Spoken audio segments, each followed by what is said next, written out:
I'm back. How you doing? Sorry I haven't streamed the last couple days. Been busy. I thought I was able to stream yesterday, but I wasn't, so I couldn't stream. So we're back. I'll just do like Mormons tomorrow. No, not tomorrow. I can't over the weekend. I'll do Mormons maybe Monday. Next week. I'm still tired. I want to go to bed. I am so tired now. I just like want to go to bed, dude. Anyway, there's some new things. Like, look at that. XU got this thing. What does this do? This thing would do when there are no ground enemies in range. Ooh. Interesting. Okay.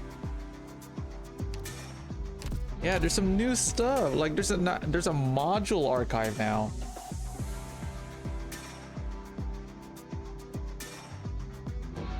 Give me a sec. I'm just doing.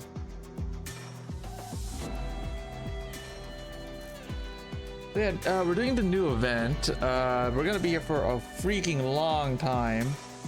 And since it's the weekend, I can like, I guess chill some, but I'm tired, so I'm gonna see if I can get through the story pretty quickly. That's not happening. That ain't happening at all. We're gonna be here for hours, so I'm not gonna have any like detours when streaming today. So I'm not going to go into my games, my other games, and get sidetracked. We're gonna like go through the entire event, and that's that. So yeah, no detours and whatnot. We just quickly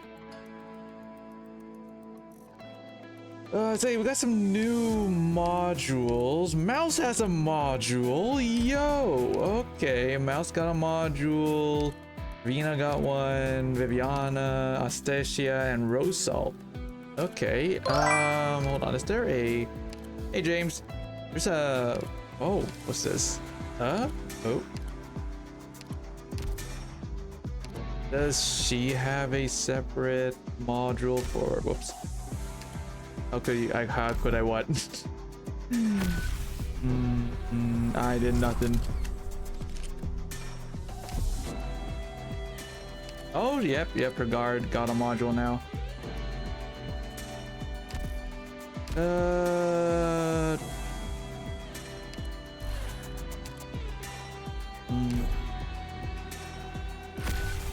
Oh, did you try? No, not now. I'm gonna try it out next week.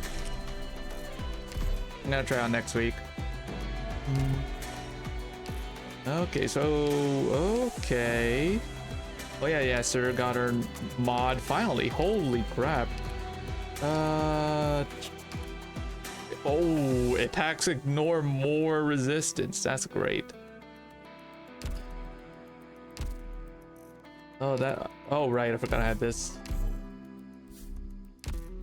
Yeah, Surtur got a mod finally. Irene got another mod. Oh, okay, hold on. Oh.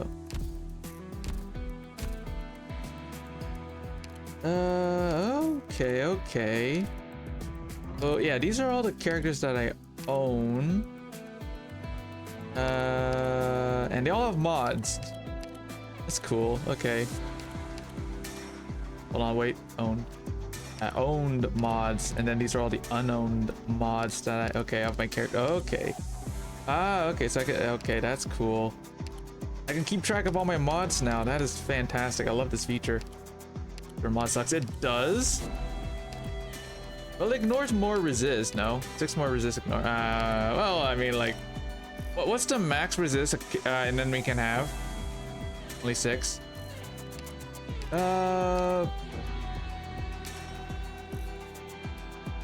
Plus an attack speed 8 when not blocking anyone. but then again, she's going to end up blocking someone, so not gonna lie, she's going to end up blocking someone, so I guess the attack speed 8 is not really gonna be that much helpful. The only way that I can see her keeping up the attack speed 8 is when is when someone is in front of her blocking the enemies for her. But then again, you're not gonna have anyone blocking in front of her anyways.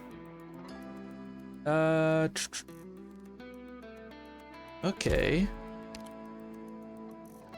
Hey, wait, what does this do? Okay, just attack speed 8. And okay, increased chance of increasing or better mods, yeah. Okay, so okay, I like this feature. This feature's nice. Okay, let's see. Mail, claim, yay. Okay. Oh, wait. Mail folder. Oh, 20, 22, and then 24. Yeah. Okay, that's pretty cool. They added a mail folder. Is that all they added? I didn't take a look at the patch notes. Can I do it right here? Oh yeah, the new character. I don't know. His kit is kind of meh, isn't it? It's kind of meh. I don't really have a need for his kit. His kit is kind of meh, so they ran.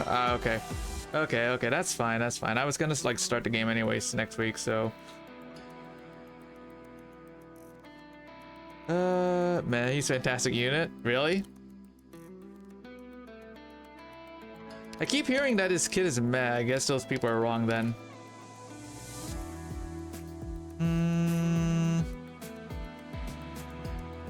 Okay, I guess he's not bad.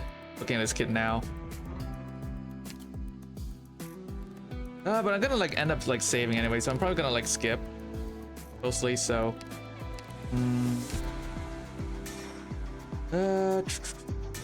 let's see.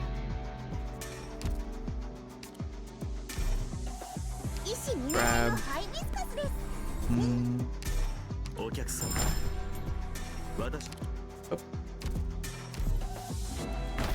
He's good. A healer on S1 and damage and heal on S2, and history is good.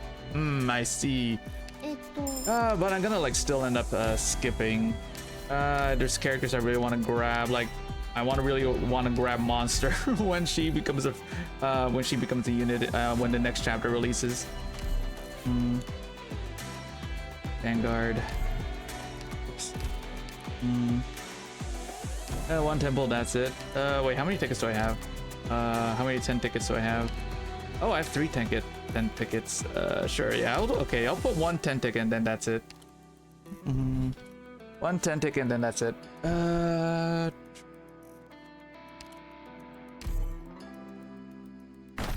Also, I rolled on the new Zenla's banner earlier.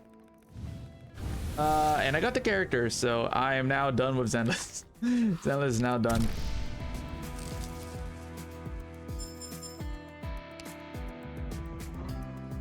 Yep, that's it. 110, got nothing, that's fine. Then no techno, I know. Yeah, she's been in NPC hell for a while, right? So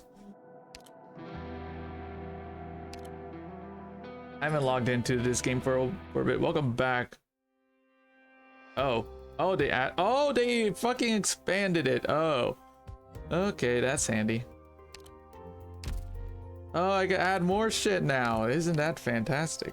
Wait, is this thing still? Wait, wait, I have to see something. Is it still? Welcome home, Doctor. It's not in beta anymore. Is it? Wait, yeah, it's probably because of the UI. Hold on. Yeah, no, it's not in beta anymore. No.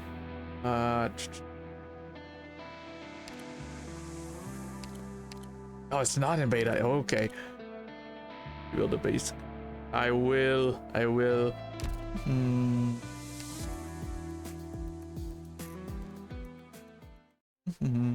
Let's see. Building. Ooh.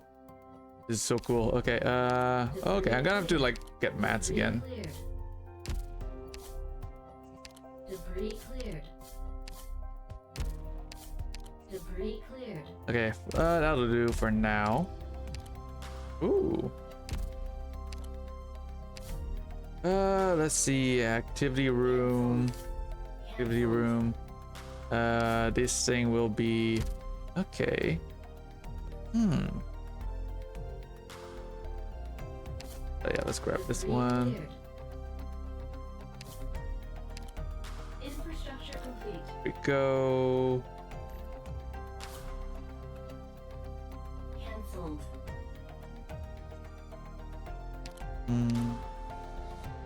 Not bad. No, I think. I don't need too much room here, but this place could use some Doctor. Oh, No. edit lock? I know it's Oh, polite to look at the okay. person you're talking to. I'm not looking out the window. It's just the water's. ドクター、読書の感想でも語り合いましょうか。Okay, everyone is swapped out. Everyone's resting. Then it needs to be arrested. Reception. Oh, they changed reception. Ooh. Oh, I can redecorate it now. Oh, okay. That's cool. Oh, okay.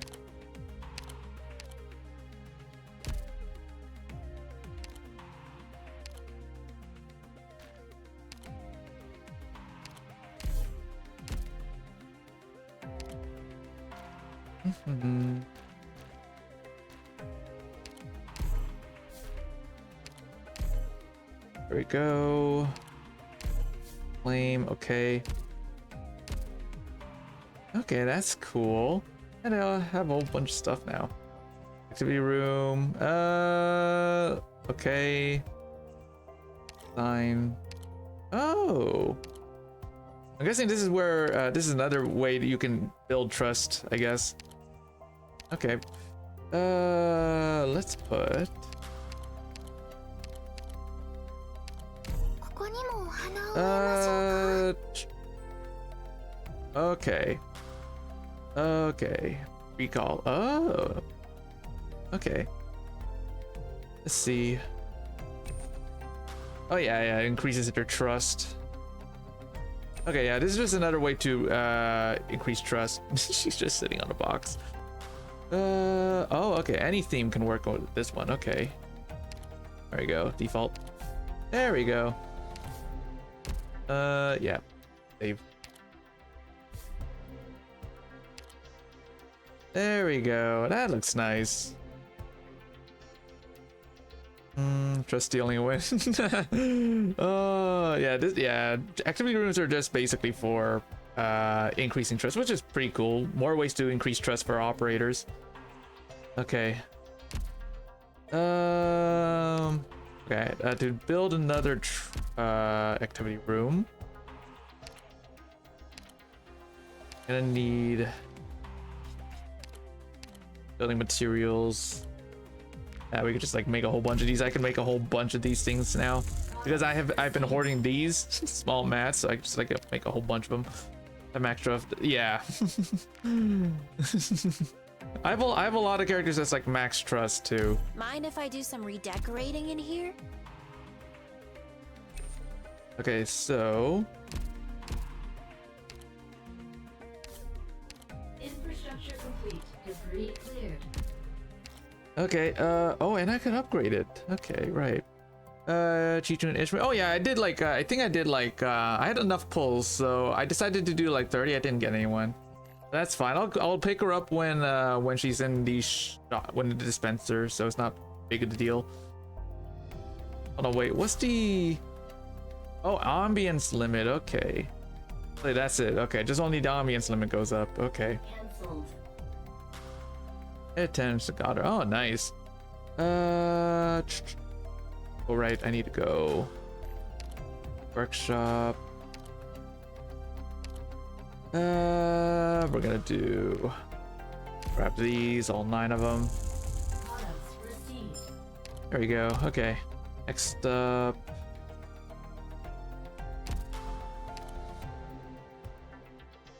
Okay, yeah, let's just grab all this. Debris cleared. Infrastructure complete. There we go. Okay.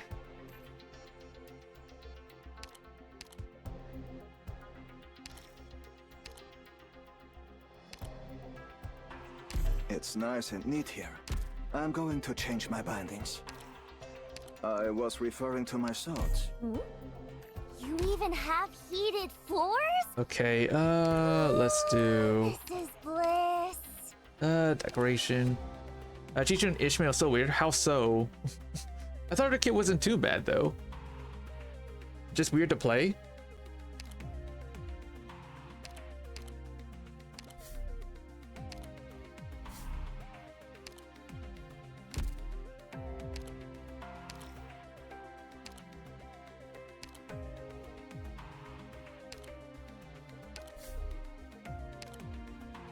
There we go. Okay.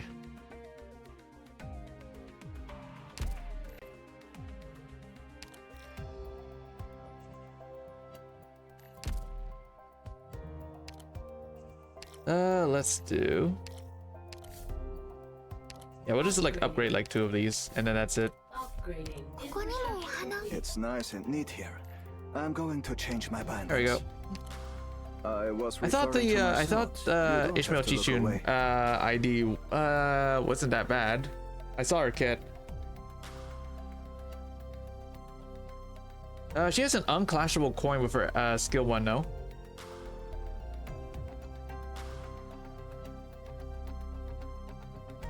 Okay, there we go. That's all I wanted to do. Assistance. Need to let her retreat 3 times for a 2 coin, no multipliers that attack weight. Oh, 3 times! Yo, you have to let her retreat 3 times for 2 coin. No multipliers, attack weight S2, and return so full stop is pretty good, but oh, okay. That's very good, but he can't just leave and return as he goes into last place in backup, so you need to run 3 retreat IDs in backup. You also want to run Sai Rodion in rupture. Oh, okay. There aren't many units that has like a retreat function now. All right.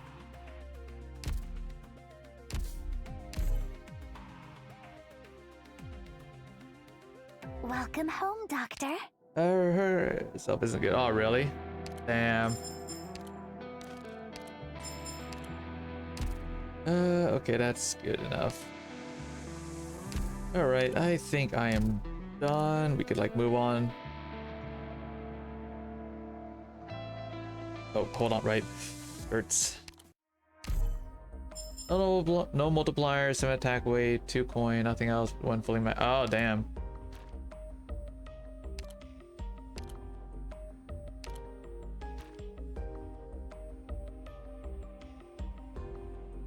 Oh, right. Wanted to grab all these. I'll grab those later, and then we could like go here. We could do this. Pleasure to meet you, Chief. I am Shaw of the Another shift. Okay. Pleasure to meet you, Chief. Should at least deal 20 damage. Oh, okay. Reporting for duty. She'll at best deal 20 damage to all that. Okay. I see. Damn, another shift. Oh, there was a debuff back there. Oh well. Pleasure to meet you, Chief. Hey, Shaw.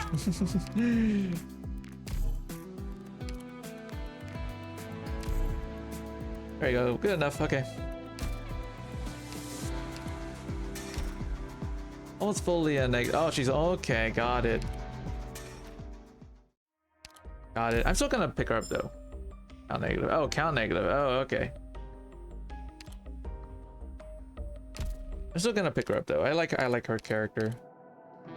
What's it if she's neutral? Okay, got you. Okay.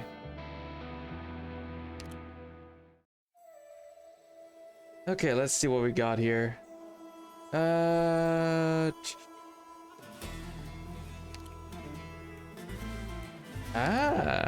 Oh yeah. Okay. Okay, and then we get okay, roast salt. Oh shoot, hold on. I haven't checked the cost, the new outfits. Okay. Oh wow. Okay, these look pretty good. And then there's some new, old ones too. Hey Shadow. Finally, a marathon ended. Without setup, S1 minus 1 count, S2 minus 2 count, S3 minus 3 count. Took me 6 days to watch 70 JoJo episodes, 170. Damn, man. I haven't binged that long in so long. I haven't binged an anime that for that long in so long. Also, yeah, from what I saw, right, she does well against enemies that stacks up to like 7 debuffs on them, right? She does best when enemies have like a whole shit ton of debuffs.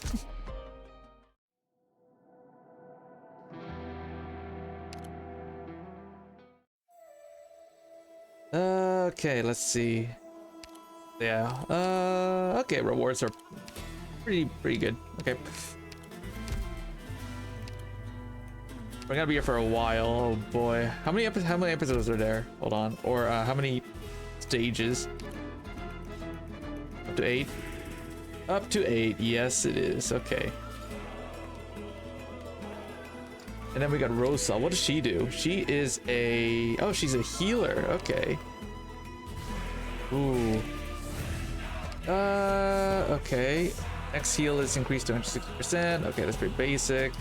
Attack interval reduces 50% of physical and arts damage received by allied operators within range becomes HP loss over 5 seconds. Becomes HP loss over 5 seconds. Okay.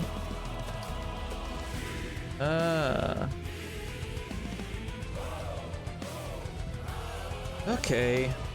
But also she does this in a clash of the unit's offense level is higher than the targets. Inflict one more rupture .png rupture potency of rupture.png rupture count in this unit's base attack 2 times returns, so she can count neutral or positive against her. Okay, that's pretty cool. She also has a mod. Oh. Okay. Okay, let's go. Oh, she's not too bad, yeah. I kind of do want to put her just on my rupture team because I kind of need more like rupture units. Her tree is niche, is non-existent. I see. All right, I'm gonna start reading. I'm probably gonna be here for like a while. I'll try to get like through this all today, hopefully, maybe. I hope it's not gonna be too long, the story. Salt sacred, it is within the tides, within our tears. He strains his eyes in the dark water, searching the lake bed for the faint glint of metal. 12 unit retreat team, believe. 12 unit retreat team. Jeez. How many retreat units are there in the game right now? Is there only 2? Is it just hook off? Is it just the no, not hook off. Is it just full stop office, Heathcliff, and family hierarch 3? It's 3. Oh, okay. Okay. Yeah. Oh man, 4. Oh, 4 actually. Really? Who's the other 2? I know that full stop and family hierarch can retreat. Who were the other 2 again? It was oh, the 2 Deviates. Oh, okay. Full stop Heathcliff. Okay, and Chichin. Okay, right. Yeah, both. Yeah, I forgot that both Deviates are both retreats. Okay. Yeah, it's gonna be a while for them to release all units to have a functioning retreat retreat function. Slowly paddles forward inch by inch, fingers outstretched in the silt, but all they find are strands of water weeds. The frigid waters flow past his skin and hair. Confusion sets in. He does not know how he will find that golden coin. Don't look with your eyes. Let the waters flow tell you where to go. A voice from ashore cuts through the water. He cannot see the person's face clearly, but the gentle, friendly tone sounds reassuring. And so he closes his eyes, feeling the water rush past him and painting an image of the lake bed in his mind's eye.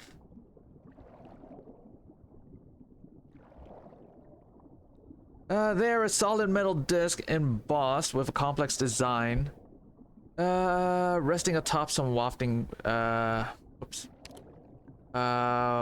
weeds. He strokes his face, before grasping it in his hand. He swims away, the stranger's face getting ever clearer as he gets closer to the shore.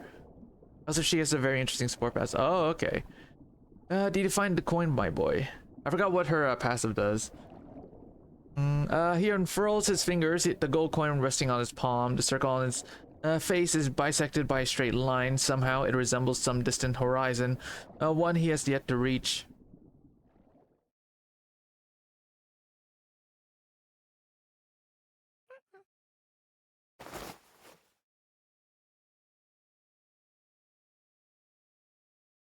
What's that smell? Finny, salty.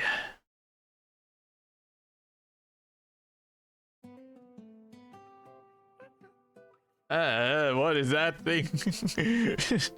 What is that thing?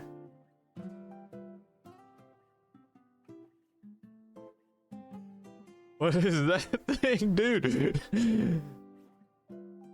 Don't lick my face, little guy, or I'll hit you. What is that thing? Forget it, I won't have to deal with you much longer. Hey, Cheval, your food, eat up quick, boss wants to see you. For gluttony resist, if this unit is defeated in an encounter, apply assist to these, subsequently substituting identity, the fastest backup unit in deployment order. Next time in chain battles, if this unit is a backup unit or has retreated, activate the following. Combat start among units who won are at 50% or lower, and 2, use a defense skill, choose identity with the fastest deployment order at turn end. Identity recovers from stagger caused by damage and performs a battlefield retreat 2 times per encounter. Damn, that's interesting. Okay, I guess it can be pretty useful. She won't be seeing me today. Isidro pulls down the canvas hammock hung up in the room, wrapping it around the hard bread and half-full canister of water on the tray. He then kicks open the chest by his side, revealing a tunnel below. He had been digging away at it for a full week. The strange-looking animal crawls up and nips onto his pants. Isidro watches its saliva soaks into the fabric and sighs. Identity recovers from stagger caused by damage and performs a battlefield retreat. Yeah. I wonder if there will be some bug in the future with it. Probably. There might be, honestly. Definitely not coming back here.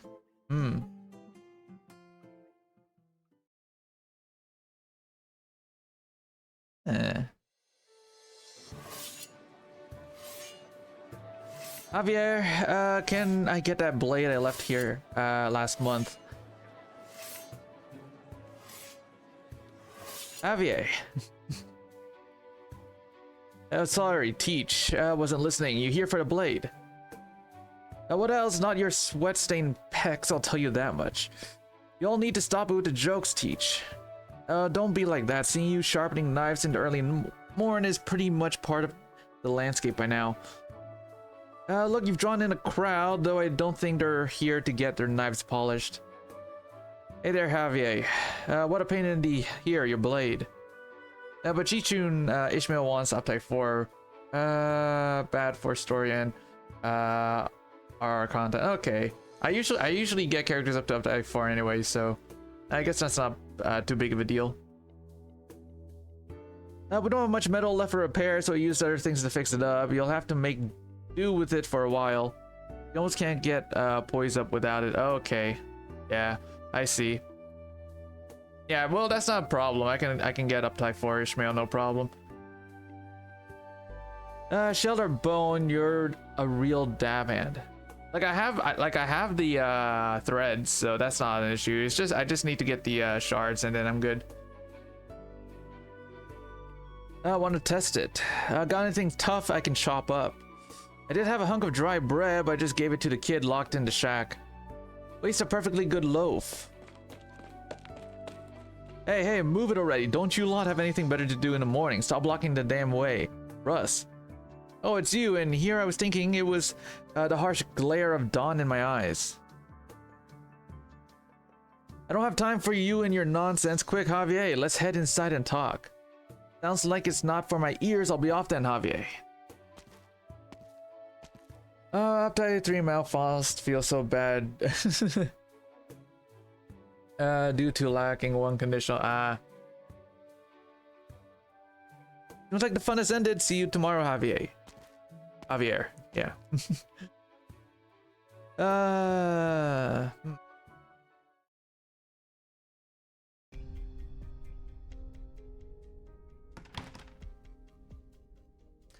Need to talk to Wana. She's gone mad. She's going to send us all to our deaths, and you're the only one in our crew who can keep a cool head. And how is that new? Over all these years, every single one of her decisions looked crazy at first, but turned out to be exactly what we needed, right?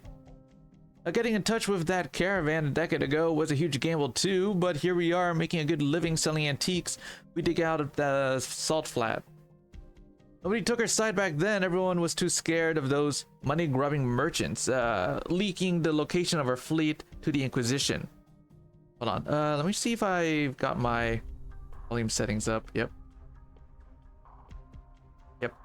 But Juana got them to see the real value of the deal was and made them an offer they couldn't refuse. What skin do you prefer, Wise or Bell?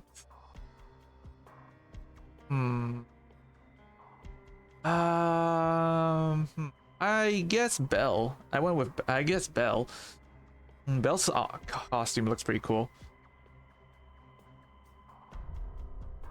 This is different, Javier. Totally different. Doesn't matter, Russ. She's our boss, and I say she's earned our trust. She wants us to go back out to sea. You're really going back? You're really going to back her on this? You really think this is the way forward? Yeah. I'm gonna drop GZ soon. So after I'm done, playing through the entire missions, right? Then I'm probably gonna end up dropping it. And then I'm gonna like focus on other gacha games. So I'm gonna like pick up the other games. And then once the collab ends, I'm gonna be dropping for HSR. I'm gonna be dropping that game too. And then I'm gonna like pick up other games.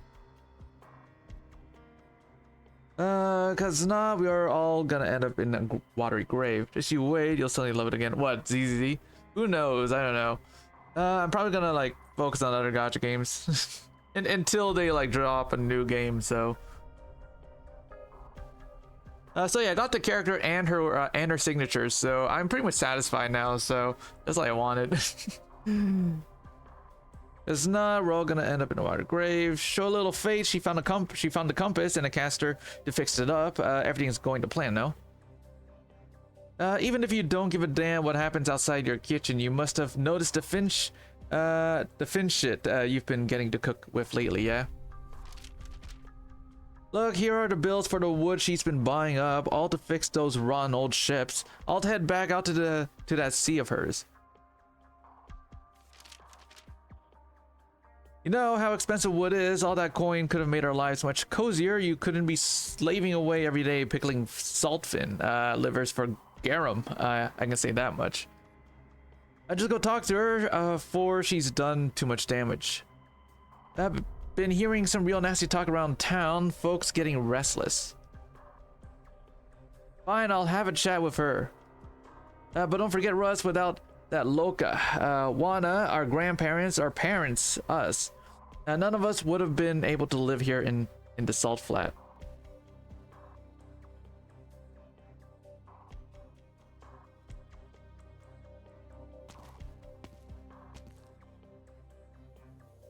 $270 for each one, not guaranteed. So yeah, I basically had enough to like freaking go all out for, so I managed to get yeah, I just had like just about enough to like go all out for both her and her weapons, so I'm broke now. Strange. Where did that cook go? The one always sitting outside. Merida, are they trying to take me back? Get a weapon too. Oh yeah. Yep.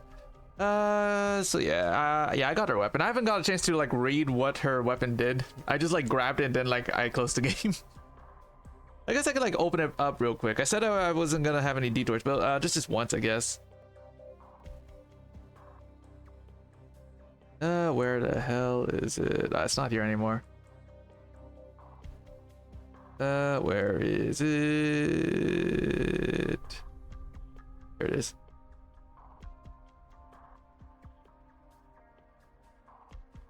I'll like open up real quick. I haven't read her passive yet, so like I'll like open up real quick, so it won't take too long.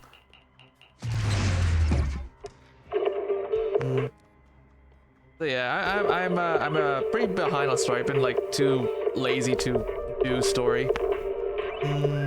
So yeah, I'll probably like binge it over the weekend. And I'll probably build up the character too.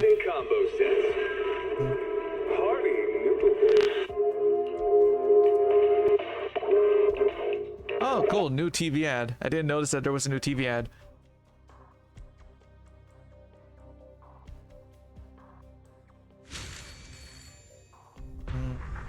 Oh yeah, and I haven't claimed this because I'm not sure who to get.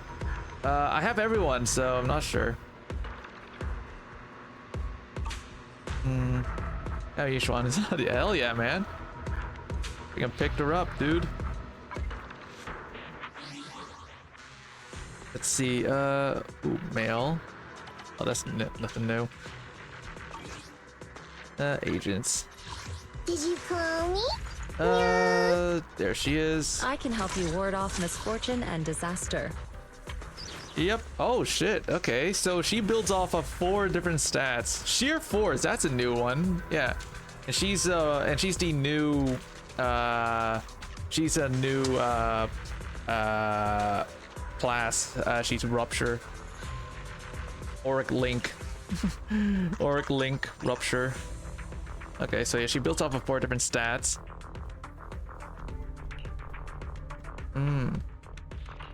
Okay, so no pen ratio, just sheer force, and automatic adrenaline accumulation. Rupture limits company. So yeah, I haven't had a chance to build her up yet. Ooh, actually, maybe I can do it right now. Hold on. Oh wait, that's new. Hold up. Yeah, that's yeah. She takes a new material now too. So.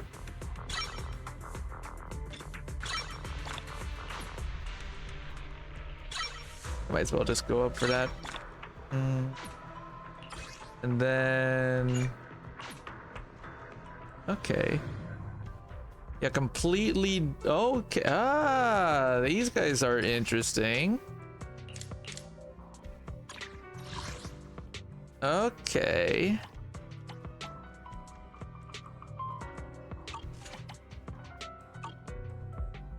what was Softpity in ZZZ? Around 70, 75, I think. Oh, map. Oh, right. I forgot they added a new map.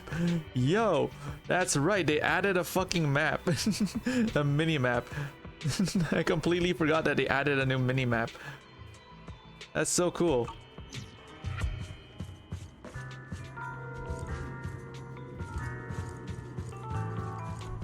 Okay, yeah, no, that's pretty cool. Okay. Yeah, pity should be like around 70, 75, I think. I think it should be around 75. I'll help you win. The lunch is on you. Oh right, yeah, and I wanted to see what her weapon was. Misfortune and disaster. Equip. With the Rupture specialty. Crit rate, 20% when the equipper launches a special attack. Character gains 1 stack at Xingming, a companion effect, stacking up to 2 times and lasting 15 seconds. Okay. Increases the equipper's ether damage. Okay, interesting.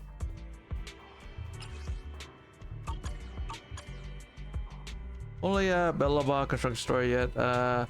Proxy level 50. Yeah, I'm a bit behind on stories. Here this time? I haven't done the last 2 stories, I think. Oh wait, yeah, I have not done the last 2 stories. They're not. Oh, yeah. Oh, they changed this up. Cool. Agent. Oh, okay. I kind of like this. It's kind of cleaner. They're not all like jumbled together. This is nice. I kind of like this. Okay. The button's in the way. Okay, I'll check it out later. What's this? Oh yeah, Ad Astra. Yeah, I'm broke, so I have everything went into the character. No new. Oh wait, there is a new one. Oh, hold on. It is this one. Yo. Okay, yo. Okay, wait. Alien, let's go. We're gonna grab you. What's your thing? Two more. You new. Yeah. Yon Kui. Summon characters in your squad. Okay. Okay, that's physical. Hard as easy. I can't remember. Nah, not really hard. Well, let me just do this thing real quick. Be clear, I play the game. Yeah, it's not really that hard. Like my characters can instantly win. So it's not really too hard.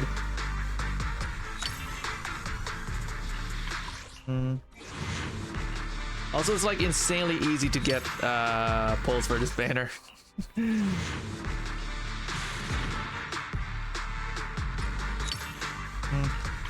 Bang boost is always guaranteed, so you don't have to worry about like losing pity on this. It's always guaranteed, no matter what. There we go.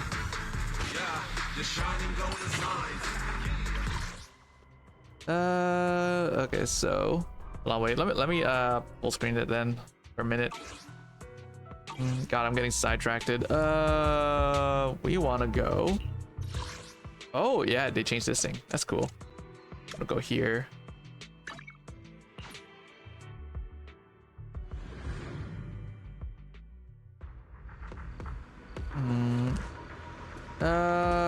Also, you want to build a panda for each? Yeah, I know. I'm planning to do that.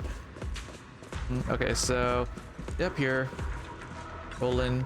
It's not really that hard. I could just like go here, use these things. This is the new one, right? She wants this stuff, right? Wait, is it this one? No, it's King of the. Wait, no, it's not this one. Is it this one? No, wait. Which one does she want? I don't know. Does she want Yunkui's tails, or does she want? Does she want King of the Summit? I don't think it's King of the Summit. I don't think so. What's for Jufuyu? Oh, okay. I'm guessing this is for Jufuyu, and then this one is for. This one is for Shichun. No, not Shichun. What's her name? Fuck. For the this character. The lunch is on you. What brings you here this time? Can't remember her name. Yishuan, yes. King is for Jufuyu, yes. Yeah. I can help you ward off misfortune and disaster. Okay. Yishuan wants the other one then. I'm assuming it's this one. Yunkui Tails.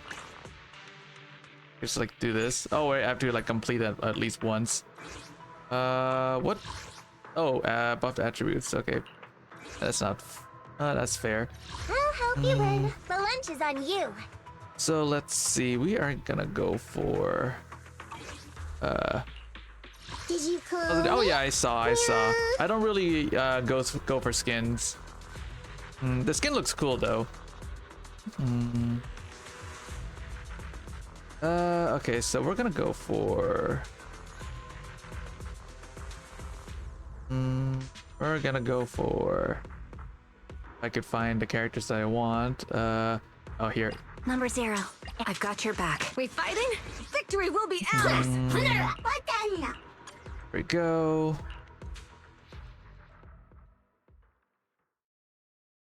Hey, this won't take too long, probably.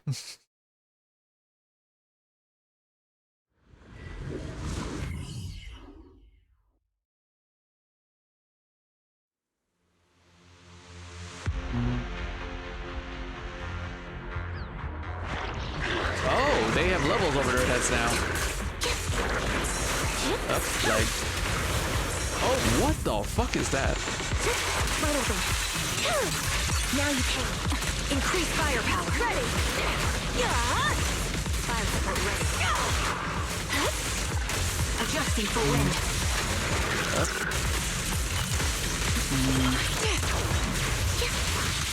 Watch out. Out balance.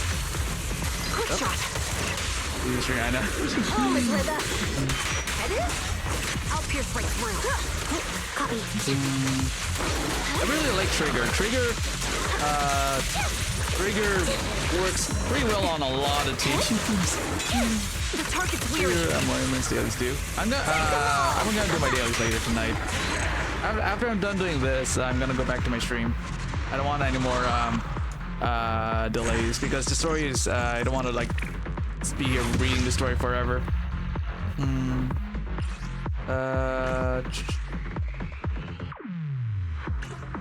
What really sucks is that the pen is pretty much like useless on the each one, right?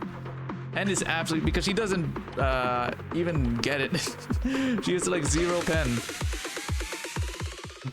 I think, right? Like that new thing, that new stat replaces pen entirely now.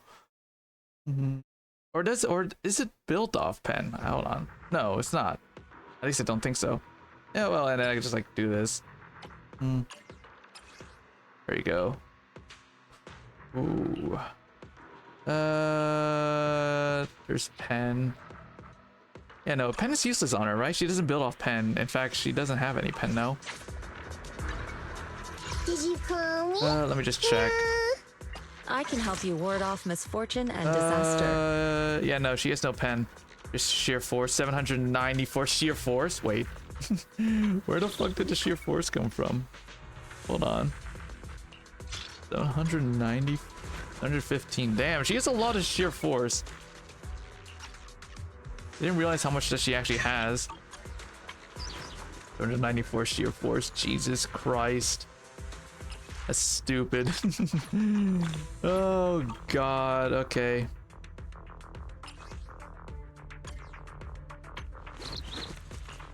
Unlock the talent.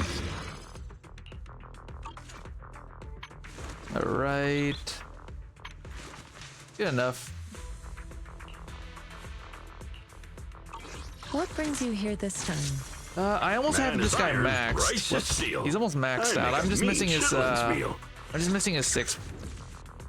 He's almost maxed out. I'm just missing this one. Rider bite is effect increase up to 720. Maybe I should like do a few more pulls if I get. Maybe I should do like another pull, a temple to get just like one dupe of them.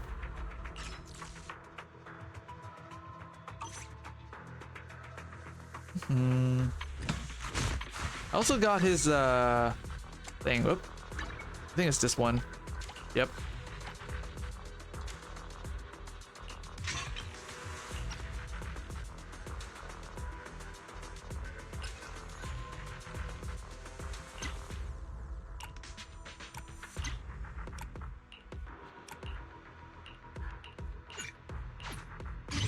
There we go. Yeah, that's good enough. Okay, yeah. Man is iron, rice All is right, steel. that's enough. I make a mean chitlin. There we go. That's enough of that. Man turns the corner, aggression apparent in his footsteps. Isidro quickly hides himself in a shadowy corner. But the man walks right by him, swearing up a storm as he goes. Idiots, you blasted idiots. Just you wait and see, that Buddha's going to get us all killed. Clear your head, Sesk. You've been eating that girl's herbs on the sly again. My head's clear as day. It's yours I'm worried about. I can't be the only one who with a problem with how she's leading us, can I? You're all just too yellow to say it, cowards, the lot of you. Vete a la merda. If you're going to spew shit, do it at home. But am I wrong, Teach? Don't tell me you trust that Loca too. Have you been taken in by her salt damn lies too, like Javier? Sesk. Hey, cool it. He's just a little upset. Say that again. Say that again.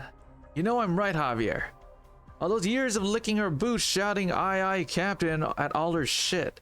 We all know you're a loyal back beast. So put down that knife of yours and go crying to Mama, if like always. You.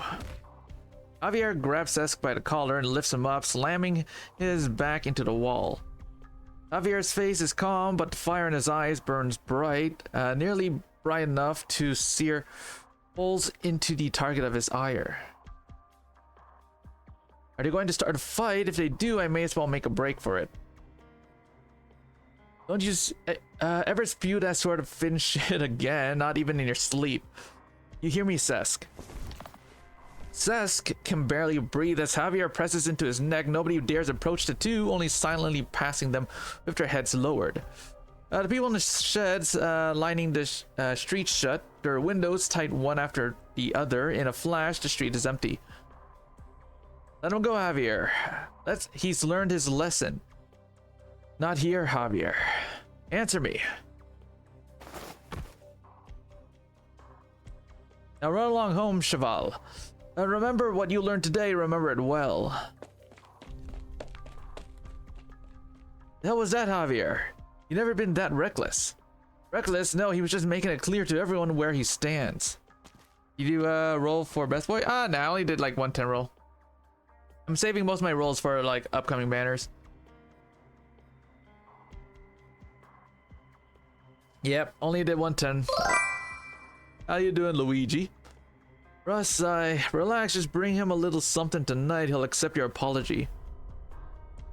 Good, yeah.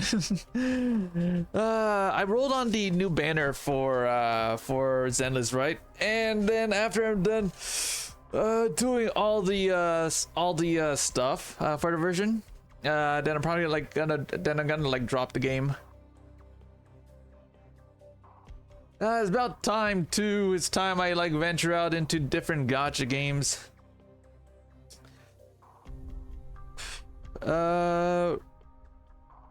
Relax, just bring him a little something tonight. He'll accept your apology. Yeah, thanks, Teach. Javier watches the woman walk away as he stands in the middle of the street. The stray headscarf lies at his feet, having fallen off Seth's head as he ran.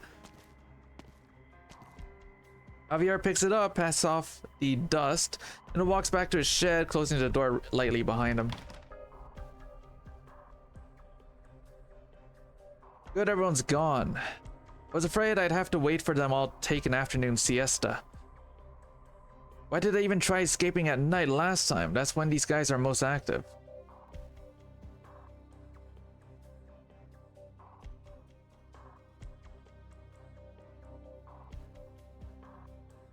There, that's my way out. Just need to head down. Only 2 guards, gotta knock them out. Diana, ever thought about going someplace else? I kept some of those old coins we've been digging up. File off the king's face and you can barely tell the difference from the new ones.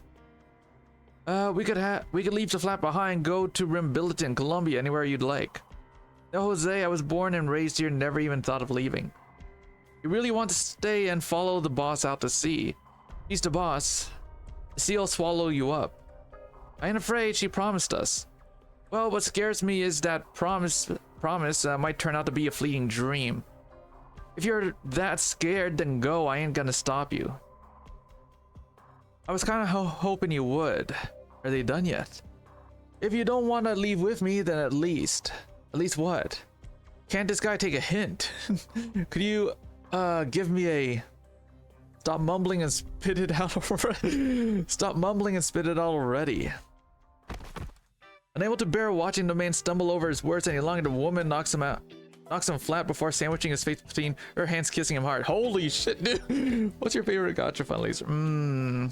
I don't know. I have a whole bunch of favorites. I can't really pick one. Let's see. I guess it's probably, yeah, mostly Arknights, I think. I think that's the game I played the most out of all my other gachas. Cedro furrows his brows before looking away politely. Oh, just shut it. At least they didn't notice me.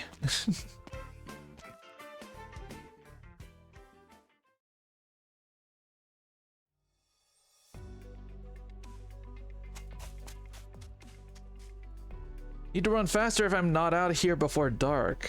Based on the last few times, I'm definitely going to be giant helm wheel rolls past his face before coming to a halt, stopping just short of crushing his feet. You shouldn't keep a lady waiting, you know. Now be a good boy and come back with me. You shouldn't be here. Still not giving up after all these attempts. We might not have enough spare medicine to patch you up if you end up wounded again, you know. How did you know I was gone, Senora Juana? I made sure nobody was following me. It's my job to be aware of what's happening in my fleet. You can't hide from my little eyes and ears. Besides, did no one teach you not to ask a lady a question she'd rather not answer?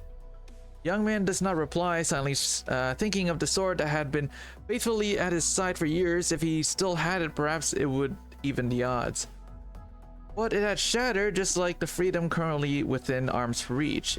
It had died in the salt flask, snapped in two.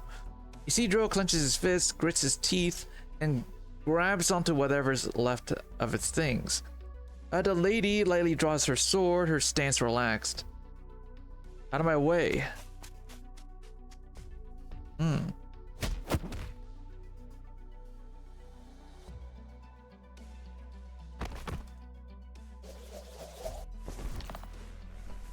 After a few sword strikes, the unarmed man falls defeated, facing the salty sand. He could not protect even the last of his belongings.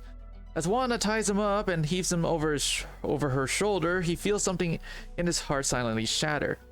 Youth, never knowing when to give up, no matter how many times you're being down, you're already dreaming of the next attempt. If you're that desperate to leave, then fix that compass for me. How many times I have to say it? Only an alchemist can fix it, and I'm no alchemist. Oh, then care to explain where that gold coin of yours came from? I stole it. You are a terrible liar, Hovan. On his face is a mark only a few know of, the mark of the long-lost school of alchemy. The knowledge they passed down helped countless fleets and treasure in sea. But after the profound silence, their disciples were imprisoned, and their works destroyed. So tell me, why are you holding on to that coin despite all that happened to them? I don't know anything about any of that. Oh, what a stubborn young man. How about we change the question then? How did you dig that tunnel of yours? The bread you gave me was really hard. What a clever boy.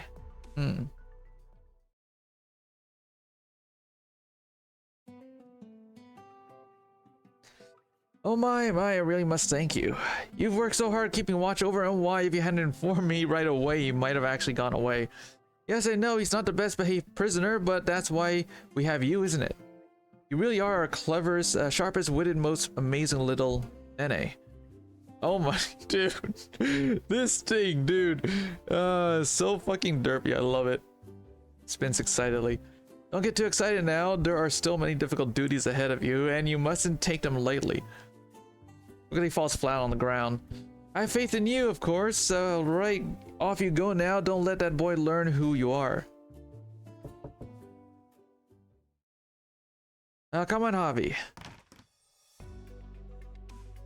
Pardon me, Senora Juana. I hope I'm not interrupting your time with Nene. Don't give me that look. I've got a little something for you too. I might want to find a little ball of bone. Did you carve it? See, out of bone shards that broke off some of our older weapons, else they'd have gone to waste. I wanted to give it to Russ as an apology, but he won't open his door for me. Oh, I did hear about that. You shouldn't be so hasty, Javier. As our fleet's bosun, Russ has every right to question my plan and go out to sea. Are you attacking one of his men right in front of him so he can see? So he can be seen as as a rather harsh warning. Considering your recent promotion to main chef, best keep a low profile. Some things are better left unsaid. Oh, I think he's the one who needs that advice. Just let him be, Javier. Javi, I don't pay it any mind, so why should you? Because I know our boss isn't a madwoman playing around with other people's lives. Well, aren't you sweet? If we do get the compass fixed, can it really tell us how to avoid the sea monsters and find what we need? Of course, I would never lie to you, Javi. The salt flat won't be able to support us for generations to come, while the sea is a high and exhaustible font of resources. Now that we both have the compass and an alchemist to fix it, this is a chance for us to turn our lives around. We can't afford to miss it. But aside from you, none of us have seen the sea or experienced that age of gold and plenty. I've been living in the flat for as long as I can remember, but that old cook said that only a century ago this was fertile soil. What if that bountiful sea of yours has already become just as barren as the flat after the profound silence? And this magic compass of yours can guide us back to the past. The tides will wash away my footprints, and the wind will scrub away the foam from the waves. But the sea and the shore will stand forevermore. What? Just an old poem, Javi. Unlike the land and the sea, the sea's tenacious, though it may be infested with strangely fleshed beasts. It is still abundant with precious life lines waiting for us to find them. It was once ours, and it can be ours once again. Okay, that's a bot.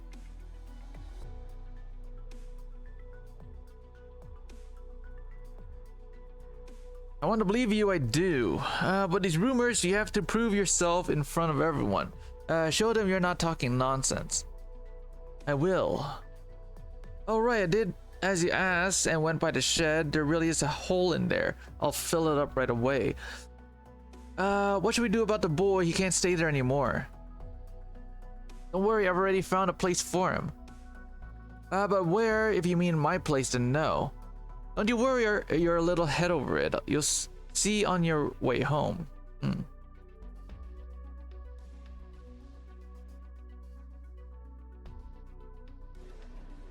Damn little brat, this peg leg you sold me is pure garbage. 2 days and it's already split in twain. It just needs a bit of spit, polish, and glue, and it'll be good as new. You sack of fin shit, how about I rip your leg off and use that instead? Hey, settle down now. Take the leg back. No need to get violent. I've got a knife. Don't come any closer. Javier, right on time. Help me catch this little wench. Out of my way, idiot. Filmmaker.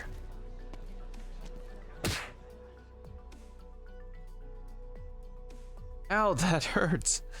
Give him back his money. Let me go. I'll tell Juana you've been bullying me. Use your head, Chica. This isn't somewhere you can run your mouth. We're not like those cowards in other towns. If you mess with us, we won't bother locking you up or putting you on trial. Left hand or right hand, choose the one you want to keep. How dare you? If it weren't for me, your boss would never have gone a hold of that compass.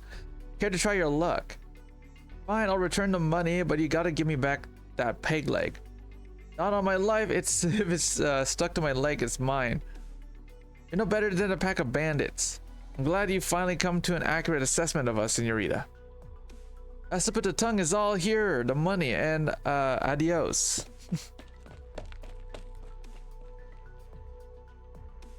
What was the boss thinking, letting a dastardly little girl like that aboard our crew?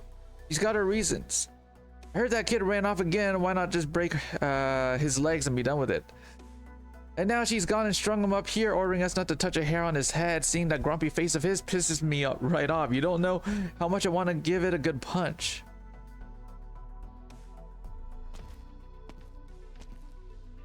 Hey, don't go, Javier. I was just thinking out loud. Hey.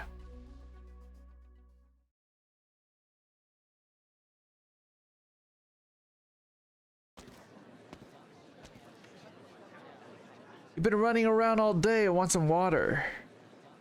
Albie's got your tongue. He's strung upside down. I won't surrender to you lot. Is that how you want it, Cheval? Just here to give you the bad news. I'm afraid you're going to be out here like this all night. Whatever, I don't care. Good to hear.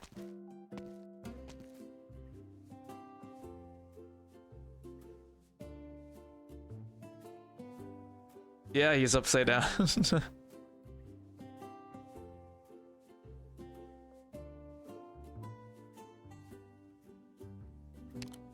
Dawnlight falls upon the coin and a stray ray reflects on Isidro's eyelid, causes him to blink. The light wanders and the circular marking on the coin begins to ripple. He begins to feel discomfort and hands the coin to the man ashore, though the man is in no hurry to receive it. Instead, he grabs onto Isidro's legs and lifts him up by his feet. The boy struggles and the man ashore begins to speak. You have nowhere to go, my young friend. You can come with me. They call me Alice, and you have my thanks for finding my coin. The rays of the setting sun seep through the cracks of the salt ship's frame, shining onto Isidro's eyelids. He blinks in discomfort. People walk by and none can resist snickering at him as they pass. He feels dizzy. The faint laughter causes his cheeks to flush, though it might just be the effect of being hung upside down. Out here in the salt flats, simple tents and ramshackle shacks are put up one after the other. Enormous salt ships are berthed on either side of the road like a herd of slumbering sea beasts. Upon their masts hang great sacks for gathering rainwater, flapping in the wind as they wait clouds to pass overhead.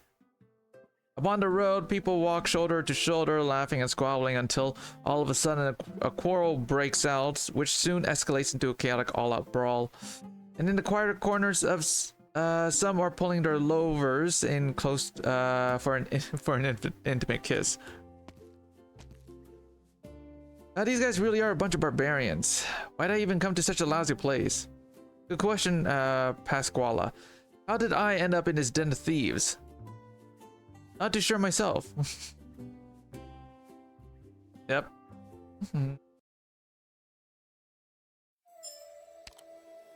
Alright, we got a tutorial. Salt flat and salt flat cannons. Ooh. What an interesting map. Oh. Of course, Doors just don't care. He is cool. He's a cool character. I like him. Ah. Oh. What is this? Oh. That's all ships cannon. That's all ships approaching. The pirates might board us at any moment, so be ready. Oh. Leave it to us. Someone jumped straight into the salt flats to get us. It's not easy to move through the salt flats, even for pirate born and raised here.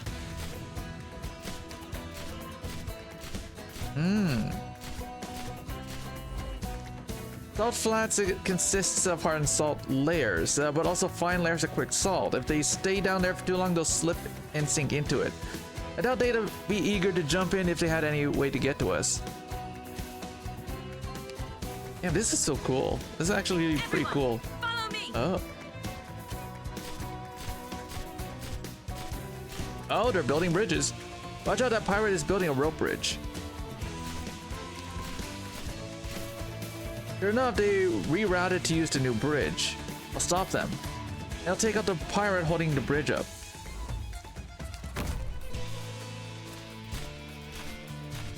Oh, that's an interesting mechanic.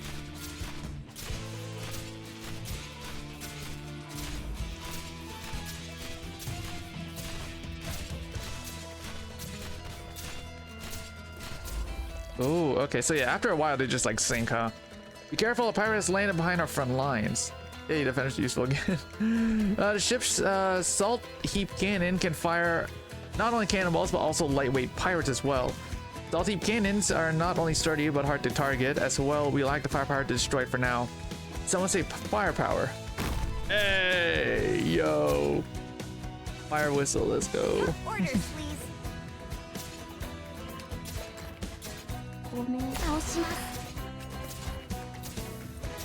Okay, so yeah, the cannon does like AoE damage, alright. We're gonna do this. Oh.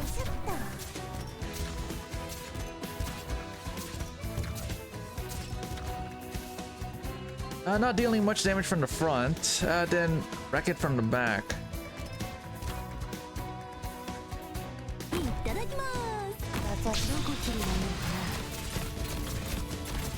Ah, okay.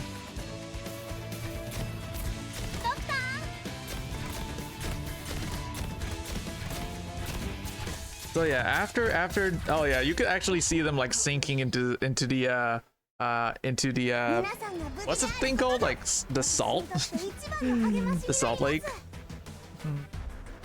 I think the game is lying, attacking from the fact there's nothing. What do you mean? It just worked, no? What do you mean? Okay, give me a minute. I'm gonna grab something. I'm gonna be reading for a while, so I'm just gonna grab some ice cream too, to like eat while I play. It's just that the Canada have insane defense and zero resist. Oh, okay, okay. I'll be right back. I'm just gonna grab some ice cream to like eat while I read this also.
Right, where were we?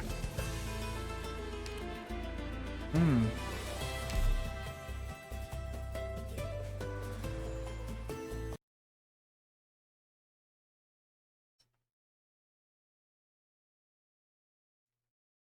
Two weeks ago.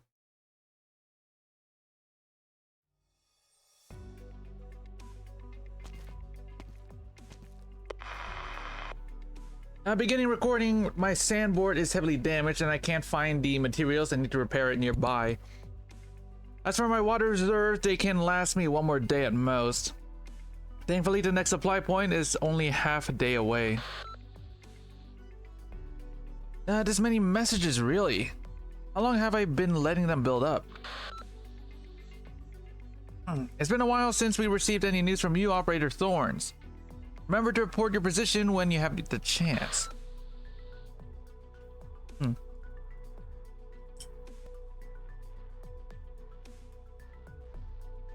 By my calculations, our mission routes will overlap a bit if we can find the opportunity to meet up. And I've got some spare supplies I can share. Hey Torrance, how's your trip to the super ultra cool sword techniques going? Any good news? Forget it, I'll reply once I'm done walking.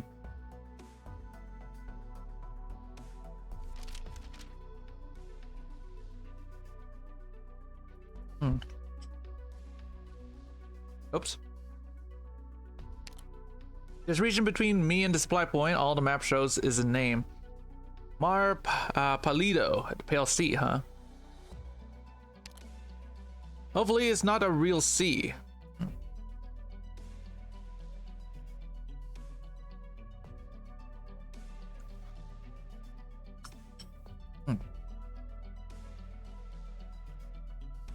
Out in the open wilderness, a sand rides along with the wind, bringing with it a salty, finny smell. Sunlight pokes out through the gaps in the dark clouds, while long, dry river beds boast only a few bushes and shrubs. The rustling among them proves that this so-called wasteland is not completely devoid of life. Young man pulls out a rope and ties together a few planks. Once done, he steps atop them and takes a leap.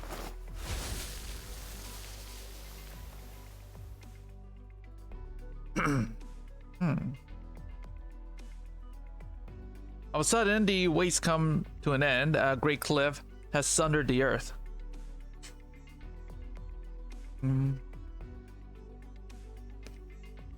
As it looks down, Isidro sees a pallid white sea. All his strength, he climbs down the cliff. Once he touches down onto the pale sea, he reaches down and sticks a hand into the bone-dry seawater. Salt crystals. There's no water here. There's only a pale salt studded with countless skeletons and the remains of whatever unlucky creature here swallowed up by this place. But the only thing on his mind is that somewhere in it, some nook or cranny he cannot see, there is something flowing, rushing.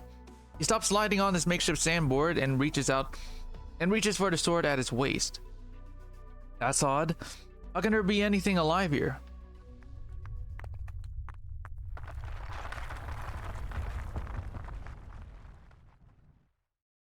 The ground beneath his feet shudders slightly, and a layer of salt slowly subsides around him. The trembling intensities as in indentation in the salted ground approaches him at high speed. There are fins in a salt flat.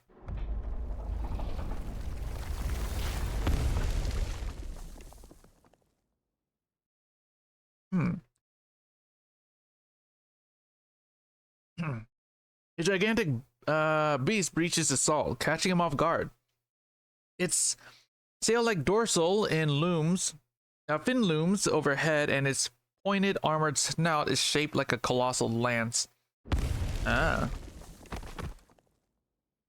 It burrows into him, and he is thrown off his feet. His organs feel like they are being rearranged as he arcs through the air before he slams into the ground and blacks out. As his consciousness fades, he sees a giant fin beast dive back into the salt, leaving no trace in its wake. Good thing it wasn't hungry.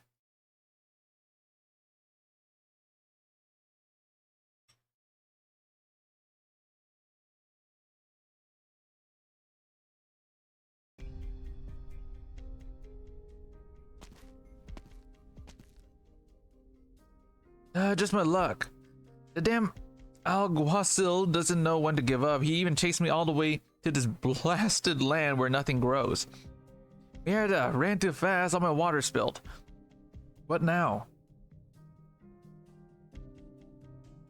This is just salt. Without water, I'm gonna make it to the I'm not gonna make it to the town of Aaron. Yep. What is that?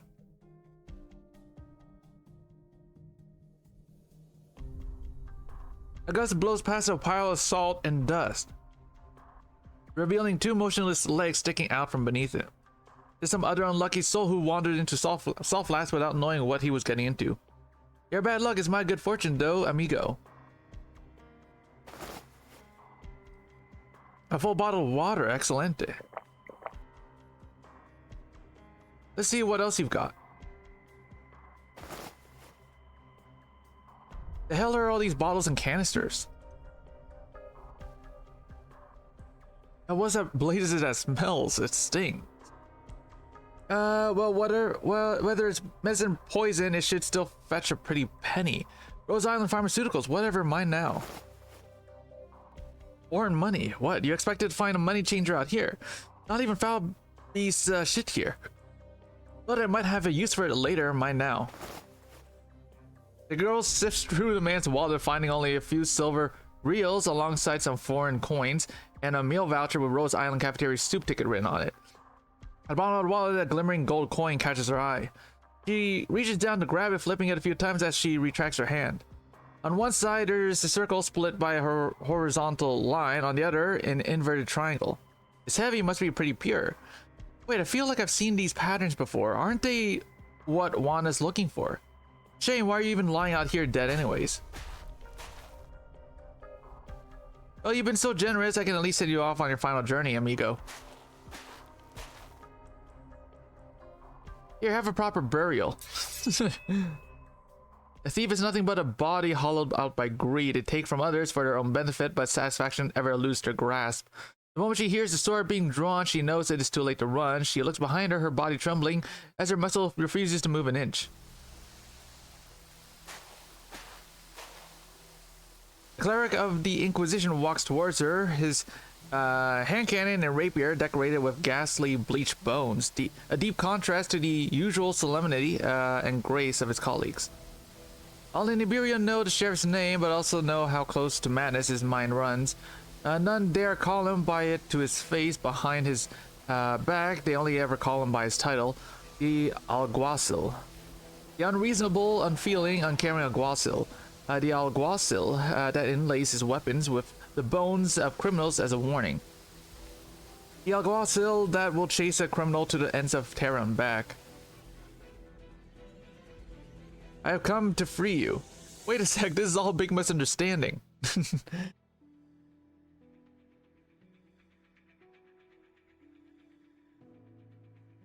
My head hurts and my mouth's full of salt.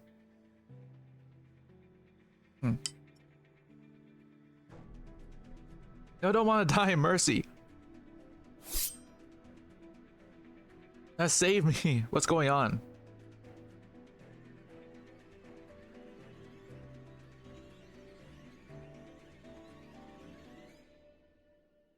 Why do you struggle? Your death will free you from the eternal torment of sin. Oh, most holy Senor Anastasio, please let me go. See reason, please. Don't force me to do it, really. I swear on my life, I don't even have it anymore, honest. If you don't believe me, search me. I don't have any compass. If you let me go, I'll take you to them. If others may impose their greed upon you, then so too will your greed corrupt others. All who have been tainted by avarice shall receive judgment. Someone save me, anybody. Yaguasil's rapier sweeps across her face, but before it presses against her neck, a black sword swoops in from behind, knocking aside its point. A golden liquid drips from the black sword's edge, sizzling as it eats away at the salt on the ground, an acrid scent spreading from splash. Run. The dead guy's alive. I'm currently arresting a criminal who has stolen a forbidden relic from the Inquisition, Senor. I did not mean to disturb you during your repose. You're with the Inquisition. Before you shield this vermin from justice, I pray you first ascertain if all your belongings are still on you. What? My wallet. Your swordsmanship is impeccable. It should be used to shelter the innocent, not harbor criminals. Merida, what is this? Isidro pats down his body. In the depths of his pocket, he feels something small yet hard. A regular shaped piece of metal. At first glance, it looks like a derivative from a factory, but a careful examination reveals the fine alchemical symbols etched all across it. The layers of rust on it appears to have once been some kind of liquid, but even so, it shows a gleaming luster under the sunlight. It seems we have discovered where Senorita Pascuala hid her ill-gotten gains. Hand it to me, senor, and leave it in all haste. This is a compass filled with corazonics. I thought all the products of alchemy were destroyed. Oh, and here I thought that non-sinless Inebriar would yet recognize it. Alguacil turns his rapier toward Isidro, his severe expression shifting towards quizzical. You have piqued my curiosity, senor. What relation have you with the wanted criminal Alice? Or rather, where was it you came into contact with him? I have so many questions for you, Aegir. How is it you can recognize a sinful product of alchemy with but a single glance? How is it you know of a long erased school of alchemy? It's none of your business, Alguacil. Oh, but it very much is, you see. Most of that disciple's students have died by my blade. Isidro considers saying something, but the Alguacil's rapier is already pressing against his throat. So you are unwilling to submit to the law. The Alguacil pulls back his sword as he shifts his center of gravity forward. The blade in his hand spins once before coming down to a brutal chop. Isidro's intuition as a swordsman tells him that this man is a lunatic. Not even the most unorthodox of fighters would wield a rapier in such a crude manner. The cold gleam of the blade's edge flashes past his eyes. With an instinctual flick of his wrist, he blocks the savage blow. Rapier is not made for slicing, Isidro laughs inwardly. Brandishing it like that will only cause it to snap. Oh. But then comes a brittle screech of shattering metal as he sees it is his own sword that has snapped in two. Half his fractured sword is stuck point down into the salty soil. Blood drips down his cheek. Lay down your arms. Run. Alguacil casually brushes aside a rock the girl threw at him. The second he does so, Isidro runs off to gain some distance. As he runs, he senses familiar vibrations coursing through the layer of salt underfoot. The pain in his jumbled organs crawls up his nerve once more. The Alguacil's footsteps approach him as the chase continues. Isidro's mind races.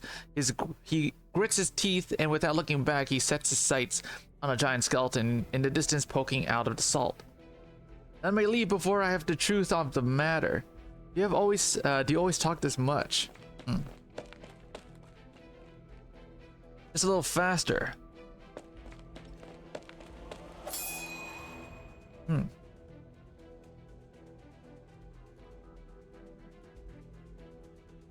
As he runs, and a man hounding him. Isidro holds his broken sword high, doing the utmost to fend off the Alguacil's attack.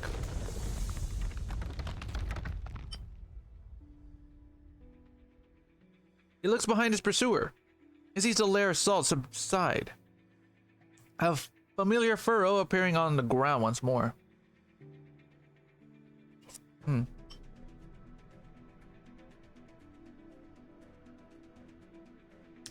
The Alguacil stops. He too has sensed the vibration. An earthquake.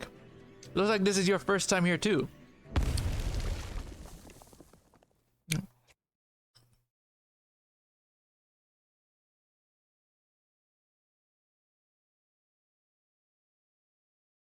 Before the words have finished leaving his mouth, the colossal fin beast breaches the ground in front of him, sending its prey flying. As he flies through the air, the man's limbs splay out like a rag doll. After a moment of soaring, his graceful arc through the sky comes to an end as he meets the ground. Above, a salty dirt wafts through the air as the sound of his landing echoes through the dry air. He has not fallen on the most comfortable spot in the sea flat. A sharp bone spur has pierced his body as blood trickles down the skeleton, staining the pale sea below red.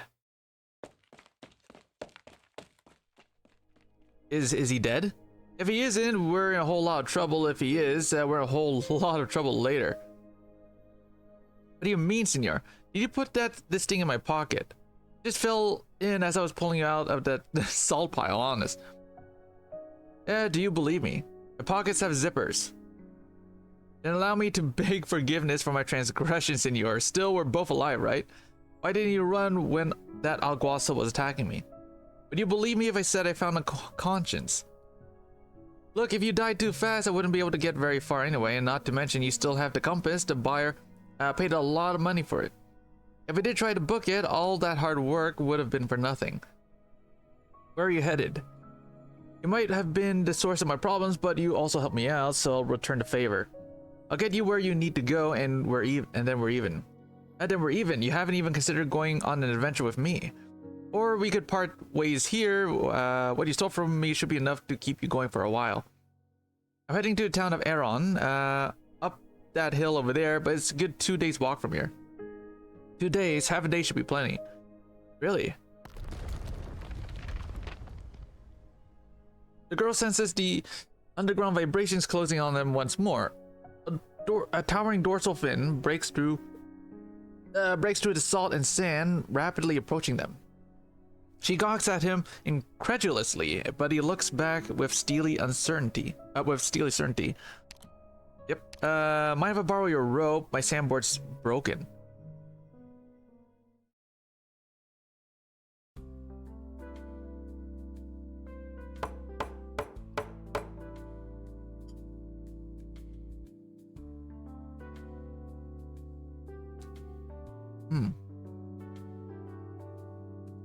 Stop hitting it so much you'll crack the wood. I wanted to make it sturdier. It's sturdy enough already. You were the one who fixed it up in the first place, unsatisfied with your own work. Senor Silver said this is how I should do my work if I want to repent. What's the sin this time? The widow looks like she's about to give birth, but she won't look at me. She won't let me look after her. She must still be haunted by my past sins that caused my wife's death. This is divine retribution.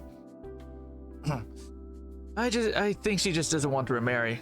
What are you talking about? It's been 2 years since this town has seen its last birth. I have to help take care of the child, no?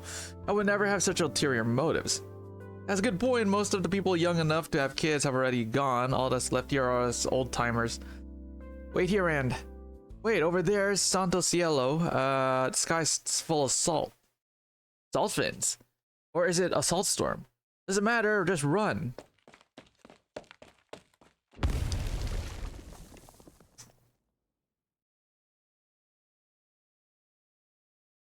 Cloud of salt and dust swallows up the fleeting townsfolk as they scream in fear. Soon after, a colossal salt fin parts the cloud, revealing 2 people riding on its back. One in front of the other, the young man in front pats the salt fin as he extracts a broken sword from its body. The salt fin digs into the salt crust with its pectoral fins, giving the man a resentful glare before it departs. He pays it no mind, instead meeting townsfolk fearful gazes as he approaches them. Sorry to trouble you, senors, but is this the town of Aron? Who are you? What do you want? Isidro, I'm here to find something here. My travel pass. Travel pass? Didn't Senor Silver say that nowadays there's a lot of Aegir coming ashore to help us rebuild? Does he look like he's here to help? All these outlanders bring with them is disaster. If I'm going to die today, then let me die blocking our way. What are you talking about, Senor? Hey, let's all calm down now. This is a misunderstanding. Here, this is my alguacil's badge. The higher up sent me and my study here to meet with the local calificador. Look, it's real. It looks just like Senor Silver's. He's a student. He had a growth spurt. Can Aegir even join the Inquisition? It's all part of the plan for restoration. Someone cannot keep up with these changing times.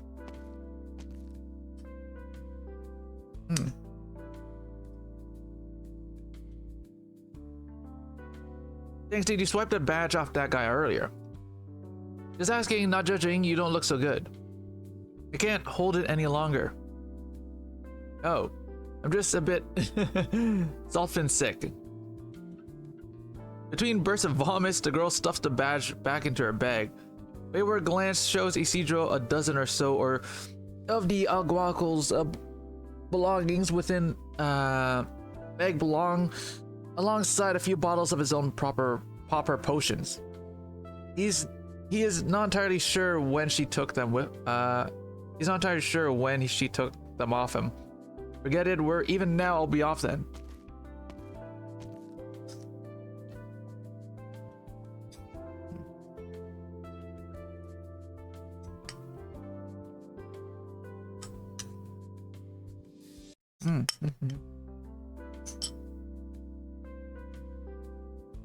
You're asking the wrong guy.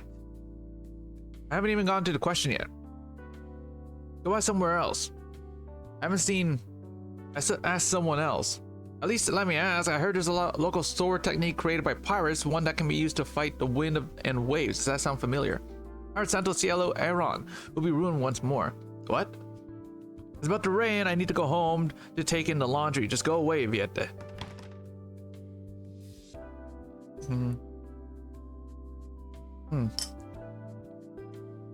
Isn't this your house right here? Also, isn't this the driest part of Iberia? As he voices his doubts, he hears a clattering of footsteps behind him.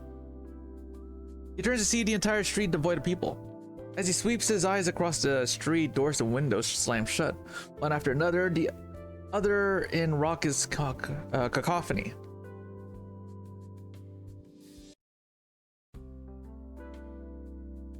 Is it actually going to rain?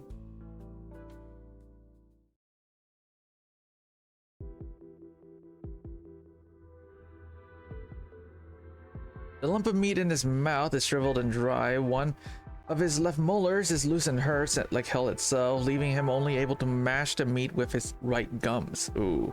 Madre had told him this was the last of the food in the house. He thinks about how she looked as she threw it on the ground, so tender and caring. He thinks about how she looked as he picked it up, so cold and cruel. Such contradiction, he blames the jumbled memories on the hunger. Just as he does not remember it, it was Madre who struck that molder loose, or it was just the new one coming in. The hunger is too great, he swallows the lump of meat and mumbles to himself. This is the last portion, there's none left after I eat it. Where can I find more? There is the sound of a knife being sharpened from outside the door. He remembers hearing this noise before Padre disappeared. The ghastly truth dawns on him as he feels cold all over.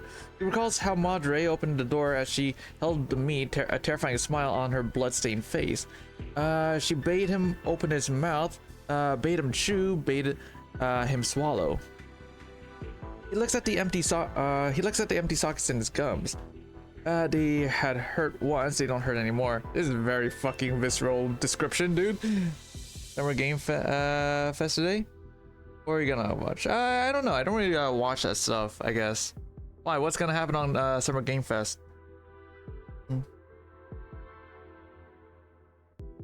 It's only because of sin that he yet lives. He should stretch out his neck and await the axe in death. All things will be washed away. Where's what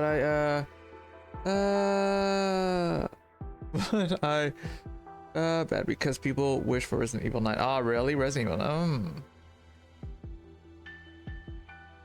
Okay. It's been a while since I played a Resident Evil game. What was the last Resident? I think I played Biohazard. That was the last Resident Evil game I played. I don't know. Resident Evil is like a pretty well-loved franchise. I mean, like, the stuff in it is great, isn't it? Too long until he crap shit and not story. Well, the story's like all over the place now. The story is like all over the place. The story keeps changing every time a game comes out.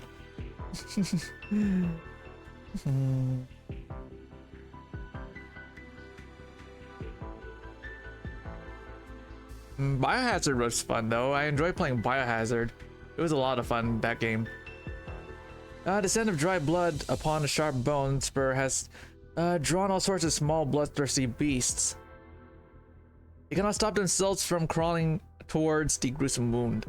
First comes insects bearing wings, landing upon his chin. crawling across his pale lips, then his cheek, before finally stopping atop his eyelids. Just as they are about to enjoy their meal, the man's eyelashes begin to twitch.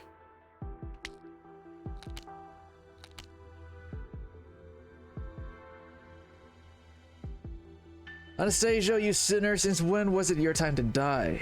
It was ensnared by greed, corrupted by that compass. They yet roam free, yet commit evil.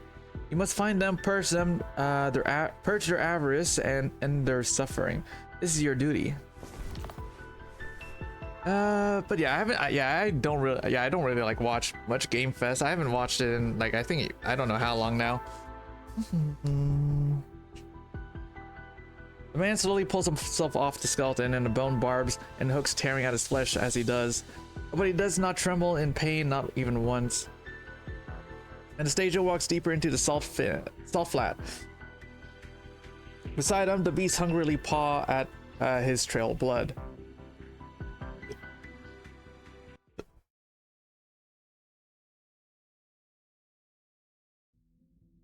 Okay, let me see what we got here.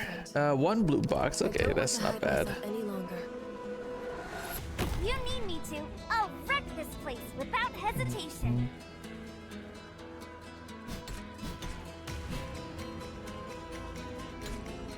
Assault ecstasy, as bright as gold. The structure's stable and sound. Nothing to worry about.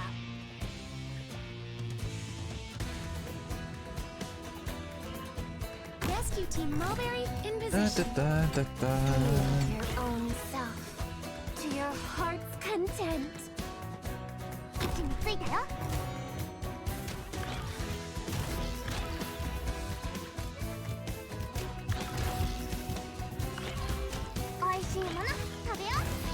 Right.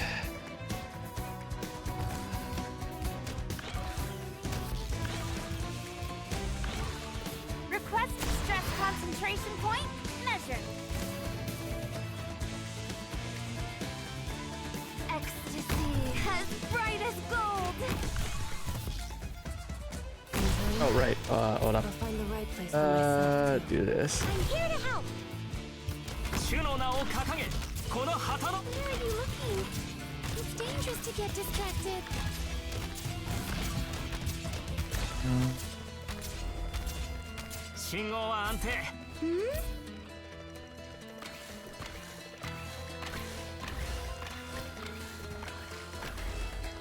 Liberty and sunlight all around us.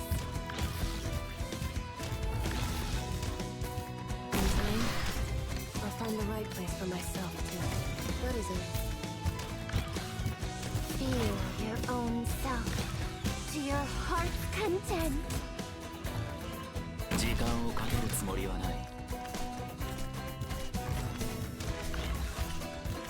At your disposal, you can do this.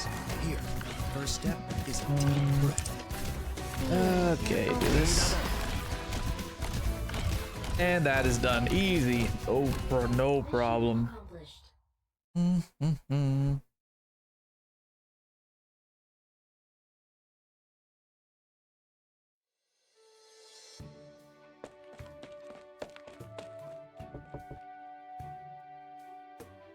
Pasquale, you made it. Here I was thinking you were buried in the flat.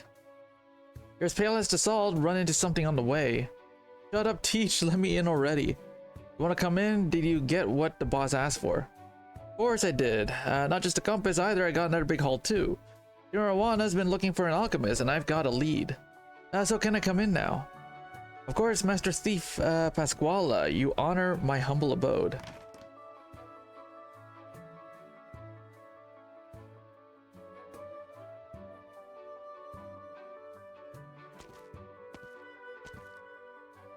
Anchors away, hoist the sails. High winds roar, our clothes a tour. Rain drowns our drunken haze, and lights our hearts ablaze. Ready ho, sail forth, 1,000 ships break port. At dawn break, we charge ahead. Who are you? What are you doing in my house? This alley is your house, senor. That cardboard you've got on your head is my bed, Joven. Sorry, I saw it in the garbage bin. Didn't think anyone wanted it. Mind if I hide from the rain here? I'll go once it stops. This town hasn't seen a drop in over 2 months. Even if it is going to rain, mind putting down my bed? Here, you can use my blanket. Thank you, senor. So what are you here for, Aegir? I'm looking for a local sword technique. The legends say the ones who devised it were. A few months ago, I heard about a technique that can fight the wind and waves and decided to come here and learn it. That's mighty brave of you. Don't you know the Inquisition's been cracking down on pirates these days?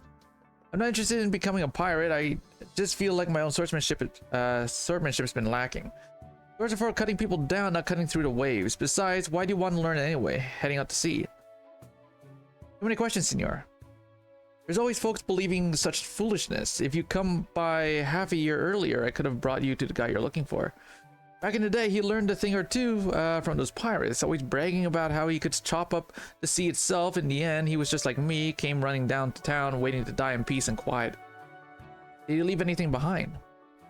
His diary, he took that to his grave. You'll have to dig it up yourself. If he knew someone wanted to learn that sword from him, he'd be so happy he'd jump right out, bones and all.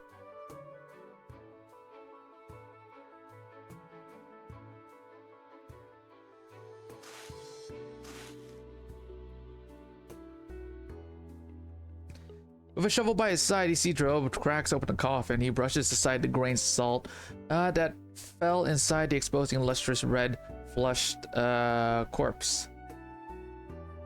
The corner of a book pokes out of its clothes. Isidro gingerly pinches the book and pulls it away, doing everything he can to keep the flimsy paper made brittle by the salt intact. Is this the diary you mentioned? It's too tattered, I can't read a thing. It just inhaled bits of paper. Damn, that's salty. I should look elsewhere. Where else would a wicked grave robber and cannibal such as yourself want to spread his evil? Grave robber, cannibal.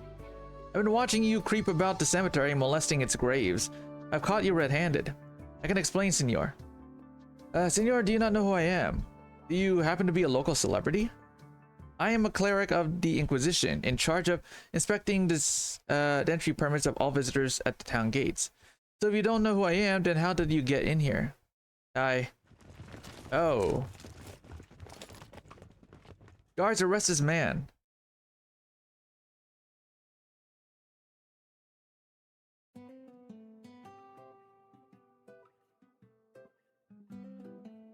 Are these petals crushed enough? Dr. Anora. But oh, more or less, a few more times and you can start blending in the oil. Why are your hands shaking? You must be mistaken. Taken? What was taken? I said you must be mistaken. And about what? What are you on about? Still, that much shaking. Have you been drinking again? You're the town calificador. You shouldn't be drinking. Wine is sinful and brings only harm. You said so yourself. I may have had a few cups with the representative of the wine caravan as we talked business, but it was all for the sake of securing the town's future. How was the widow doing, Doctor? Who now? Speak up. The potter's widow. She's giving birth in a few days. Gaining girth? Now gluttony, yet more sin. I said the widow is giving birth.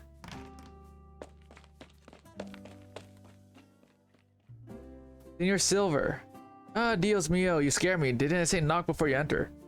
I heard you shouting and assumed you were in danger. Fine. Aside from that, I have something to report. You captured a lunatic, a blasphemer, in the cemetery east of town. He was stealing corpses in the cemetery. What? I thought that with enough food we could avoid such tragedy happening again. If it may Senor Silver, a full belly is not enough. When you first brought the holy law to our land, you cleansed us of our sins, but now, not only have your prohibitions been lifted, we have not heard your sermons in a very long time. Sin flourishes once more, it is inescapable. Is that what you think? Which is precisely why you cannot allow this vile blasphemer to spread his evil in town. I shall arrange a sentencing. What of old Apollo, he was seen talking to the blasphemer for quite a while at that. Only Apollo may have associated with pirates in his youth, but he wouldn't have the nerve to break the law. But I said there is no need. Sir, I believe we should at least keep an eye on him. We can discuss this later.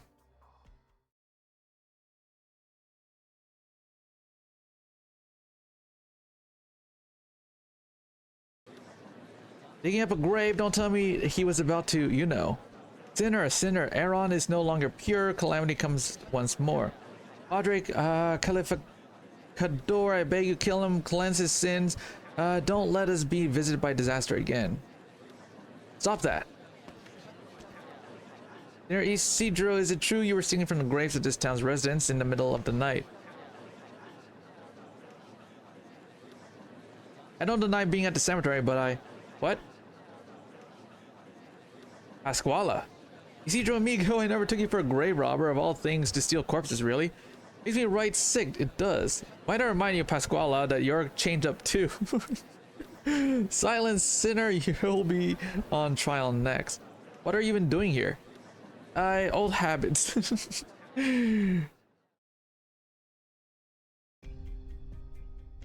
How the hell did she get tied up too? She's about to be executed. Don't blame me, that girl run foul of her bad habits. Barely out the door and she was already off picking the pockets of the best dressed man in town. Who happened to be Calificador Silver. With her skills, not even the Calificador would have noticed her. He didn't, but she was caught in the act by one of his priests giving a report. And what about that alchemist she mentioned? We know where he is. That's good. He's about to be hanged right alongside her. So how many of those priests do they have at the execution? 12. With your crew, we should be able to handle them. Let's go.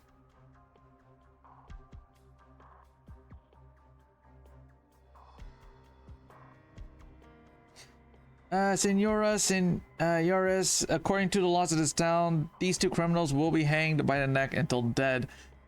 Dude, wait, Pasquala is gonna be hanged for like picking a pocket out. That is pretty harsh. Warning to all not to allow your souls to be tarnished by sin. This time the time has come, execute them. You don't look worried at all. What's there to worry about? Got a way out of this then.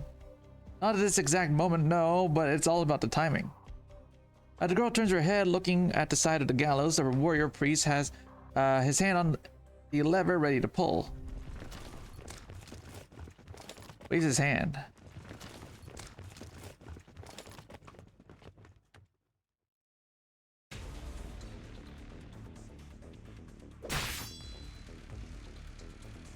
Not my hand.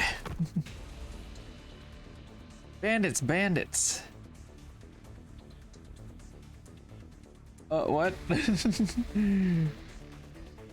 Repel them, protect the civilians, cover Calificador Silver's retreat. Get me, evacuate the citizens. Charge, you lazy sons of saltfins, charge. Don't let these poor bastards bite the dust. Those bandits are here to rescue their friends.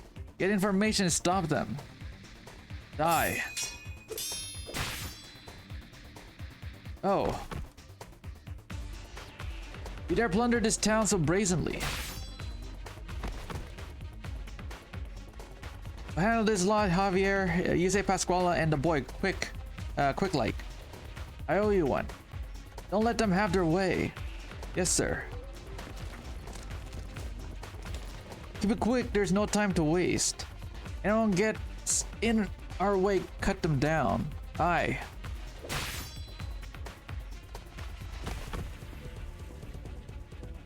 I'll cut them loose quick. On it.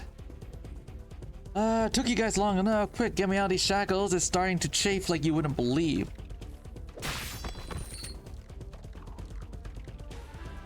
Yeah, my wrist. You called this a rescue? Like I told the boss long ago, you're nothing but trouble. And yet here you are saving me from the gallows. You too, Cheval. Get moving. Can I borrow a sword? Here, a catch. Don't even think about running, boy. You expect me to lay down and die, senor. Nice moves. Muchas gracias. Hey, is this really the time to get all buddy-buddy? How are you getting out of here? Shut your mouth and follow Teach. She knows the an alley leading out of town. An alley? I guess that'll do. Follow me. Ah, they're heading south. South? It's a sheer cliff. What are they up to?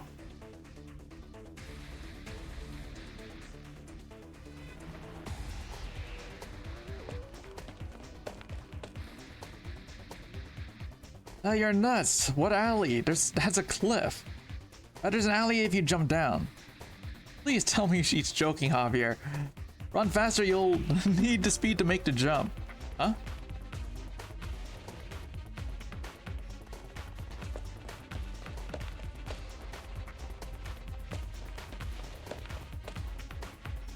Don't tell me you're going along with this plan. Any better ideas? I think you've got brain problems, amigo. Just ahead, 3, 2, 1, jump. With a decisive leap, the bandits jump down the cliff, knocking loose some rocks that fall alongside her. After a long silence, a distant muffled thump can be heard coming from the bottom. Pasquala watches Bandit and Boulder like disappear off the cliff's edge and gulps in fear. It's a dead end up ahead. There's nowhere to run. Get them. Jump already. They're about to catch up. Pasquale looks at the cliff, then back at the warrior priest pursuing them. I'd rather get cut down than jump. Zip it. Hey, what are you doing? With the girl tucked snugly under his arm, Isidro takes one last look back. Then he sets his sights firmly ahead and leaps down the cliff, screaming Pasquala in tow. You lousy piece of fin shit. I'll remember this.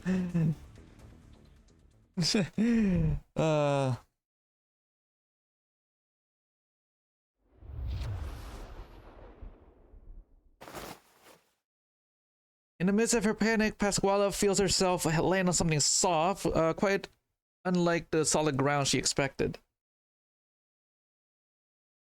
As she opens her eyes, she sees the giant cloth used to catch her.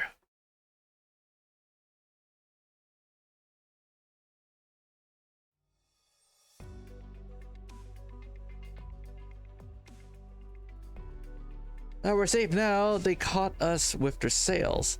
Oh, there was a boat at the bottom of the cliff. As she looks around, enormous bones pop up the ship's wooden hull, while layers upon layers of canvas and fin leather sails throng the mast, scattering the sun's light.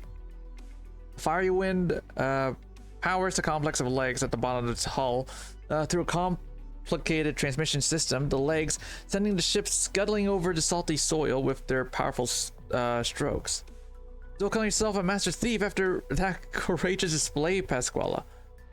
A good thief acts with thorough planning and caution, not reckless daring doing. Stop gabbing with her and get changed, Teach. The helmsman's injured, and I need you to take over. I didn't like that outfit anyway. Way too tight around the bodice. What's that you're carrying? Food and water. I spotted their granary earlier, so I snagged some in the chaos. Set it alight before I left too. They'll be busy putting out the fire to worry about us. Not that bad, you bastard. Put your backs into it, ladies and gents. We reach home tomorrow night.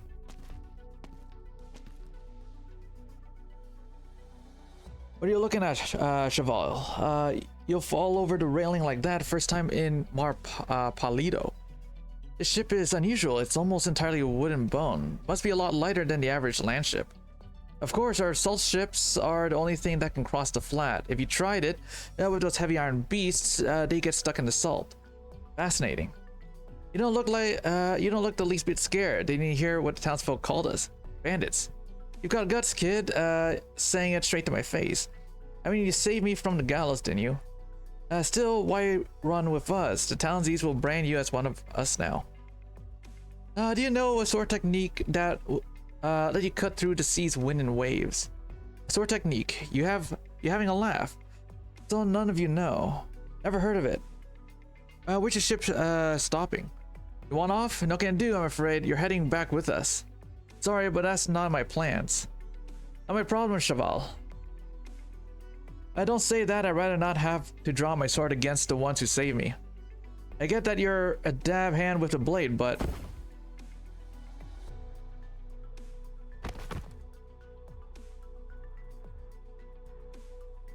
You need to watch your back.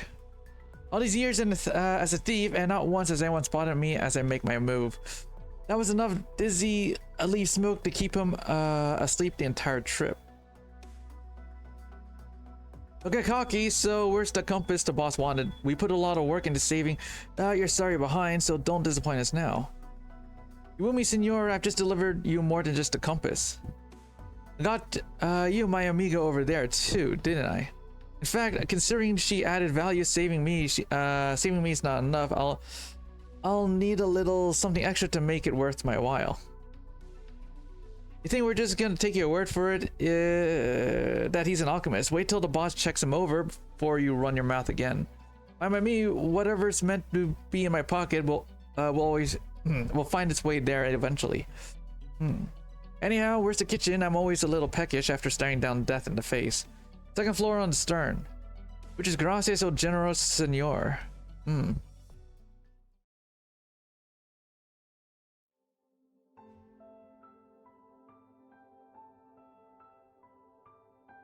Only going to remove the bone spines from the wound, not amputate your leg. Only the most vicious bandits would make barbed blades like this. The bleeding stop. On a little while longer, I've already sent someone to get a doctor on Nora. Once she's here, we can have a better look. Be at ease, you seem fine. You'll be better after a few square meals. Hey, Guardian. I goes, oh yeah, pretty good, not bad. It's been 2 hours and I'm only on the first, and I've only finished the first thing. I'm gonna be here for so long. Oh yeah, Guardian. Did you get the new character in Madoka? I'm gonna fight with a PC trying to clear space for a DMC and it won't let me on this old Kenshi. I haven't played Kenshi in a while. I have that game. Got Mabi. Yes, I got I got her too. I got her in the first 10 roll. She's so good, dude. 100%, like 100% fast forward on a character and buffs them too. The fucking character will go twice in one turn, which is great.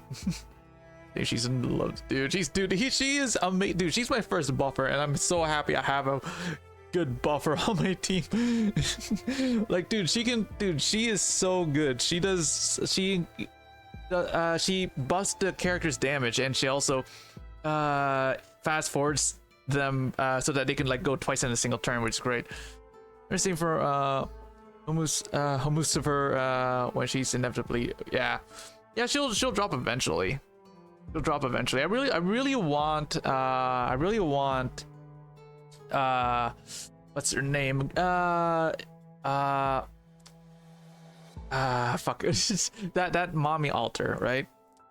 The fucking holy mommy. Yes, holy mommy. I really want holy mommy if they're ever gonna drop her. Which they might actually do at some point. She's probably gonna be a limited holy mommy. Yes. Yeah, she's 100% probably gonna be a limited. So I can't wait. No, I'm sure holy mommy will come. Yeah, I really want her. She's so cool. Senor Calificador, we've put out the fire in the granary, but there's nothing left inside. I'll think of a way to feed us. What of the doctor? Her legs are not so good at her age. Did you not help her over? She's gone. And where is she? Wait, what happened? She was knocked over by the bandits and hit her back, and hit the back of her head. She is no longer with us. I see. Not to Magia record arc, yeah, but it's coming. Yep. Senior Silver, are you? Yeah. So yeah, I was planning on like doing the event on stream, but then I found out that you can only do 5 at a time still. So I decided to like just scrap that idea. I'll just like do it on my own. it's like 5 fishes a day. So yeah, so just hold gems till then. Yeah, same. Yeah. So yeah, I'm not gonna like stream that. I'm just gonna do it on my own. Like, I really wish that they got rid of the restriction. I really wish that they get rid of the restriction. 5 runs a day is dumb, dude. There's like 4. How many sections are there? There's 4 sections, and then it's 5 a day. 5 runs a day for 4 whole sections full of missions. Oh, dude, they should have, dude. They should have just made this like a special event where we can just run it all, right? We can just like run it all once without the use of wasting one of our things to like to run it, right? And then after we like clear it once, then it should like let us to use the runs, right? I think that makes more sense, right? We clear them all once, and then it lets us use the runs, right? I think that makes more sense. I don't know why. Like, dude, that's so many missions for 5 a day. Hold on, how many are there again? Per is it the same amount per section? It's like just so fucking many. Did that hurt? Sorry, bear with it. She's giving birth, Silver. The widow's giving birth right now. Might be because of the bandit's attack or not. Can we have the doctor see to her first? Wait, where's the doctor? Don't ask, I'll check on her myself.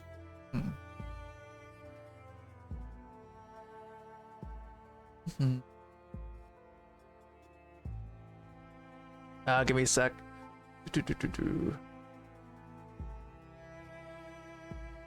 Okay. I wonder. Okay. Don't shake her. She won't be waking. Senor, the child. The child too. Senor, you. Clerics, guard the bodies. We bury them to. Aw, no. They didn't make it. Sir. Prepare to burden the beast after the funerals. Go and search for Honora's son.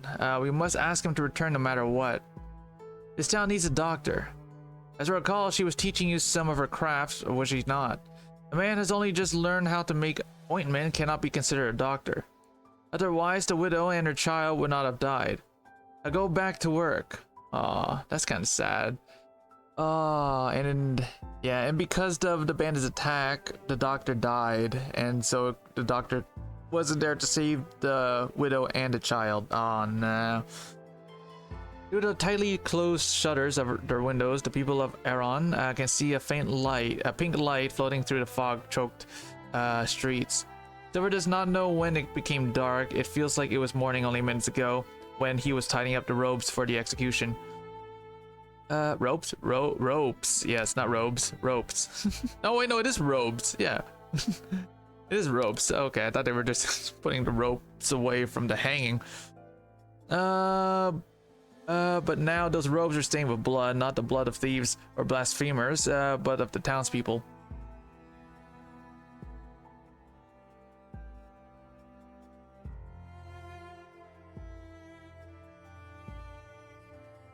Out of nowhere, he sees faint pink light across the street. A gaunt, lanky man with a bloody hole in his abdomen, large enough for him to see right through it. The man calmly walks towards them as if nothing was wrong. You need assistance, senor. You look gravely wounded. I am fine, Senor Calificador. You, on the other hand, look the most pale indeed. I am an alguacil, newly transferred. Why do you require my assistance?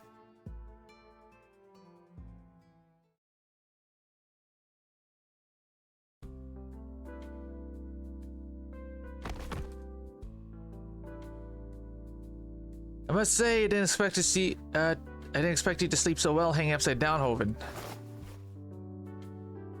This sort of thing happens to me a lot. You get used to it. Your old shed's good as new. Remember to thank Javier. It took him all night to fill in that tunnel of yours. You could have saved him the effort if you just let me go. Yeah, you're the one giving himself nothing but trouble but by refusing to fix my compass. Do that and you're free. I told you I don't know a thing about alchemy. That's not going to change no matter how many times you ask. Send him back to the shed and skip the bread for his meals. That wraps up the operation. Alright, let's see. Doctor, was I helpful? Oh. Okay.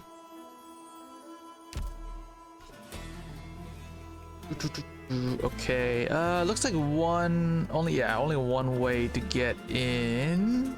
Should be. Oh wait, no, there's two. There's a cannon now. Okay. There's a cannon, so I'm gonna need, okay. I'm gonna remove you. I don't need you. We're gonna need a fast redeploy, so I'm gonna bring you. We'll do this. Actually, no. Keep it like this there. Order confirmed. Crystal clear.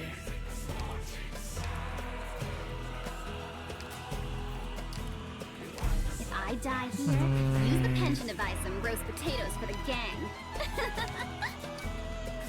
I don't often play with accompaniment. Seem to start my DNA download. Nice. Nice.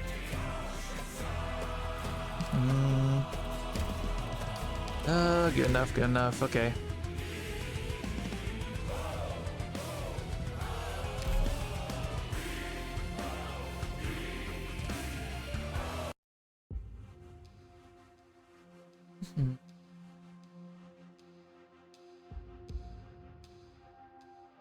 You're always looking out to sea when you're alone. When I was but a wee babe, you'd pick me up, point out into the distance, and tell me that if I kept going that a ways, I'd see an ocean bluer than the sky above. That was 50 years ago. There's things that happened 100 years ago, and you still haven't forgotten, Senora. Oh, my little Perlita, if you had captained a ship across the churning waves like I once had, seen lightning crash into lightning between the clouds, heard the unending peals of thunder. You never forget a moment of it your entire life either. I'm mighty curious though, how's this sea the old folks keep going on about really alike? I've lived in this flat for my whole life, and so I don't get it at all, no matter how much I rack my brains. Before my old man died, he talked day in, day out about going out to sea, about how he followed you and Captain Cruz in filling your holds with treasure.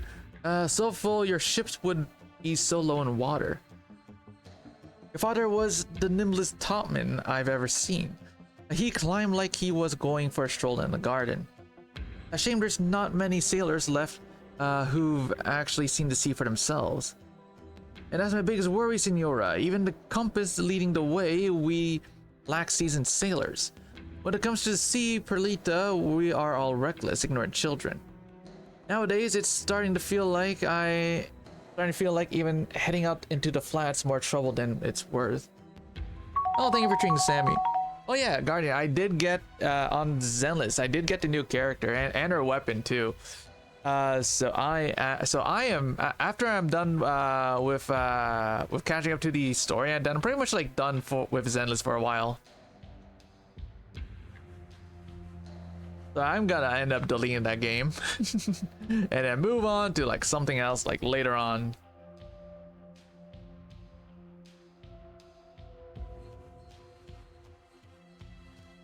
A little foul beast told me that a particularly astounding fellow has come to Aeron and in the process cut off nearly all of our trade routes. Have they finally decided to take us seriously? We managed to sniff out all the sites we used to contact the caravans like some kind of beck beast a few decades ago that the useless bastards in town couldn't even spot our footprints. Always nice to get the characters, but I hate 50-50, so I will never pay to any Holy Reverse game. Yeah. I lost 50-50. But I got her anyways after I fucking after I got the character on pity. The way doesn't need another yacht. So yeah. It's unfortunate. I'm now broken Zenless, so.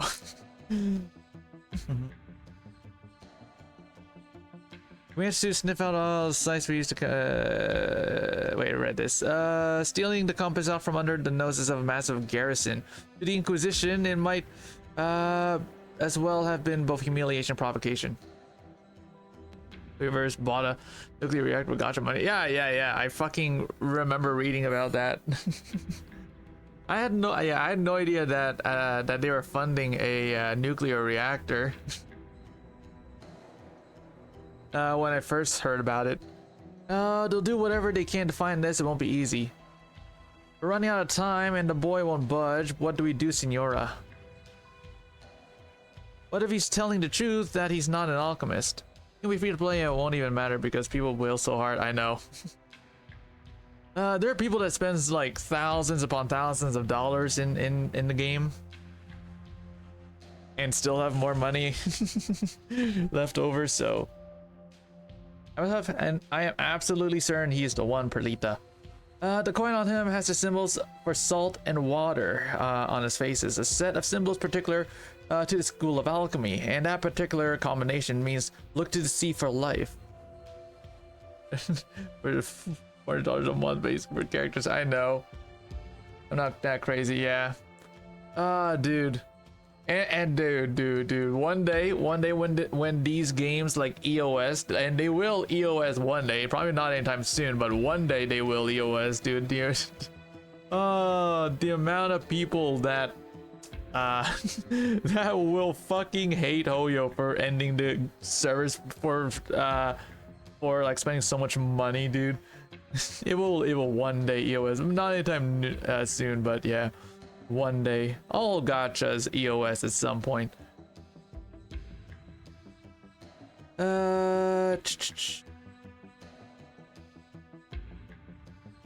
familiar with the coin's former owner, Alice. He was the most talented of the alchemists. Moreover, the boy has the same style of swordplay as him. Even their speech has similarities as well. Even if they knew each other, that doesn't mean he taught him anything. The coin could have been a gift. No, if Alice gave that to someone, it can only mean he had unusually high expectations for him. According to their traditions, the coin can only be passed from teacher to student. So why won't he admit it then? That puzzles me as well. I've already made it perfectly clear he has nothing to fear if he cooperates.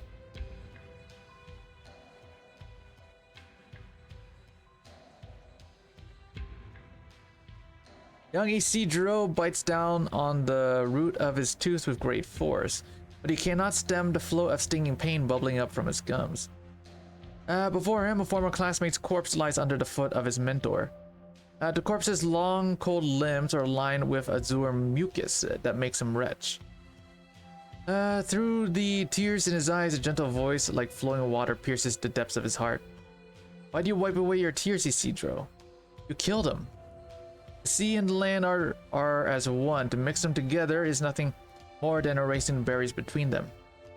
He decided of his own free will to embrace the salt and water flowing within his body, to share all of his existence with us. Be not afraid, be not hateful, derisive loathing, shut not the windows, bar not the doors, close not your heart. No longer shall there be polluted blood or shameful pain. There will come a day when all will be given, all will give their all to each other. Suddenly the corpse on the floor jerks like a fin out of water, letting out a gurgle of what sounds like grief before falling flat once more. Isidro watches as corpse's eyelids slowly lift, revealing the eyes of someone unfamiliar creature. Its lips open wide, and a voice, human yet inhuman, warbles out. You are the same as me. No. I will never be like you. I won't. This derpy thing. Claspings together. You. Ow, what are you doing? Nene twists around his leg, trying to use its rotund body to cover his foot. A variety of sounds leak into the shed from his surroundings. Some weeping, some arguing, but mostly cursing.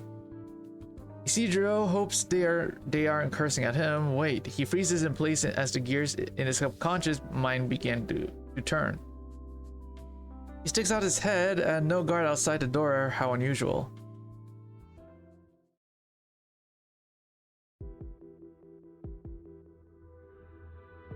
A line of people walk through the middle of the haven, their heads hung low, their clothes smeared with blood. Those at the back of the line are dragging planks behind them, the people sporting heinous wounds lying atop them. The wounds are so deep their bones are visible, bandaged only with rags. The blood has soaked into the planks, leaving behind long red streaks on the white salt. Only the occasional gasp stands as proof as they still live. Only half of them made it back. What happened out there?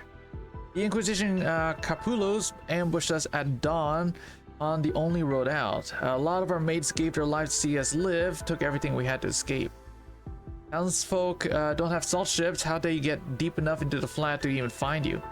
Who knows? They're like ghosts, like they don't feel pain, they don't even fall down if you cut them open. They just get back to attacking you instead. The clerics in town barely knew the blade from the hilt. How could they pull off something like this? Oh, there you are, Teach. Where's the rest of your men? Managed to get done what needed doing. If you lost, it's just like you. There's another crew I haven't heard a peep from them, from either. If this goes on, we won't even have enough men to continue salvaging. Teach is about to say something when she spots Isidro among the crowd. He walks over, grabs him, and drags him to Rus. How'd you get out? No guard at the door.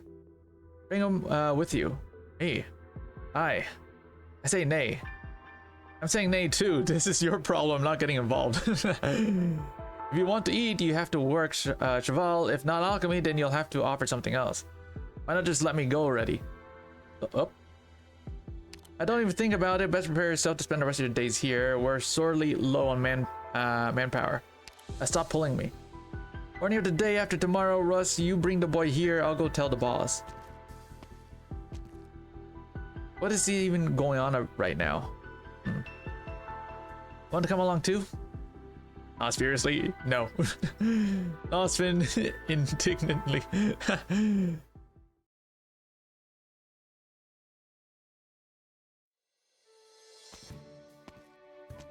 Hey, Weedy! Put the luggage down here, Leaf.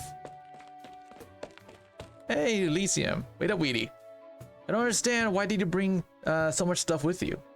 I haven't seen Thorns in a while, right? As his best friend, it's only natural I have a few things to give him. You could have let Leaf carry them. Why bother? Even this is barely any. There, the box broke open. Help tidy this stuff up, Leaf. What's the big deal? Cleanser, lotion. Ooh, that's heavy. Why so many skincare products? How else am I supposed to protect myself from this scorching sun? I'm not having a repeat of the tragedy from last holiday. Holiday? Are we here to find Thorns after he went missing? Well, he's a big boy now. He can handle getting a little lost. Let's see what's in this bag. Oh, right, clothes. You really need an entire suitcase full of outfits just for this mission. As representative of Rhodes Island, it's very important that I maintain a certain image. Wait, so which of these were you giving to Thorns? That package there, the one you're stepping on. Sunscreen, waterproof, cooling, whitening. Does he really need any of this? What kind of friend would I be if I let him burn to a crisp? Well, you know him better than, you know him better, so if you say so. Hey, careful with those. Watch what you're throwing. Someone's coming. We should block the street. We shouldn't block the street.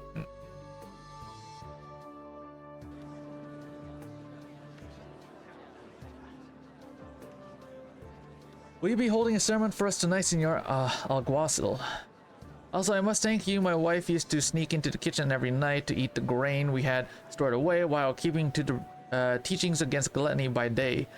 But ever since hearing your preach, she hasn't sinned even once. Your teachings have cleansed her soul, and for that I am grateful beyond words. I merely shared with everyone all my worldly possessions. You are far too humble a senor. Senor Alguacil, please allow me to hold your hand. Such frightful events have happened in Aeron lately, and I'm terribly afraid. You may, if it might bring you comfort. While I have never sinned, I was wondering if you could lay your hand atop my head. Right, no crowding, one at a time. Control yourselves, think about your requests before your turn comes. Do not take up too much of Alguacil's time. The locals here seem a little odd. Probably because they trust in the Inquisition. Maybe. I wonder who's in charge here. May I help the two of you? Ah, that would be amazing. What should I call you, amigo? Anastasio is my name.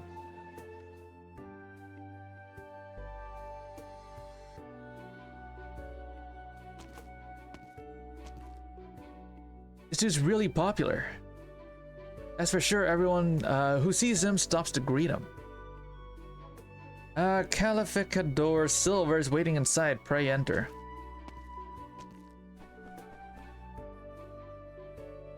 The burden of those cursed with charm. I know it all too well, amigo. Pardon? Is this man your... Oh, we're just colleagues. Honestly, I barely know him.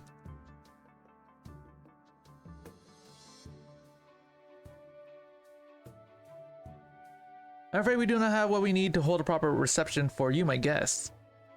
Town's granary was recently burned down by bandits, so I'm afraid we're all a bit hungry before the next caravan arrives. Don't worry about it, we brought our own food. I'm truly sorry for this. I believe we have yet to formally introduce ourselves. This is Field Operator Elysium, and I'm Engineering Operator Weedy, both from Rhodes Island Pharmaceuticals. You're an engineer then? Yes, I am. Are you familiar with the mechanics behind wind-powered light land ships? Well, my specialty is bioengineering, so I can't say I'm too familiar with mechanical engineering. However, based on my limited knowledge, I'd say it would be difficult to realize.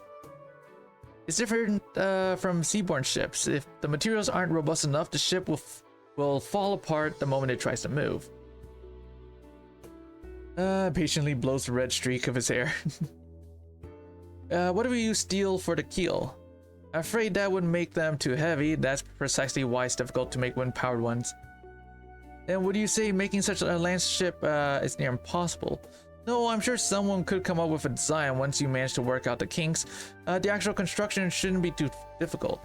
Well, if we're talking about today's Siberia trapped in its own web, it wouldn't be much more difficult than making a traditional land ship. I see. Patiently waves his hands. Look, I'm terribly sorry, but shouldn't we talk business first? For example, the whereabouts of my friend.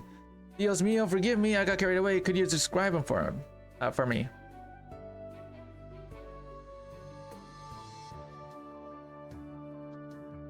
That's crazy. There's no way. There's no way he'd do something like that. Calm down, Senor Elysium. I'm simply stating the facts. What you're saying is that Rhodes Island operator colluded with bandits from the Salt Flat, both in stealing the corpses of the townspeople and arranging a rescue from his execution. Never mentioned Rhodes Island during the interrogation, but the crimes are...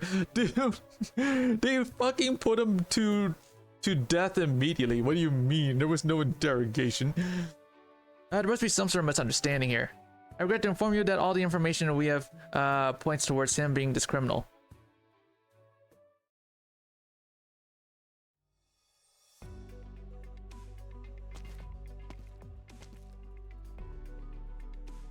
I said stop following me already. Show Nene a little more respect, Cheval. I'm treating it the way I would treat any of you. Which clearly isn't respectful enough. Nene is far more useful than you are.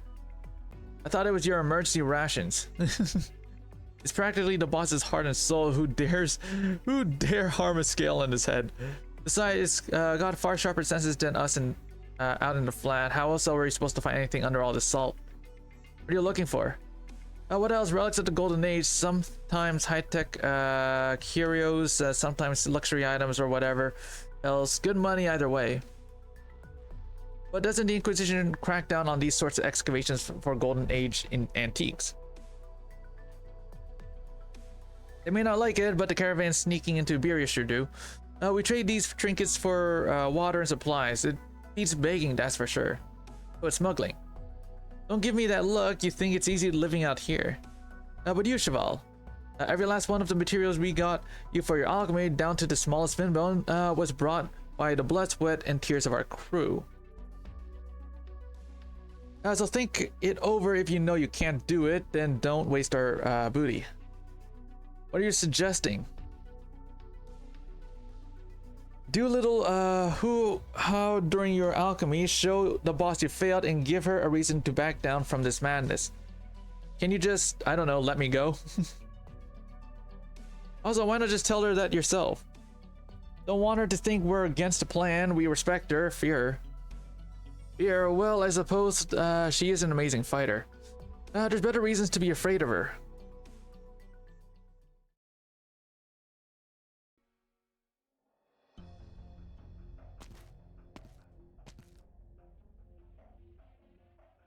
Wana stops in her tracks as though she sensed something in the wind. She looks behind her. She sees no trace of living creatures beside her own footprints left on the desolate salt flat.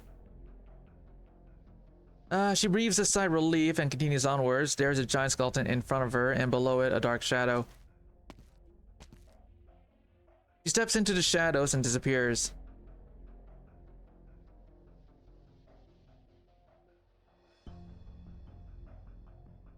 There was mutiny back in the day, but only a few old bastards still remember it. Someone said in front of everyone that she'd be working with the sea monsters, that she offered her entire crew up for freakish strength and longevity. You mean the Seaborn? Whatever they're called, at least the sea had only just retreated and the monsters were still running wild. It was thanks to Captain Cruz and his crew risking life and limb that most of them were cleared out. And Captain Cruz, they all died out in the flat. Well, almost all. Wana was the only one to come back. And when she did, she took over the entire fleet. Anyone who didn't want to follow her ended up dying one by one on hunting trips or in Inquisition ambushes. She said these were just rumors. Even Teach was but a lass when this all went down. So you think she isn't actually trying to fix the compass to help everyone find a way out? Perhaps could be part of a much bigger plan. Nobody knows what she wants. Are you the only one who suspects her, Senor Rose? There's a few of us. What about Senor Javier? No, that boy has never doubted her for a second. She's taken care of him for so long, he sees her as a mother. She took him under her wing after his mother died. Those Seaborn in the rumors, have any of the sailors even never seen one? Nope, not a one. What's his problem? Looks like Nene found something. Stow the sails, you scallywags. Drop anchor. We're settling down. You heard him get digging. Remember to bring your shovel and your sword, Cheval. Don't even think about running. I'll have someone keep an eye on you.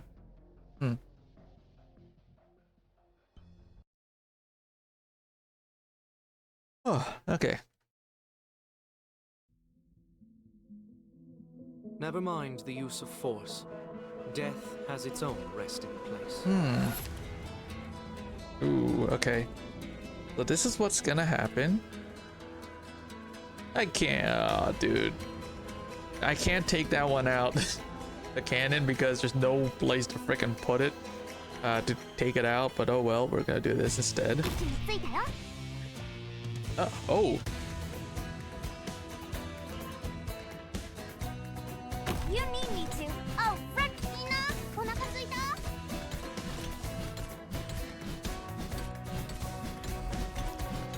I'll give you both capacity calculations complete.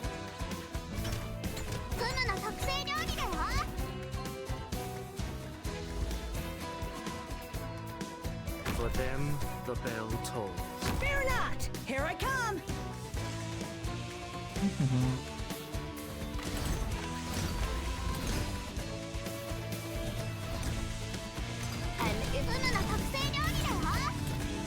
Oh shit, hold on a second. Preparing rescue.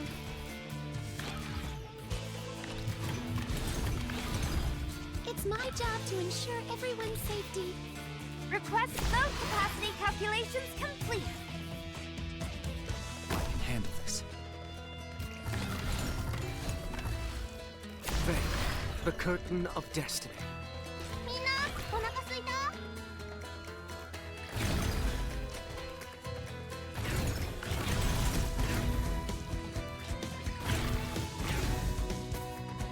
おいしいもの食べよう。 There we go.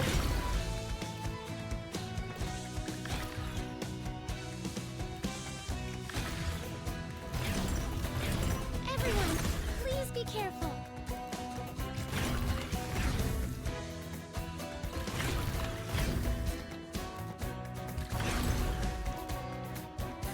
Mina, お腹すいた？ Mission accomplished.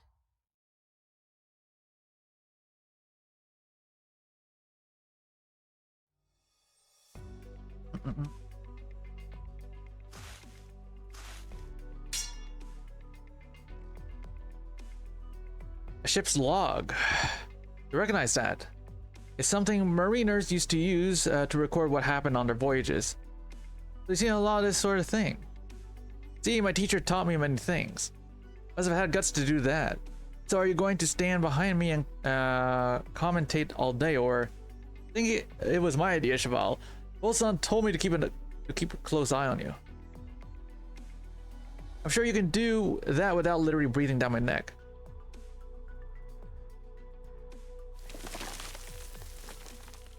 A sound, I know that sound. Theodore looks around vigilantly, warned by the sound of the salt wind behind the sailor. He sees an unfamiliar dent appear on the surface of the sails. Out of the way, it's Dolphin incoming.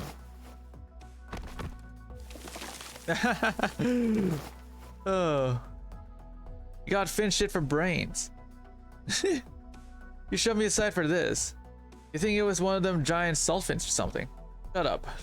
If it weren't, if it were, the whole ground would be shaking. One of these small fry just leaves a little dent is all. Besides, they're the same sort of critter as Nene.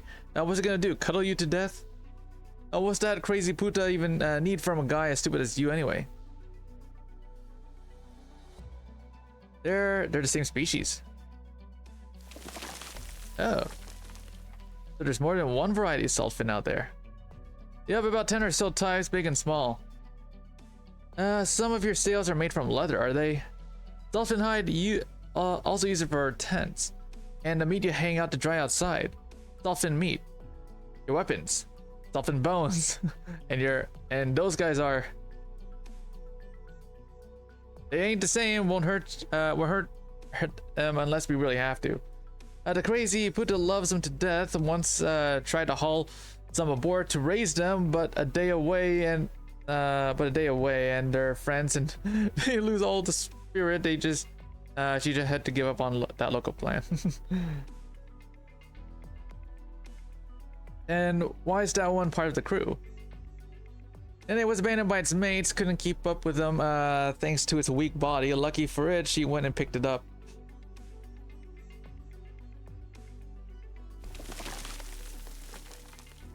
You're leaving. As normal, they don't stay in one place for too long. One after the other, the salt fins drill into the salt, speeding off into the distance. Their tracks laced and intertwined, leaving the salt surface looking like a cracked mirror. They fascinate Isidro. He climbs up on a jagged rock, hoping to get better look at where the cracks are headed from a higher vantage point. He stands at his peak, and to his surprise, he sees an immense gash barreling towards him, swallowing up any salt reefs or skeletons in his path. He realizes the salt fins weren't leaving, they were fleeing. As they were around anxiously. No, that's definitely not normal. You see something. Move quickly.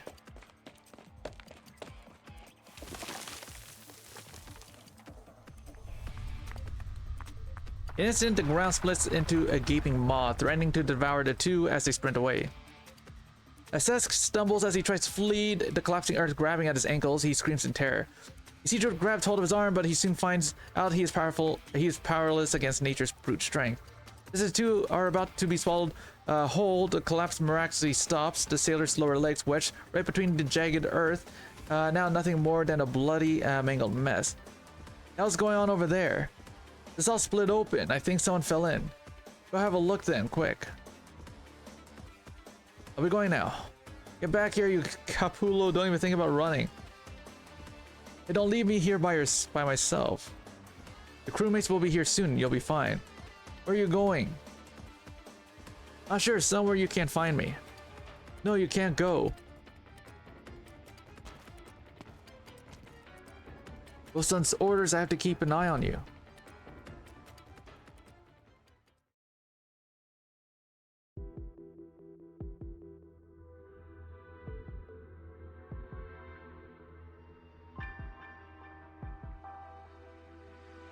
I haven't been here to see you for so long. All is going according to plan. Yes, we've taken a few risks, but they were worth it. Soon we will set our sails once more and return to the ocean's embrace. Are you happy for me? Sound of metal scraping against stone echoes out from the cave, followed by a slender seaborn slowly slithering its way out, its form warped and twisted. Each of its tentacles is wrapped around a weapon. As their points and edges drag across the stone walls, they keen and wail. It slowly approaches the saltfin mead and slowly eats away at it, its eyes fixed on Wana the entire time. He meets his gaze, quietly waiting for the Steepborn's reply. But in her heart, she knows that it's no more than a beast without a speck of intellect or humanity. We will leave this place, this desert of salt, no matter the price. Wana turns and exits the cave, leaving behind only a Steepborn thrashing around like a caged animal, and now it has finished. Now that it has finished its meal, rocks fall from the ceiling until finally it ceases its struggle on a way out, slowly calming down the darkness.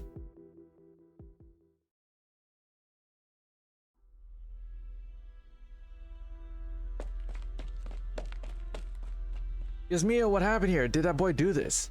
No, it was my fault, but he ran away.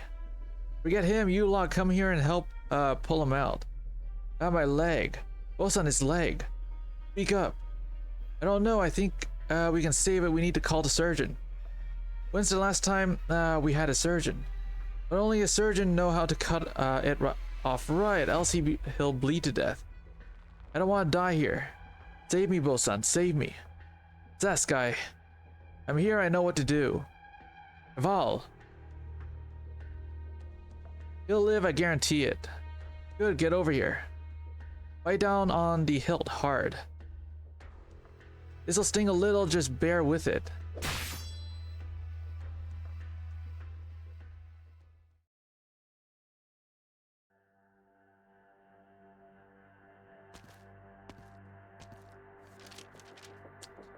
Thorns.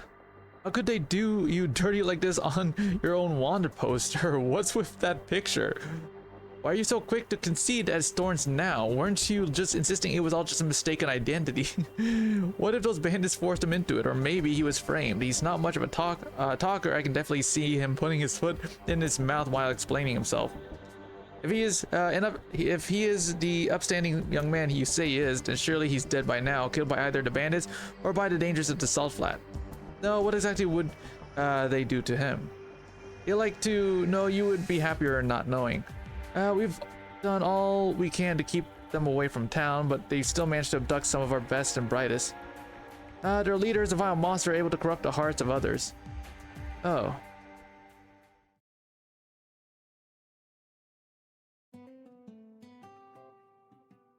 Time to start cooking. Who touched the kitchen? Who touched my kitchen? The smell is coming from the pot over there. Stewed fin hearts. This is Senora Wana's specialty. But they went bad ages ago. Better put that fire out.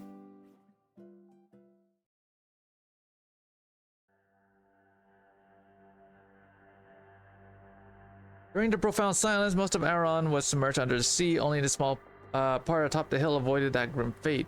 But it too shortly fell to chaos as the harvest failed. The pirates sailed in before the seawater retreated. They claimed they would bring order to Aron. But in truth, they only wished to burn, kill, and maim, forcing the townsfolk to surrender to the reign of terror. Everything they saw was put to the torch.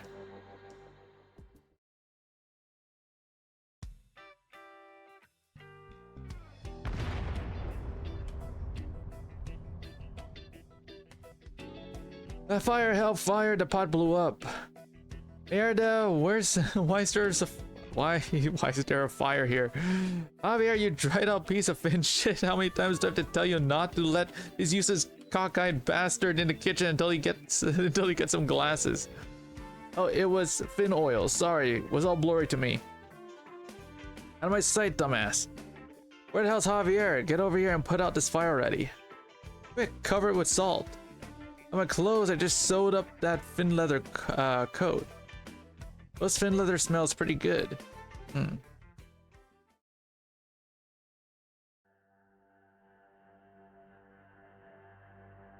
Even if he is lucky enough to be alive, the bandits themselves live harsh lives in a way. Surely they wouldn't treat their captives well. He's most likely dying of hunger and thirst at this very moment. Are you alright, Elysium? I'm fine, Senor. Cador, please continue. Needless to say, we can only pray he does nothing to incur their wrath. Their punishments are as barbaric as they are capricious. To slit open bellies or chop off hands and feet over the slightest offense. You think they twist a law like that? Slit open bellies or chop off their hands and feet, you say?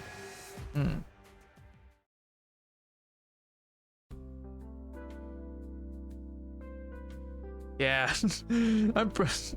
I think they're talking about pirates from the olden days, right?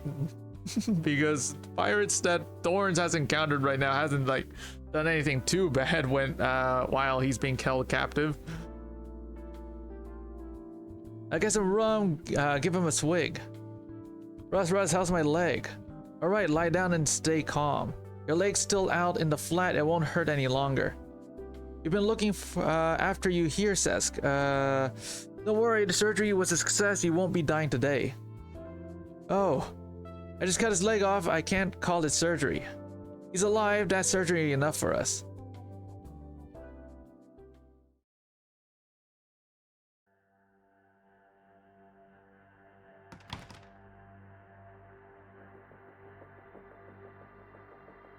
Conda and Elysium, there's nothing to suggest that these bandits have killed him. I don't want to think too much about the possibility, but where should we even go to find out? Weedy does not answer. In the distance, several corpses hang from the pole outside of town, swinging in the wind. A fowl lands on top, feasting on the carrion. Oh, you two are guests of the Inquisition. Those were bandits caught by the alguacil. They were hanged all according to the teachings. Their bodies will serve as a warning to others of their kind. Dead if you stick with the bandits. Dead if you come back dead if you come back looking like a bandit. Thorns. Hey, Hoven, you still want that paper you're holding? Yeah, I don't need it anymore. Here, take it. Gracias. Finally found something to stick my bed together with. Isn't this... what? Have you seen him before? Of course I have. I even sheltered him for a night.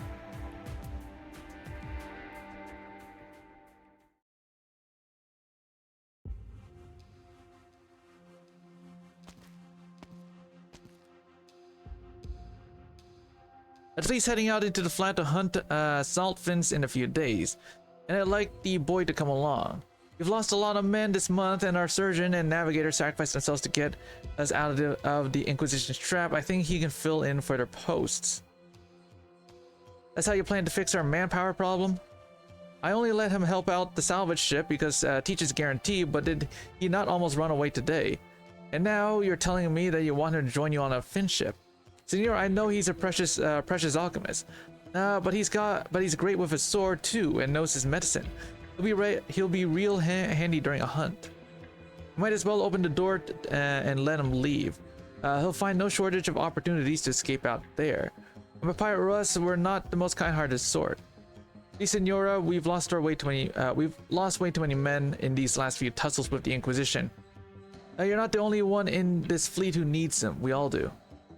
He's far from a good little boy, you know. In fact, he's rather naughty. How will you ensure he does as he's told?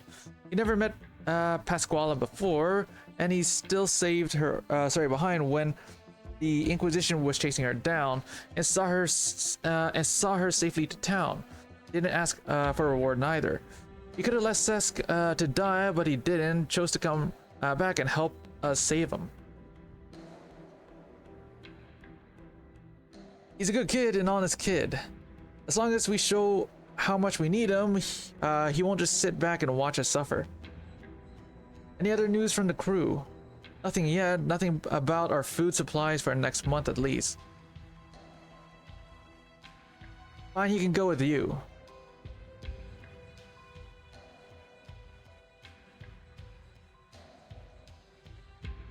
So the boy was your friend then? Fine young man, such a shame what happened, and in the prime of his youth. Alright, fine. I'm going to go find him myself. Elysium. BD Thorns is definitely out there, waiting for us to save him. Here, a communicator out. You stay in town, I'll head out into the salt flat. What? If anything happens here, contact me, we'll keep in touch. Take care. Elysium. Wait for me, Thorns, I'm coming. Why do you kids never let me finish? You were trying to say? It's a shame a fine young man like that would come back to Iberia just to learn a bit of swordplay. Wouldn't it be better to live out the rest of your days in some other country?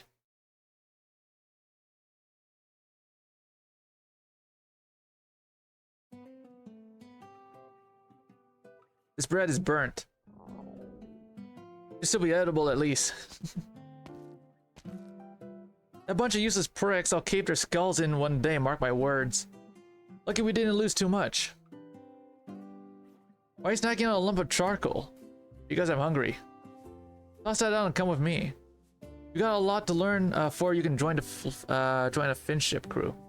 Finship? What finship?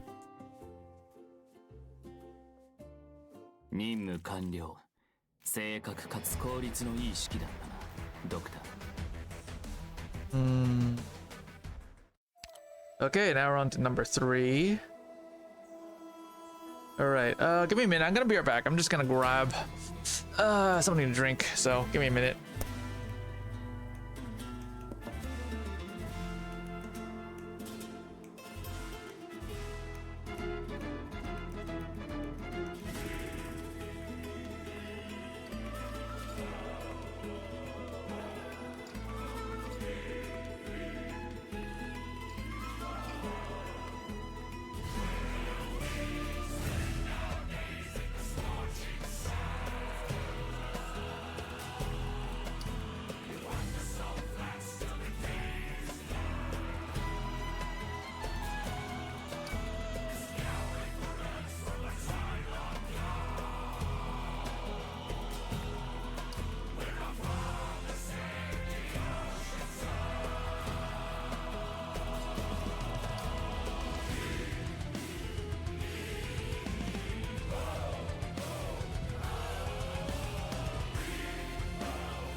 Alright. Where were we?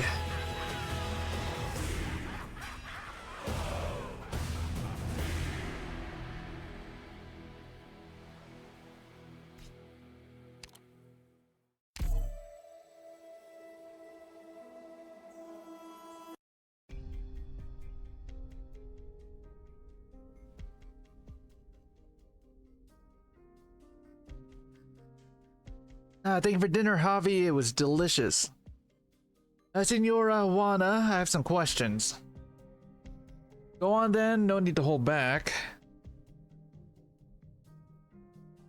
I feel it's a little risky to be hunting such a massive Solfin with the men we have. Wouldn't it be safer to go after a school of smaller ones? Solfin schools we've built have been far too small. We'll need a more alchemical materials for what is to come. You've already prepared plenty. Still far from enough. The compass was just the beginning. We will need so much more once we enter through the ocean. Pause. The last cook said, you like to make some crazy decisions most of the time. It makes our blood run hot with excitement. Other times it makes our blood turn to ice. Yet he was ever loyal to me, supporting even those decisions that made him freeze up inside. Is that what you expect from me too? No, which is why he's the previous cook and you're the new one. You really wish to spend the rest of your life worrying about your next meal? This is your chance, seize it, and all our problems vanish forever. The ocean managed to nurture the entirety of the Golden Age, but our entire fleet can't even compare to your average gang of smugglers. But the Saltfin has nurtured us for decades. It hasn't been easy, but you've led us through the years. Saltflat is too barren for us, and the ocean is too dangerous for us. Think about the townsfolk, they would like nothing more than to be rid of us. And their net draws ever closer. You were never afraid of them. It's not them I'm afraid of, it's the flat, its ecosystem is about to collapse. That fissure was just the beginning. Survey teams are reporting that large voids have appeared beneath Saltflat, where underground rivers have dried up. Voids. The underground rivers are drying up, the number of microorganisms has dropped sharply, and with it, the number of Saltfins that feed upon them. It's been a long time since one of our fin ships encountered a large school of Saltfins. Why didn't you tell us? What was it supposed to say that we're finished if we don't escape this place? What would that accomplish other than causing a panic? Is this the only way then? Yes, it's the only way.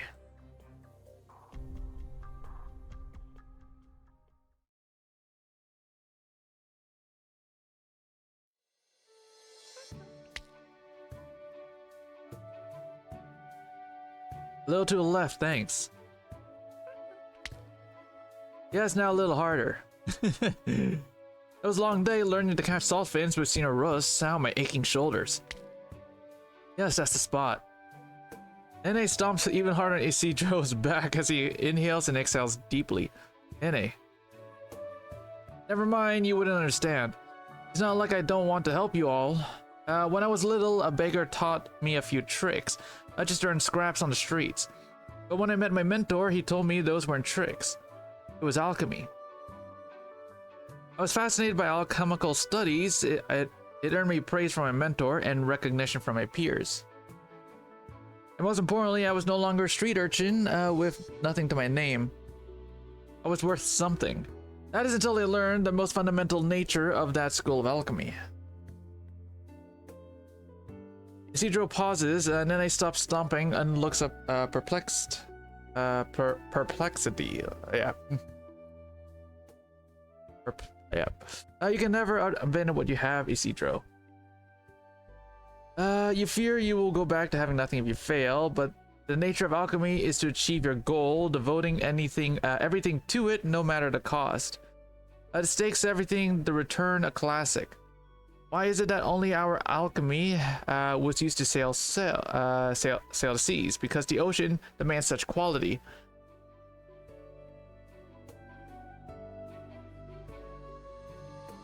Sensing Isidro's depression, Nene lies down on his back and chirps gently.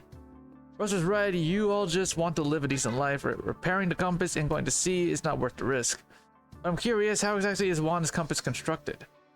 The corazonics inside, does it truly point towards whatever your heart yearns for the most, as the stories say? If I just had the chance to study it. Did you fall asleep? I'm curious what's going on in my own heart.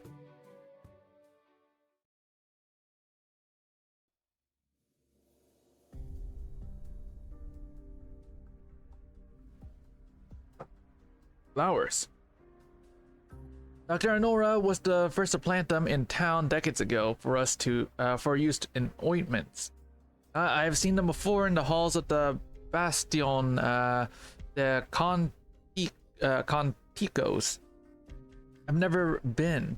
All I know is that is the first flower to bloom from the salted earth of Aron, after so many years of being besieged by the sea.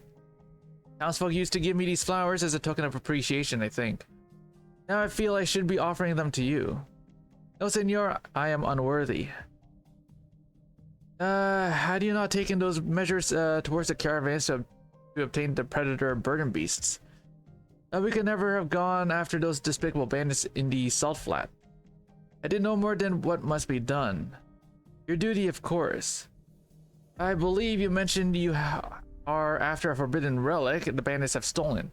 What sort of relic could you possibly what sort of relic could it possibly be to bring you all the way to this barren land?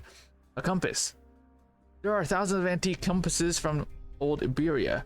Not like this one corrupts the heart. It points towards the user's deepest desires dredged from the depths of the heart, or so it is said. But those who cast their eyes towards such bare desires can never turn back. It drives them to theft, robbery, murder. They cannot stop themselves, try as they might. You really think so? It is simply the truth. This is what you've been preaching to the townsfolk these past few days. It was not I who preached. The people here already understood this truth more profoundly than I ever have. Someone has already revealed it to them, perhaps you. Yes, it was me. It was I who issued those prohibitions. Why stop then? Why lift the prohibition? Look at this town. No one here dares touch the new goods and technologies that the caravans bring. No one dares leave their house after dark. They dare not fill their stomachs even in years of plenty. Every word I used to shackle these poor people has continued to shackle them. They see it differently. Was it not your deeds that helped them lay aside their dreams and laments for wealth and power? Was it not your words that encouraged them to take up the hoe and the scythe? Times have changed, Senor Alguacil. Times never change, Senor Calificador. The deepest desires of the heart should never be probed, not by anyone, not anywhere. Never.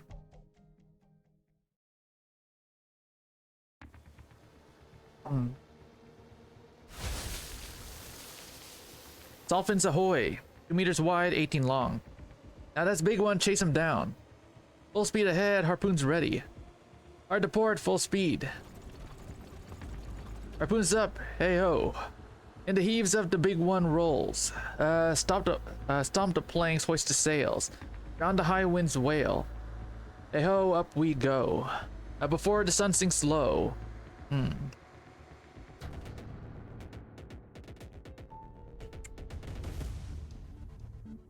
What you watching from the corner for, Cheval? Oh, nothing. Watch yourself, but the shaking is good. It's a good thing, means we're getting close. Where'd the boss put you? Reeling the net from here or joining the hunt in the salt? Senor Wanda won't let me leave the ship. I don't get it. With your sword hand, you'd be way more useful in the hunt. You didn't give me any particular job either. Just told me to do whatever I can. Weird, she's usually so detailed. Maybe the standards are relaxer for a new guy.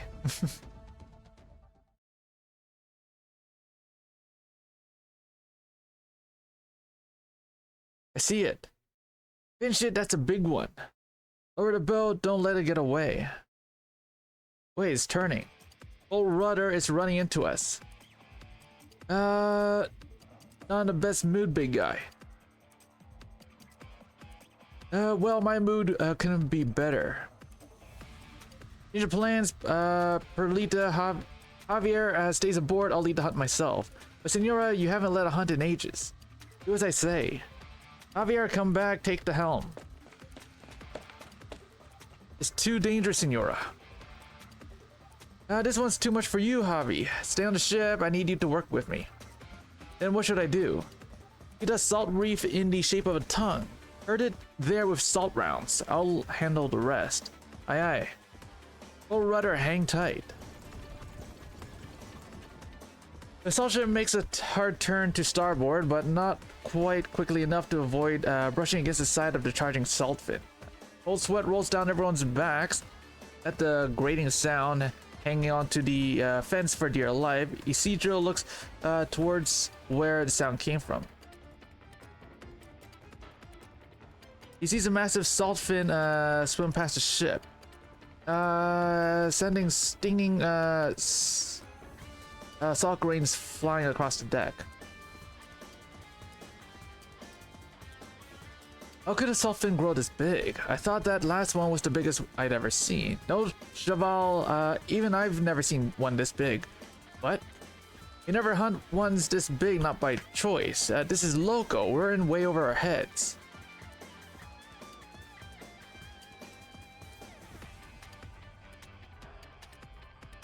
Load, aim, fire. Port broadside fire.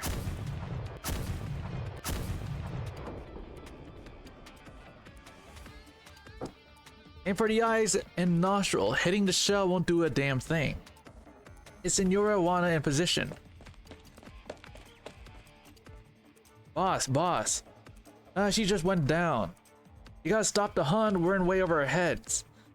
And how would we eat tomorrow if we don't hunt today? What's the matter, Russ? It's twice as big as any other salt fin. Only the leader of a school could grow this big. So you expect it to have a whole school behind it, but I don't see, but I sure don't see one. Get to the point, Professor. Either it's lost its school or it was abandoned. Either way, it's mad, real mad. Does Senora wanna know about this? It was her plan. She's toying with our lives again. If that thing decides to bring us down with it, we're all... Each. Senora and the hunting team have already left. It's too late to back down. Don't let the rest of the crew know. We can't afford to panic. Keep firing, Javier. I'd rather die on a hunt today than of starvation in a month.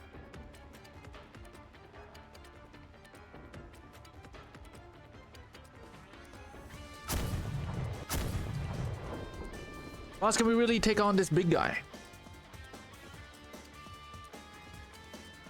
Of course, and we'll win. Wait for it to turn and aim for gaps in its shell. If you can hit the nostril, all the better. It's coming straight for us. Row hard forward.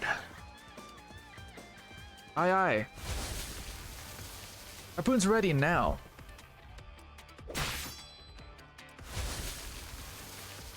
Good, keep it up. It's too strong, I can't hold this rope much longer. I'm with you. All hands again. Good, someone hit the nostril.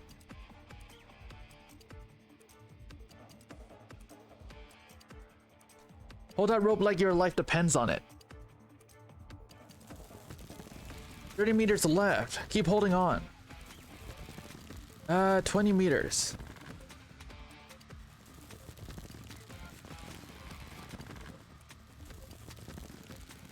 10 meters.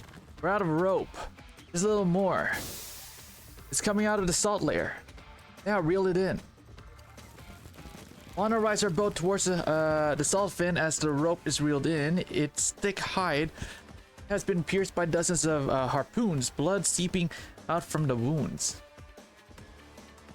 Listening to its heavy, rapid breathing, Wana knows that its life is coming to an end. She cannot help but place her hand on the massive figure, reeling its life Feeling its life flow out of it little by little until the salt fin closes its eyes, still raging against the dying of the light with its last breath. It's finally. We did it. Hail the salt ship, have to come for us. Aye aye. Wait. Look out, Senora. He's not dead yet. Anna feels the gaze filled with overwhelming malice upon her. As she looks up at his eyes filled with hatred and anger. Next instant, the salt fin begins flailing violently, sending blood-stained salt falling over the sailors like rain. It breaks free of the ropes, leaving behind only the harpoon still impaled in its hide. It raises its tail fin high. Retreat, retreat. No. Several boats are quickly snapped in two by Saltfin's attack, and the air is filled with the screams of injured sailors. The sound seems to fill Wana with a certain resolve. She charges towards the rampaging Saltfin and grabs one of the harpoons on its back. It keeps up, trying to shake her off. It's too dangerous, Senora. Let's go. No, this one's mine, as long as I still breathe. Dolphin sweeps aside the boats in front of it and swims into the distance, carrying Wana on his back. It does so with astounding speed, like an arrow from a bow or a dying star.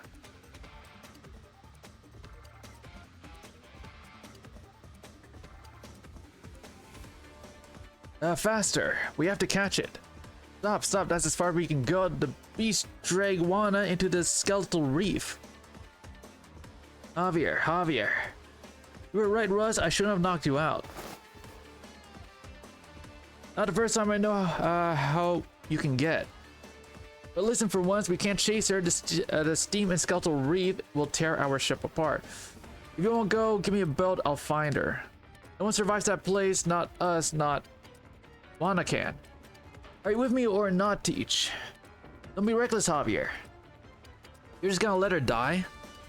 No one wants to lose our leader, but we can't lose you too. She likes you. If something happens to her, you have a responsibility for what comes next. I'll go. Maybe so, Teach, but she won't die. I won't let her. Who's with me? Count me in. And me. Would you mind if I join you? Sailors part to let Isidro through. If it isn't our resident alchemist, I figured you'd keep your mouth shut forever. What could you possibly do, Cheval? I can help you get out of that valley alive.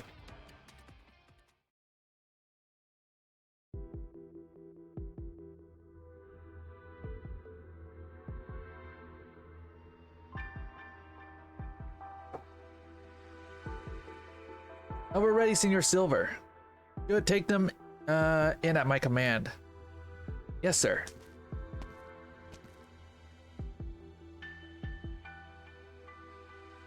Are you sure those bandits will pass through here, Senor Al-Wasil? Yes, they're short on supplies. Dolphins are their only food source in the Salt Flat.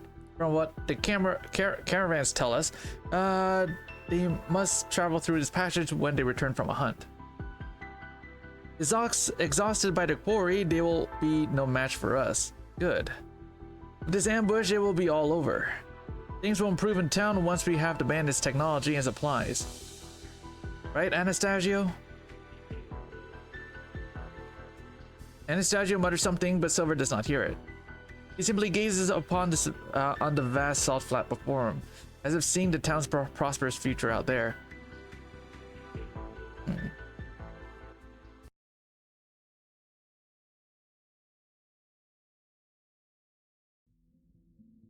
Okay, let's see what we got. I have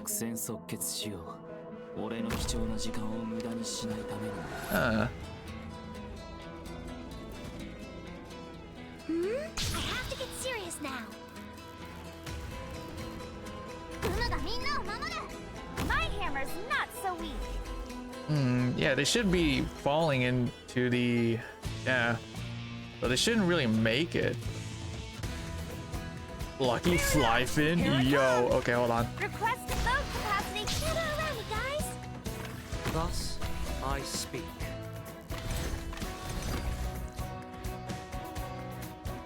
An improv from us.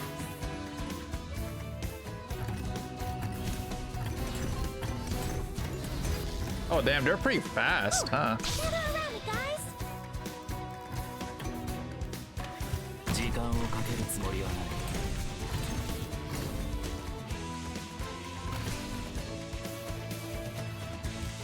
Handle this. Request a structure stable and sound. No, gather around me, guys. Yo, what? What's that thing carrying? Preparing rescue. Oh, they can pick them up. Oh. Okay.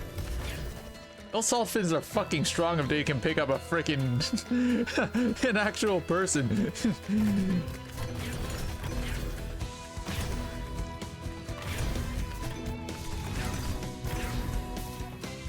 Not only just a person, but a freaking barrel with a person inside. The barrel itself should be heavy, but damn, they're also carrying a person inside of it. At your disposal. Hang in there. The treatment will be done in no time. 動き回るそうすればお互い手間が省ける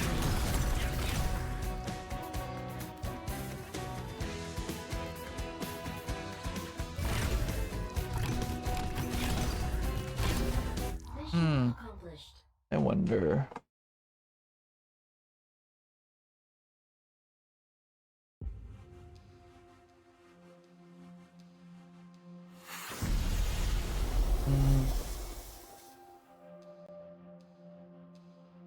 Watch out, Steam Pillar. So this is your brilliant plan to have us all die here? Sorry, I'll be more careful.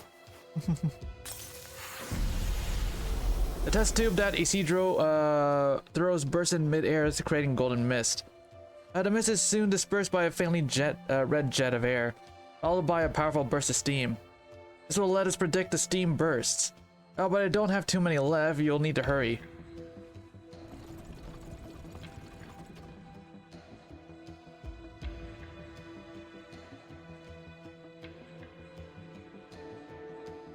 Wreckage ahead, Javier, watch out.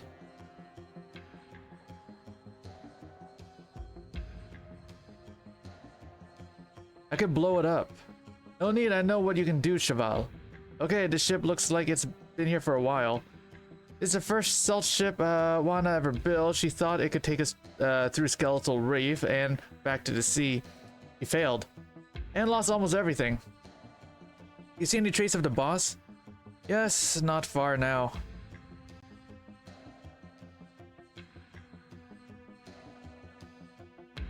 The ship continues sailing past a row of towering bone spikes. The cracks running through the surface are filled with blood. Salt and blood, don't get it on you. Don't get it to you. Isidro picks up a piece of salt and rolled down the cliffs and throws it out. He opens his palm and finds it sticky with blood from the salt. There's blood everywhere. What kind of fight happened here? Is the boss even alive? We'll find out soon.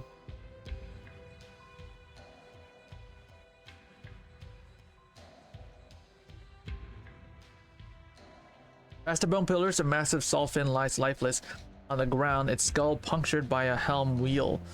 The master of the wheels lays still on its back, blood dripping down her feet.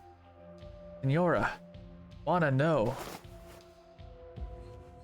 They disembark and climb in the beast's back. Javier touches the woman's arm. It is still warm, but that fact fills him with even more sorrow. I'm sorry we were too late. Yes, you were. Senora. And here I was hoping I wouldn't need to do all the work myself. Are you okay, boss? You're covered in blood. It's not mine. They put up a good fight, but I outlasted it. You got anything to drink? Isidro. Of course, yeah.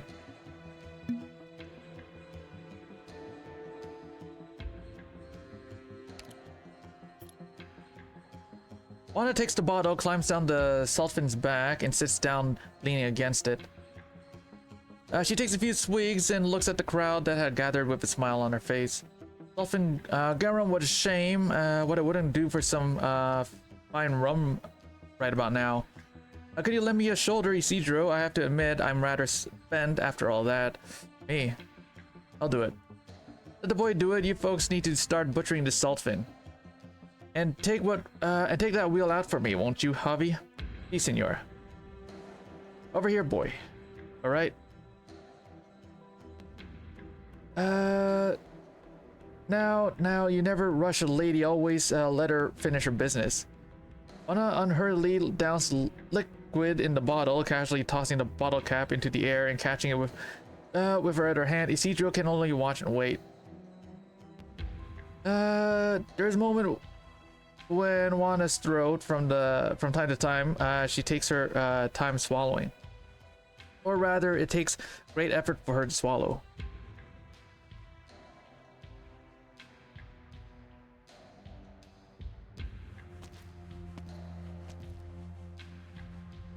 Why are you hiding your injury? Just hold on to me, steady now. Listen, Oven, I can't get hurt. Fleet morale has been shaky enough already. I have to seem invincible. Just gave them an entire month's worth of meals. They take care of you. I'm not worried about betrayal, but if I go down, they'll think the situation is dire, and that's when they start panicking. So keep me steady. I don't want to fall on my face in front of everyone. Your ribs are cracked. I can't hold you too hard. It's alright, I can take it.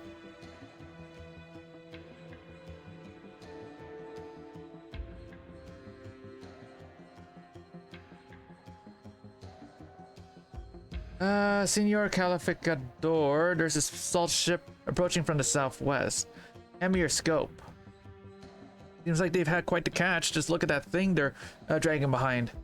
Now, would you like to see for yourself? No need. I'll give the order to attack. Silver raises the spyglass through the round lens. He sees the skull flag flapping in the wind. In all his years on the salt flat, he had never looked forward to it so much.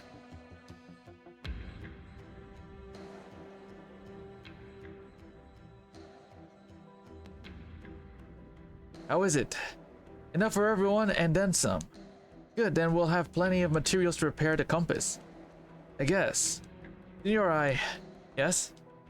Leave the rest to me. You're tired. You need rest. I suppose you're right. I know I can count on you. I need any help getting back to your quarters. Just do your job. I'm exhausted and not crippled. Aye, aye.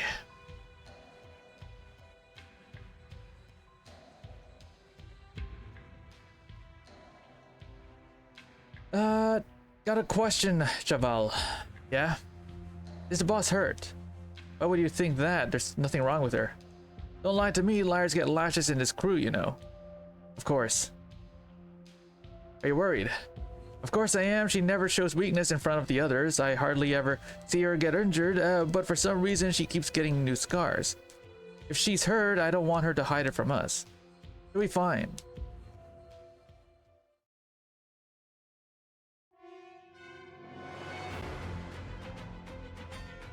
Target in range, fire at will.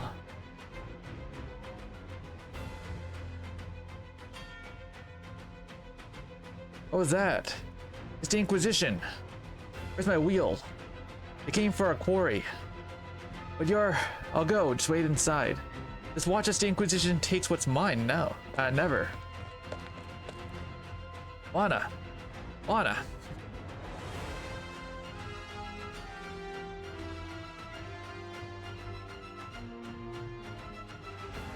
Promise me you'll look out. What the? Ambush, take cover. Merida, it's the Inquisition. What's going on? Wish I knew. Someone must have leaked our hunting route. Peach, those fin shits came for our catch. Tell me something I don't know. What about the guards? We were caught by surprise. We've got casualties. Tell them to pull back. What about the salt fin? Is that meat more important than our lives? Full speed ahead, shake them. I'm not part of your crew though. I'll check out the salt fin.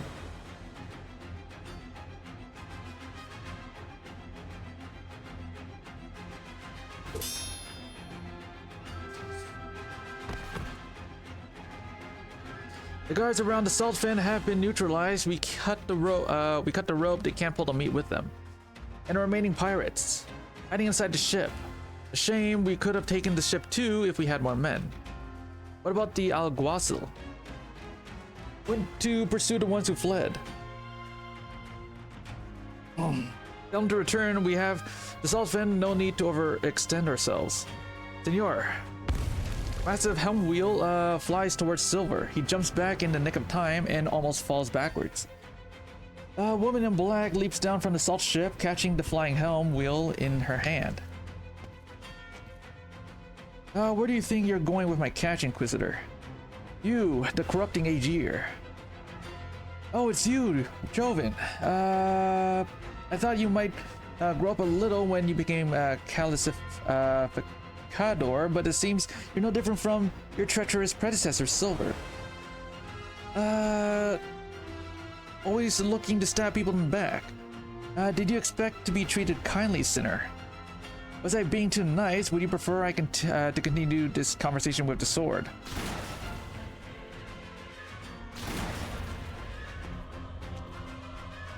Did you perhaps think that by killing the Arbiter of Justice you would become one? I was wondering what got you bold enough to venture into the salt flat. You found a backer. That woman is the leader of the pirates, Senor Alguacil. And you're the mastermind behind the theft of the compass. Tell me, do you cling to it even now? And what loathsome desires has it drawn out from you? Damn it, my wounds I can't dodge.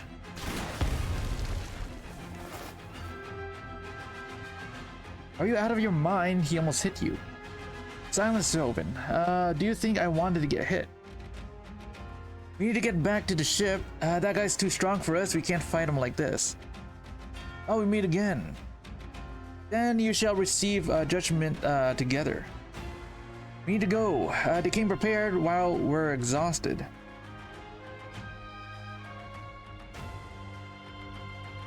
If you're not going to help, then stay out of my way.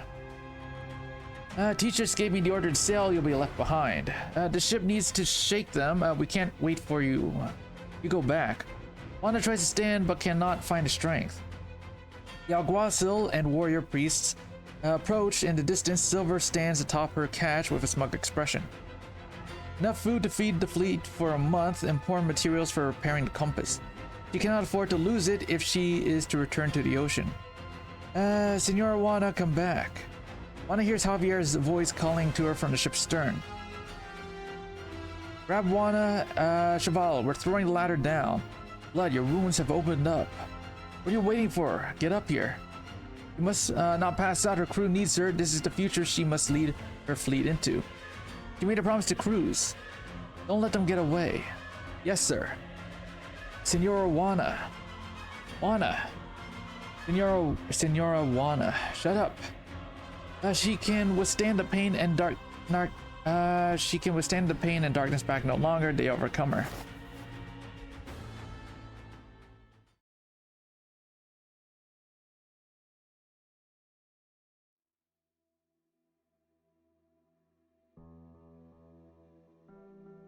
Wanda, you're awake. Don't worry, we're safe. Now, where's Teach? He's busy elsewhere. I'm here by your side. What about the boy? Where did he go? Did he run away? No, he brought you back. Do you want to see him? I can go get him. What's he doing? He's with Teach, treating the crew members who were injured in the attack.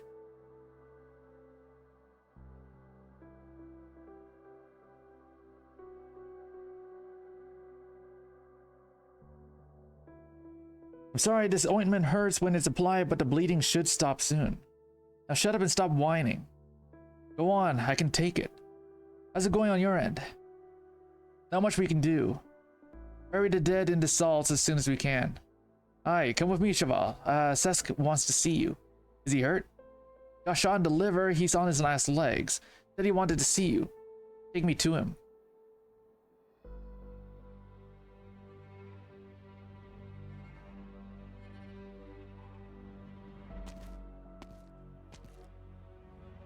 Isidro makes his way through the wounded, a bowl of hot soup in hand. Amongst the many pale faces, he sees a familiar one, smiling at him with what little strength it has left. He sits beside the wounded man and smiles back. You're damn ugly when you smile, you know that. Sounds like you're in good spirits. Here, I brought you some soup. You'll feel better. No, don't waste it. Thanks for coming to see me and for saving my hide back then. I wanted to ask, why did you save me? I thought I was going to die so many times over my journeys, but every time I was lucky enough to meet someone who cared, I know how it feels to be waiting for death. It's not pleasant. I never knew a damn thing about you. Tell me more. You got a home. No, I don't. A family. Not any I grew up with. My parents left when I was very young. I see. How about you tell them where you learned your bag of tricks? Sure. Some different people took pity on me and taught me how to survive, bits and pieces here and there. There was a teacher who taught me how to use a sword. We lived together for a long time. I learned a lot from him. Must have invested a lot in you. Yeah, he raised me as his successor. Why didn't you stay with him? I couldn't live with that way. He made me feel safe. What's wrong with that? Nothing's worse than feeling safe. It makes you let your guard down, but nowhere is truly safe. You know, amigo, you don't have a home, don't like feeling safe, don't want to settle down, living side by side with danger. You were born to be a pirate. Maybe it was. Isidro says no more. The soup has long since become cold in the night wind of the salt flat. He raises the bowl and takes a sip. It has been a month, and he is already used to its thick, salty flavor. 本当はここまで徹底的にやるつもりなかったんだ。でも戦わないと。組むたち Good も job, やられちゃ Hey うんだ Ringo. よ。 New event. I want number 4. How you doing, Ringo? Yeah, new event. There's a streaming that tomorrow. Okay, good. Yep. It's just an event. The new chapter shouldn't be out for like months. It's like, oh, by the way, Ringo, they added a whole bunch of stuff if you didn't see. Let's see. Dr. Kalsit has seen so You can much death. you can make a She you can was like forced to save watch UI many of her configs. loved ones go. One by The base is out of beta now. It's Is it just hard? No, it's not that hard. too painful. The base is out of beta now, so I've yeah. grown up now, so I can shoulder more responsibility for her.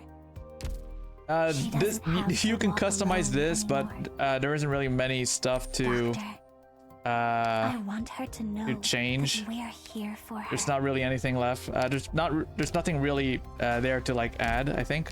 Oh wait, you know, you can add these stuff, right? Yeah, you can like add all this stuff, but the themes are it's pretty much like non-existent. There's only like one theme in this thing. Okay, yep. Yeah, so yeah, the thing is out of beta. Whoops. The thing here, this stuff here is mostly just for increasing trust. Is this how you supervise others? Like an operator action guide. Oh, this is new. Hold on, wait. Let me try. Oh, wait. Oh, I didn't know this. Ooh. Guide operator move freely in a base. Oh. Wait. Oh. Oh, wait. I can control him. Yo. I can control him. Yo, that is actually sick. Hold on. Yo, that's dude, what? Oh, okay, I kind of love this. Okay, and out we go. Okay, that's pretty cool. Okay, and they also added the what do you call? They added this thing. Welcome home, Doctor. An archives module. You can see all the modules that are new here. XU got a new mod. XU got a new mod. Certi finally got a new mod. Although Certi's mod is kind of not really that good. Yeah, it's kind of not that good. Guard Amia got a mod. All these characters got new mods. Vina got a mod. Yeah, Vina got a mod. Yep. Oh, and it's not just the new ones. You can like take a look at the current ones. That's all the mods that's currently out.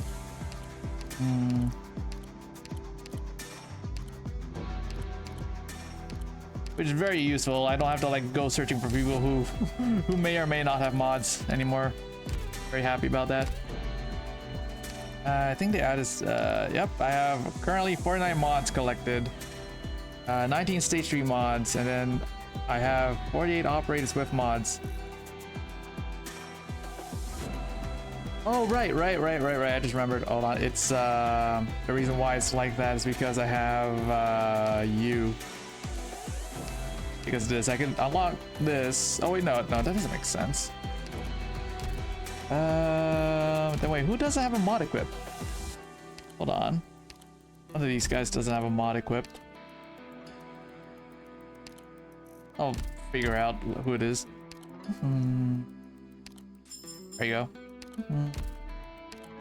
Okay, let's see here. What do we got? Yep. Go here.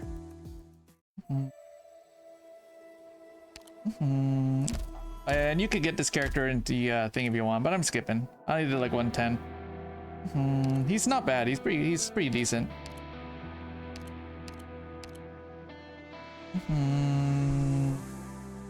Yeah, his first one is actually pretty good for healing.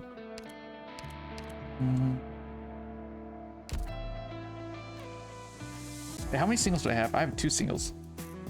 Ooh, nah, I'm gonna save it. Hold on, this is done. Vanguard, yeah. Oh, I forgot to set the time.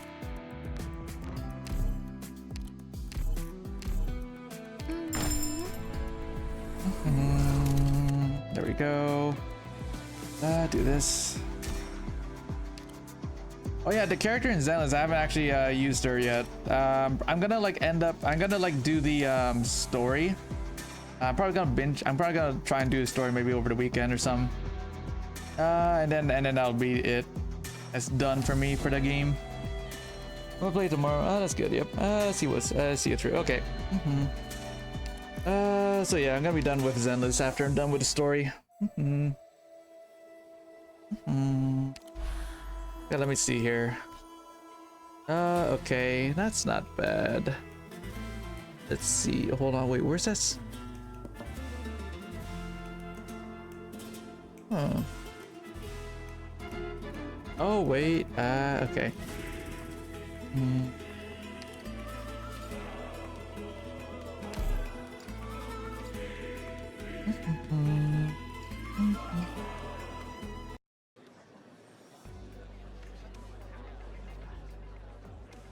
Gracias. I injured a holy man when I corralled the burning beast and startled one by accident. I will forsake half of my serving as penance. No, eat up so that it doesn't happen again. There's enough sulfin for everyone to eat. But sooner silver overeating is better than letting food go to waste. Sulfin flesh won't last in this weather. Finish it before it spoils. Kindly bring these to our injured brothers, my good chef. They need something nutritious to eat after the beating they've taken these past few days.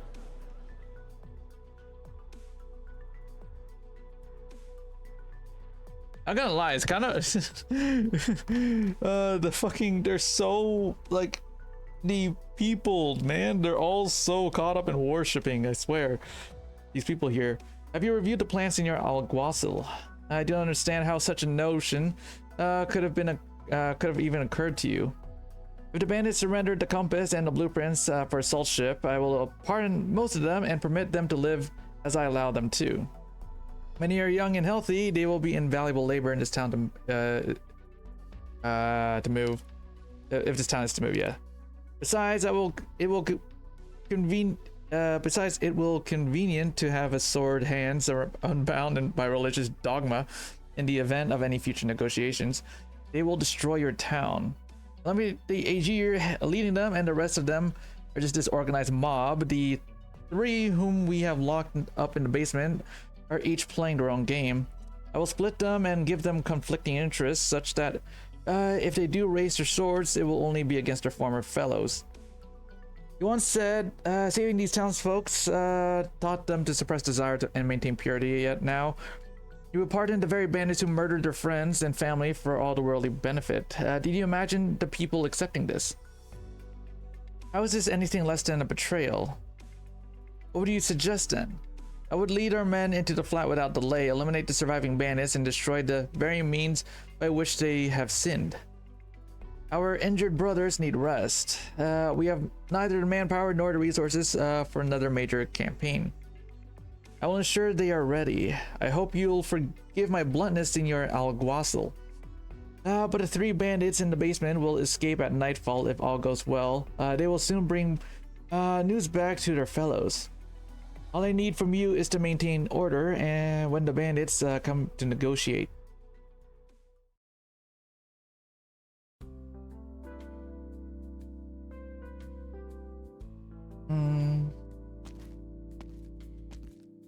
What made you change your mind?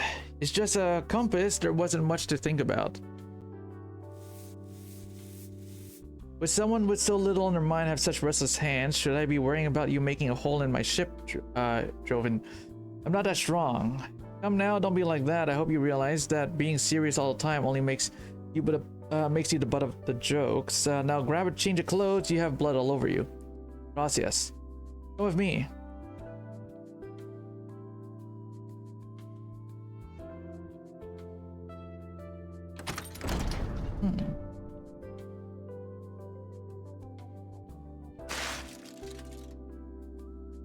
Sorry, I should have told you to hold your breath. This cabin hasn't been used in decades, and there's dust everywhere.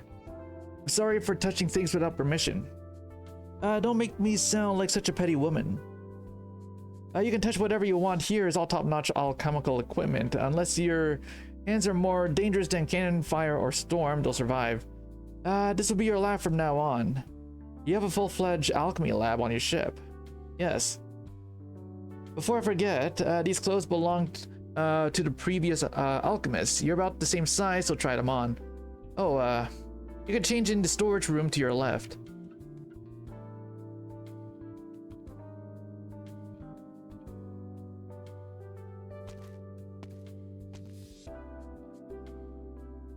Do I look weird?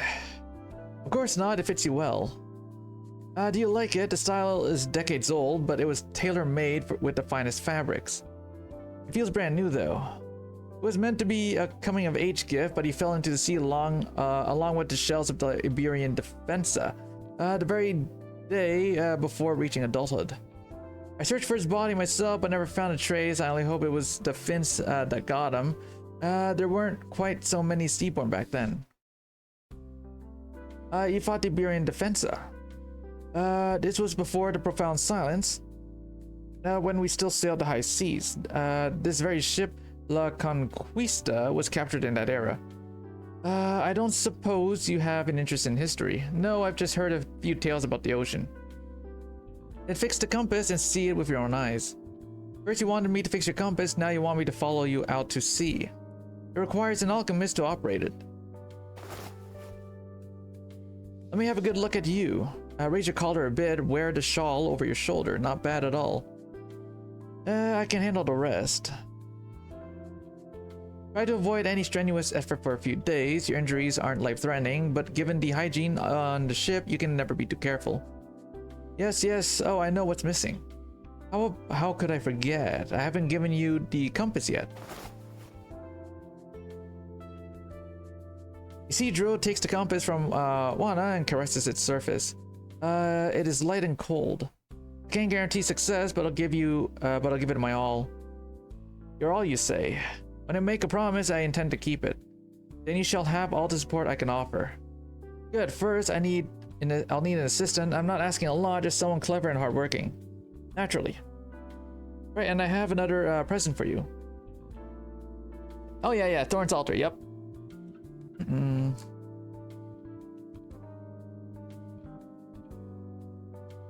If what the boss says is true, then we're out of options.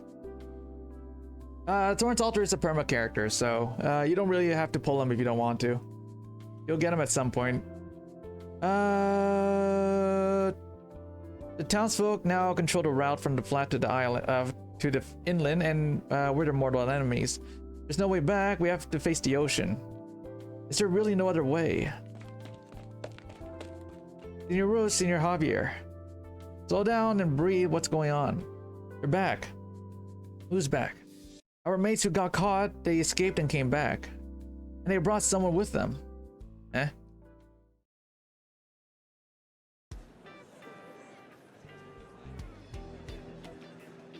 Take a look at this scallywag I found outside. Healthy, works hard, don't eat much, and eats yours for 2 months of saltfin garum. His face is kind of nice. He's all skin and bones. A flick of the saltfin's tail would send him packing. Okay, I take exception to that. Wait, is this Elysium? It is Elysium. Yeah, they fucking brought him back. Yep. I'll have you know, I'm ripped under this loose fit. Okay, going for 1.5 months of saltfin garum.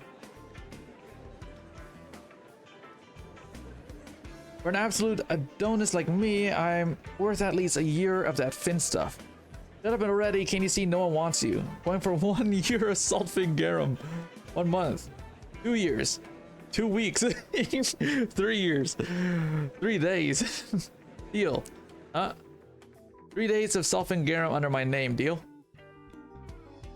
Perfect timing, I was just thinking I needed a bodyguard. Now what to call you? How about Pelirito for that red streak you've got.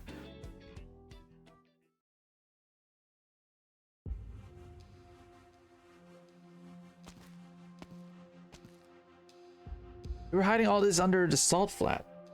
Do you want the neighbors to hear? That wasn't funny. No more surprises. You even noticed the joke. Hey Zimmer. Looks, I forgot the color. Yeah, the joke's been going on so long I can't even remember what the fuck the colors even is. I'm more surprised you even noticed the joke. So did you want me to help you kill the Seaborn? Of course not. Then why bring me here? You came to the salt flat seeking a school of swordplay founded by a pirate, did you not? Yes. Then congratulations, you found it.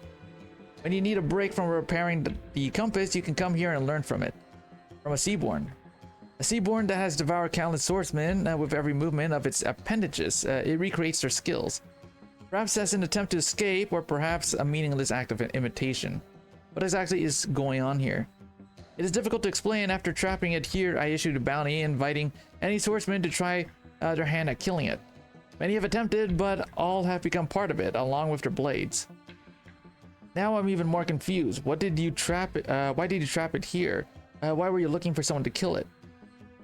I forgot to color ceasefire. What do you mean ceasefire? And what do you? And why do you want me to learn swordplay from it? I was never the original captain of the fleet. It was him. His name was Cruz. When the waters that inundated this land subsided, the remaining Seaborn began to attack the cities in a frenzy. We fought hard and slew most of them, but this one was particularly hard to kill. Cruz lured it into a cave, using himself as bait, and both became trapped here. Last time I saw him, he named me captain and asked me to bring the others back to the sea. Want to tell them the truth? I've heard the crew spreading terrible rumors about you and the Seaborn. Let them. A leader needs to be feared as well as loved. So you came up with an entire plan back then. No, it was Cruz who gave it to me. He had long expected that he would die before I did. So he told me everything, that I might continue his work after his death. You should have freed him from this. I wanted to, but it's not that easy. I couldn't do it, not with my own hands, even though I knew it was just Seaborn. I love him just as I loved the time we spent sailing the far and wide. I promise you learn everything you can from it, as much as your little sponge of a brain can absorb. That way at least I'll get to see his swordplay once more.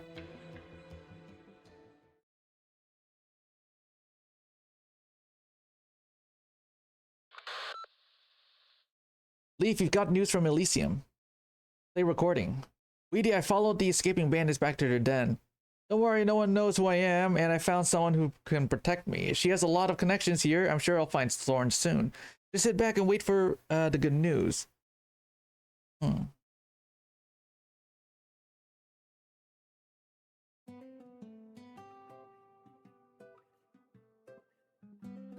Bring the crates over here, yeah, no, I'm not fucking trying to pronounce that. Yes, boss. Not bad, you're stronger than you look. Now I want to hear that same energy in your selling. You got it, boss. I've already memorized the entire list of gifts, forwards and backwards. I'm done listening to you for the moment I find thorns. Look, people are coming, so say it so they can hear. Prosthetic eyeballs made from the finest sulfin bones for maximum comfort in any color you want. Aged sulfin garum from our special collection, a flavor you won't forget. Don't miss this chance, senors and senoras. Wow, this guy's a natural. Doesn't sound like a slave at all. Come on, come on. There's something for everyone. I'm getting horse boss. Everybody's staring, but why is no one stopping by? Yeah, it's weirdly quiet. I'd expect someone to have picked a fight with me by now. Would you care for one, senor? Could come in handy someday. No thanks, Pasquale. Well, if you're not buying, you're not buying, but what's that look gives me the creeps. I suggest you put your tail between your legs and behave yourselves. Huh? Didn't you say you were well connected? I am, just imagine how much worse it'd be for an outsider like you without me here to smooth things over. These two never used to give me a second glance. Why'd they stop to glare at me today? You know what? Just close the stall and pack up for today. I'm gonna ask around.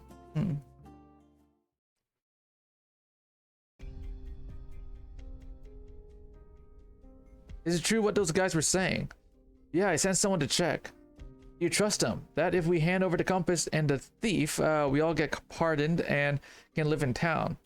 It's hard to believe. And then why did you let that cheval from the city with the red hair onto our fleet? I don't know what to believe anymore, Russ. Could be the fickle sea, could be some inscrutable show of good faith. Whatever it is, keeping him around gives us more options. If it comes to it, the chica is the easiest part. Just tie her up and hand her over, but how the hell would we get the compass from the boss? I'll talk to her. This is about the whole fleet. She'll listen. Talk. I used to think maybe we could convince her, but now I'm sure she'd just drag you right back in. What do you want me to do then? Who knows? Who knows? You get to make decisions for the fleet, not me.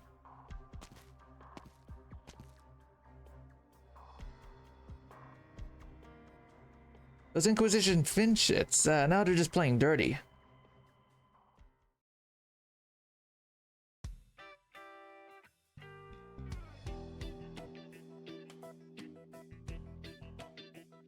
What's all the sighing, boss?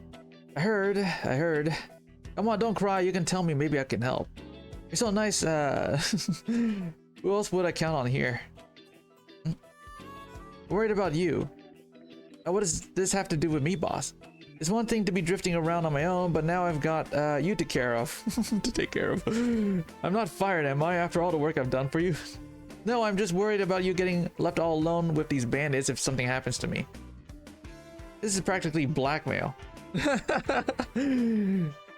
Wow, I didn't think you cared, boss. Don't worry, nothing will happen to you on my watch. Boss, I heard them talking. They want to hand me over to the Inquisition. The Inquisition chased me all the way to the Salt Flat, all because of a compass that used to belong to my family. Your family? I may not look it, but my family used to be rich and famous. But everything we had was sold off, and the compass somehow ended up with the Inquisition. Oh, that's amazing, boss. Yeah, right. So what do you need me to do? I heard the fleet's alchemist is looking for an assistant, and he's got the boss's trust big time. So maybe you could try applying. You're clever and hardworking. I'm sure you'll get along with. I'm sure you'll get along like peanut butter and jelly. Then you can put in a good word for me. Why not just do it yourself? Well, me and him, we have a little bit of history, maybe more than a bit.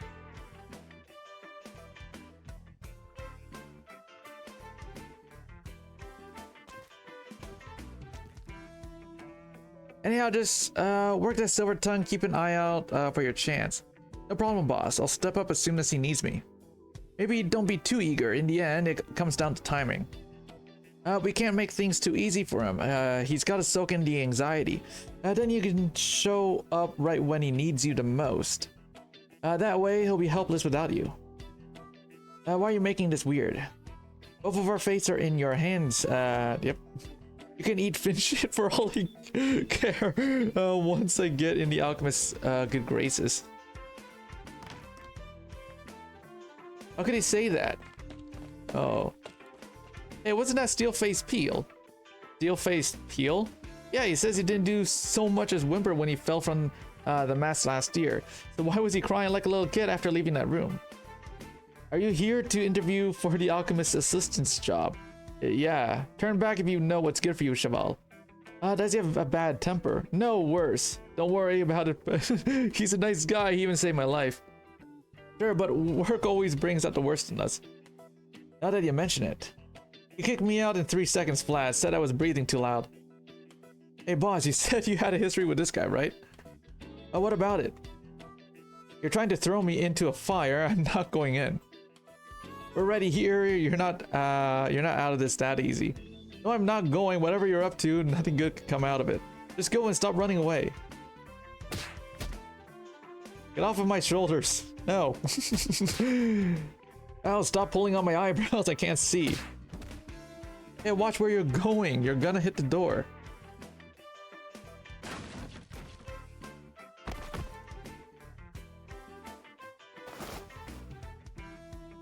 Ow, ow, ow. What are the reason for this racket? You're interrupting my work. Either I toss you out of the window or you show yourselves out. Choose. Sorry, just wanted to recommend you an assistant. Me another one of those guys who couldn't tell a beaker from a flask? No thank you, you can keep them. You sure don't mince your words, do you? He's new here, Isidro, doesn't know how things work, don't mind him.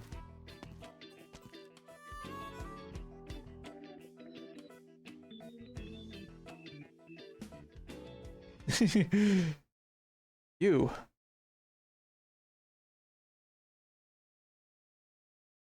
Yep, me.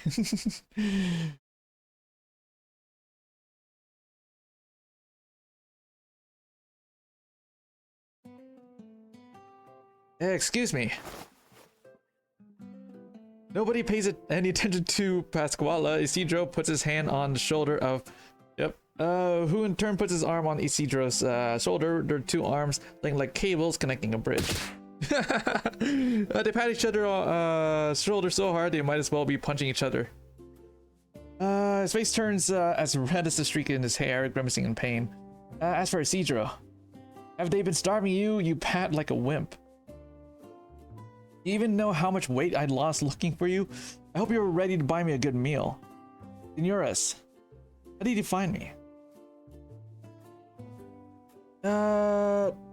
We can talk about it later. Let's talk about how did you get here with all your limbs intact, you lucky boy?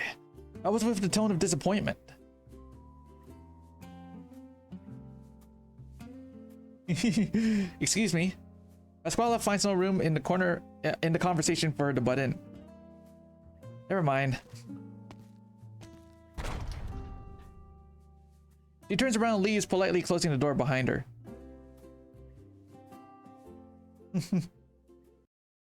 Alrighty. Accidental reunion, yeah. Elysium Fountain, let's go. Okay, there's the cannon. What tones are your Okay, so what we can do, put this here. I'm here to help. Where's that? Oh, that's being launched. Put this here. My hammer's not so weak. Gather around me, guys. Kuma ga minna o mamoru. Genki dashite.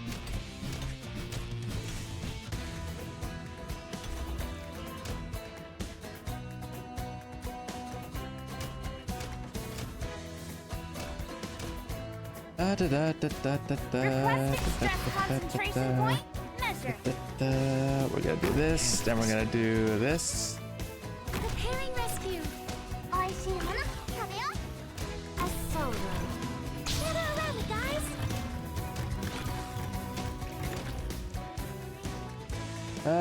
It should be fine if we do this, and then we could do. Oh my. It's dangerous to get distracted.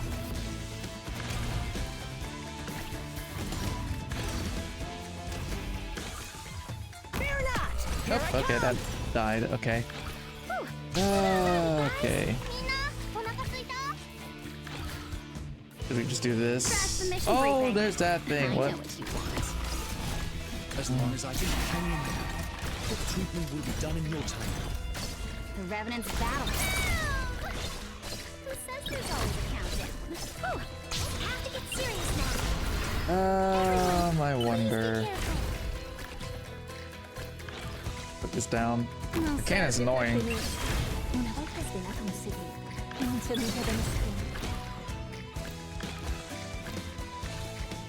Everyone, please get ready, guys.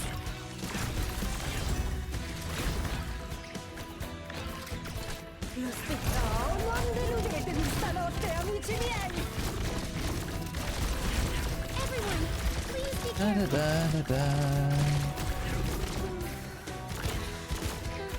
Oh, I'm here. I'm here. Oh, there you go. I Okay. can do it too.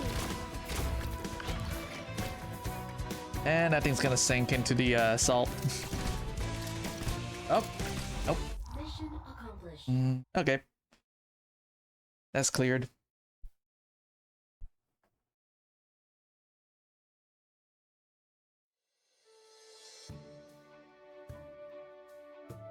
It has 2 arms, 2 legs, 2 eyes, 2 ears, 1 nose, all present and accounted for, maybe a bit of a tan. Thank goodness you have no idea how anxious I was when I heard those bandits were stone cold killers who ate people for breakfast. And who told you that? Do you know how many courage I had to muster to come here and rescue you? Weedy's still back at town, I'll get in touch with her. Whenever you're ready, I'll call her and we can get out of here. I've tried, it's practically impossible, besides I don't plan on leaving for now. No, don't tell me you actually joined up with these bandits like they say. Come on, out with it. Or do you really think there's a future out here with these backwater thugs? I have no interest in becoming a pirate, Elysium. I'm staying because I want to resume my the alchemical research I ran from. This compass has corozonics in it, maybe the last one. Besides, I promised them I would fix it. It's critical for their survival. So you plan to stay here with them? No, once it's fixed, they'll leave the salt flat for the ocean. Then I'll stay behind and continue to hone my skills in both swordplay and alchemy. Elysium passed Isidro on the shoulder. His friend seems to have changed. Sounds like you've had a lot to think about. Well, that's not such a bad thing. So what exactly did the girl outside want me to do here again? Needed an assistant, as I repaired the compass. Just like back in Rose Island, then let me show you what you need. I will. Isidro stands before the transmutation table, the probe in his hand makes a sharp sound as it swipes through the air. An art's energy field forming along the lines that it draws. He carefully removes the outer casing of the compass and places it on the table. The viscous substance inside begins to liquefy, creating waves in the direction of the energy flow. Exi dude, that is like months away. That is like after chapter 15. That's like that's like in 6 months or something. That is like so far away. That's like literally right after chapter 15. Alana Spark is literally right after chapter 15, dude. It's like literally, it literally released after CN released chapter 15. So it's literally really right after Monster. Art's energy and corozonics intertwine like into a golden light, illuminating the salt flat outside through the gaps in the workshop walls. The elders have never seen anything like it. They begin to gather one by one. What are they doing in there? A kid from the outside is doing his thing. The owl, Kemi or whatever, never though it's glow. Never thought it'd glow like that though. There's a few translation errors. So well, let me see. I gotta lie, this is pretty sick. What's that in your hand?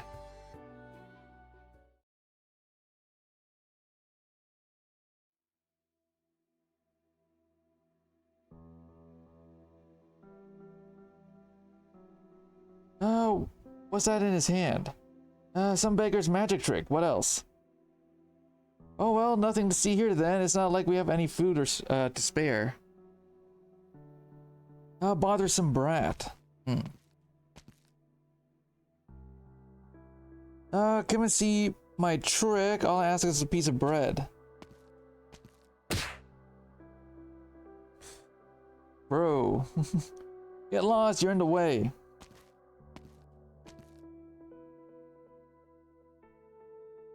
Bastard.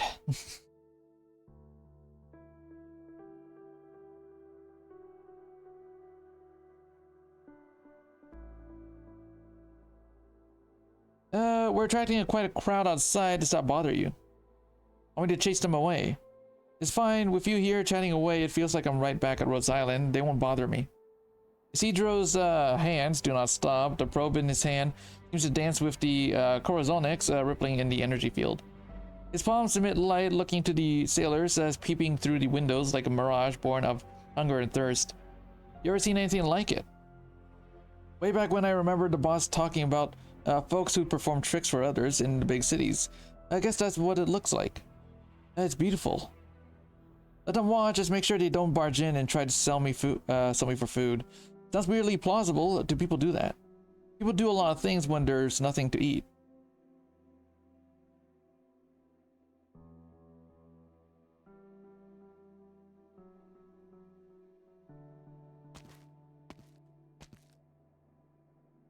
Excuse me.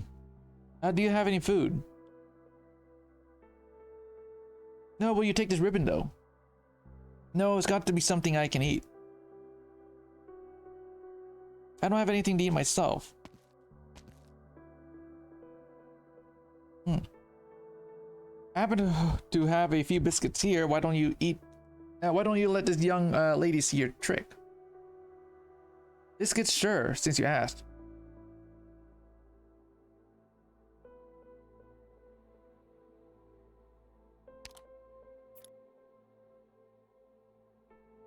It begins to flow in young Isidro's palm, glowing with fantastical colors in darkness.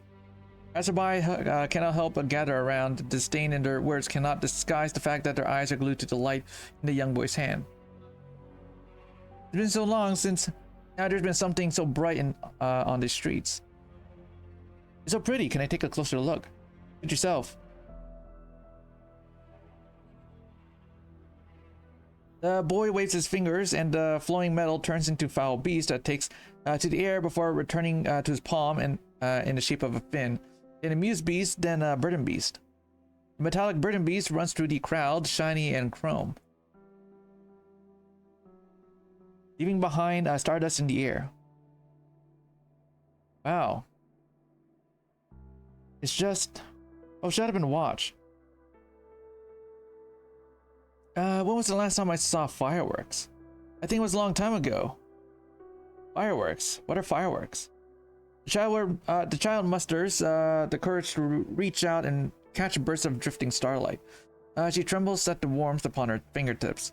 Impressive, boy. It's not often that people here have something to smile about. Just trying to earn my bread. Is that so? Why do you have a smile on your face then?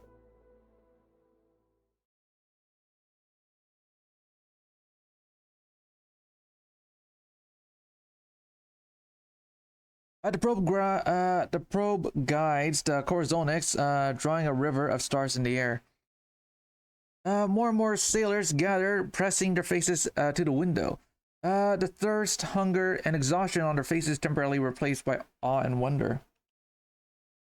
Now you're just showing off. Did you think I couldn't tell? That was just a check of the alchemy equipment and compass. Now comes the next step, separating the rusted and denatured parts from the Corazonics. This is what I promised them, what I can do for them.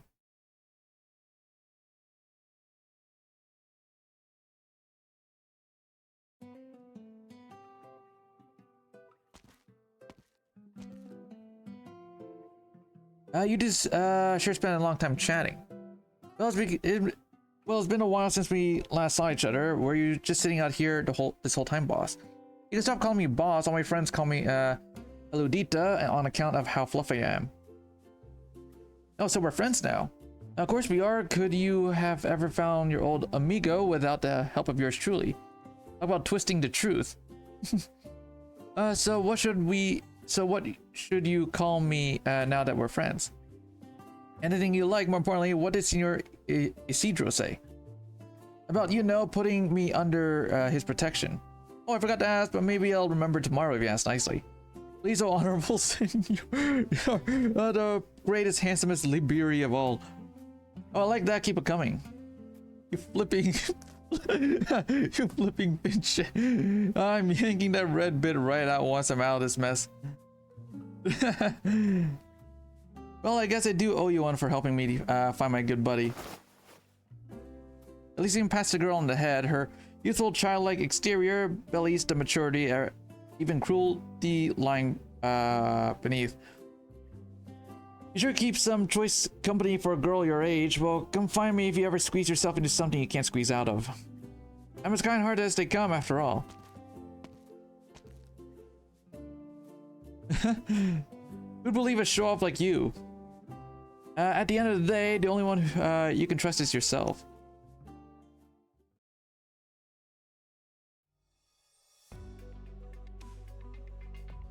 Another one, please. A pancake, another plate, please. Have they never eaten in their entire lives? Isn't it also very familiar? The pride, the gluttony, the greed. How are they any different from when they raided your granary? I don't need them to change. I'm sure you're familiar with Aaron, even if your previous visits have been, shall we say, less peaceful. Still, I bid you welcome and look forward to a productive discussion. Did you need a handkerchief? I'm good, I got my sleeves. Very well. Who decided to serve them fried garlic pancakes? You truly believe you can accept them? If it benefits the town. Now that you have eaten, it's time to talk. Can we get some more of those for takeout? Dinner's over, it's time to... Alright, you over there, no need to hide. Come over here and we'll talk. Yes, you, senor. You're the one calling the shots, right? You can't fool us. Negotiation is the Calificador's duty. Speak to Senior Silver.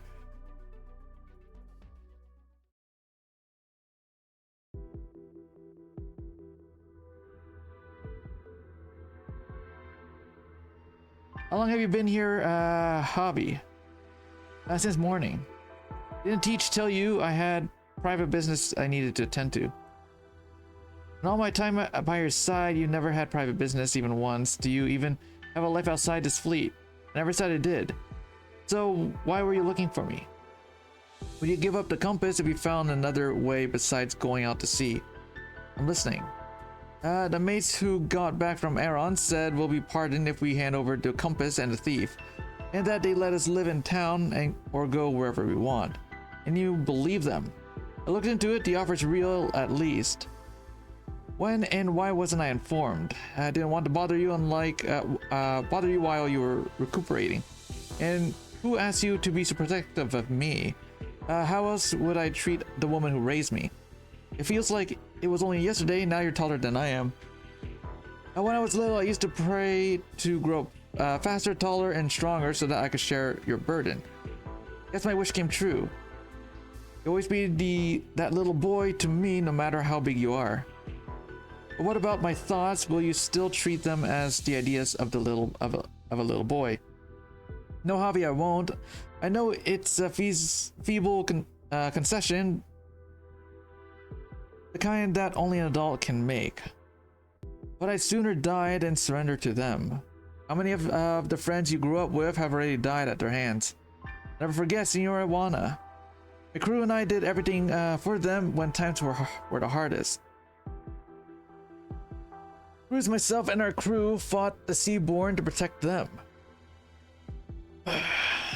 We spared what little rations we had so that they have to feed on their own corpses. So they wouldn't have to feed on their own corpses. And how did they repay us? By chasing us into the salt flat as soon as the Inquisition arrived. That would have never happened to Cruz if they hadn't turned a blind eye. I would never bow my head to those ingrates. I love you, Javi, all of you, whether you believe it or not, just as I loved all the mates who fought alongside me amidst the waves. They're long gone, but I still see them in you all, the legacy of Bloodworks. Bloodworks in mysterious ways. That's why I can never forgive them. I hope you understand. Looks like luck's on my side instead of theirs this time. Alright, now we're on to number 5. Okay. We have 4 more to go. Let's see.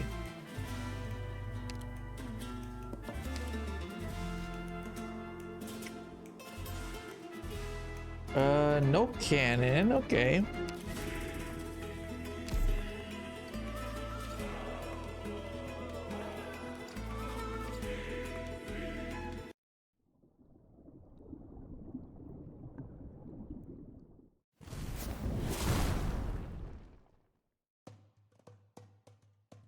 Wow, this is way more dangerous than your experiments at Rose Islands.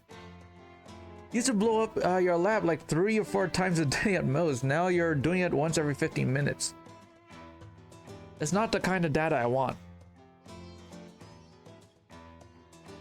Don't worry, I made detailed records of all your experiments so far. Clean the desk up, won't you, Peludita? Sure thing. What is she doing here? I felt like I could use an assistant myself. Don't worry, she's clever and hardworking enough. And you're making me do all your work.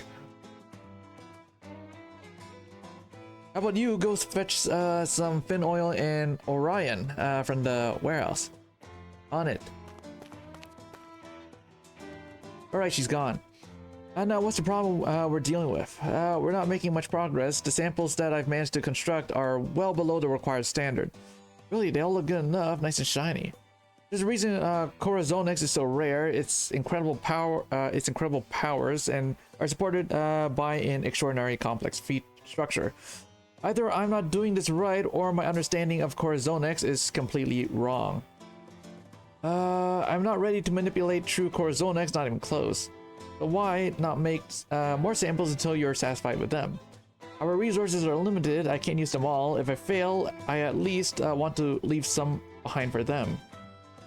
You barely started and you're already thinking about your inevitable failure. Come on, have some faith in yourself. We've worked together so many times. I have faith in you. So does Senora Juana and who else was there again? Well, that earns someone at least. And me. Oh, hey there, Peludita. You're back already. I, for one, am rooting for your success. What's in it for you, Pasquala? Don't forget I was the one who brought you this compass. If you screw this up, I'm screwed too. So don't send me away again. When you run trouble, I'll do what I can for you. Well, to start with you, you could probably help by not selling me out this time. Believe what you want. Anyway, thanks for running that errand. I'm going to adjust the direction of the transmutation table. Could you sort out the ingredients? Fine, fine. All you do is nag. Come in. Sorry to interrupt, there's something I want to ask.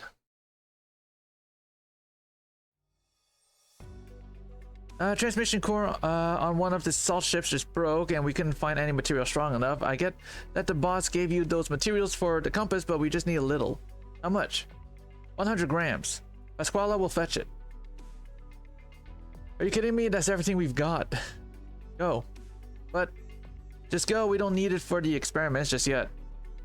Which is gracias, sorry for asking at a time like this. Senora Juana said the compass takes priority over everything else. The future of the whole fleet is on you. Isidro, please don't say that. This is not going well. Don't you worry, Senora. It's only been a few days, he's feeling stressed, that's all. If you ask me, it's a good thing, nothing like a little pressure to keep you sharp. Word of advice, Isidro, whatever happens is in the lab, good or bad, don't tell a soul.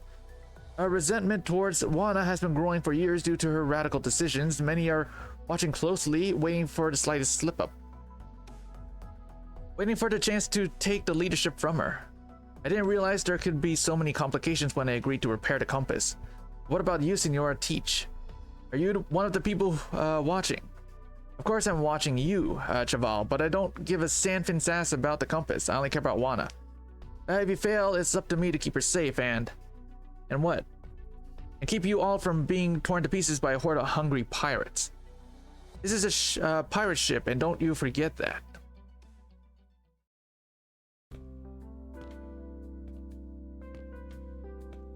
Thorns. Isidro does not answer. His expression is grave and the shadows on his face hang like heavy curtains in the night. The pirates are still working under the dim lamplight. They look up at the pair with probing gazes as they walk by.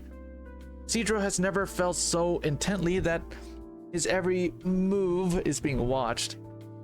If you're starting to have second thoughts, I've got your back. I'm sure the two of us could slip out by ourselves, no problem. Sorry to drag you into this Elysium. But spare me, I chose to come here. I just wanted to help them find a way out, maybe satisfy my own desires along the way. But things are far more complicated than I thought. Far too many people have placed their hopes in me in this compass. Some of those hopes are even contradictory. Some want me to succeed, some want me to fail, others want me to do nothing at all. I don't like it. I feel you, amigo. But that's how people are. Anything you do is inevitable. It's inevitably going to affect someone else. Not saying you need to feel responsible, but it couldn't hurt to give it some thought. The whole thing's making my head hurt. I'd rather much be working alone.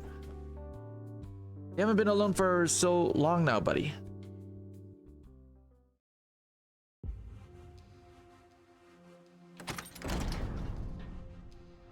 You really gave Teach all the Sinnoh. Did Pasquale tell you?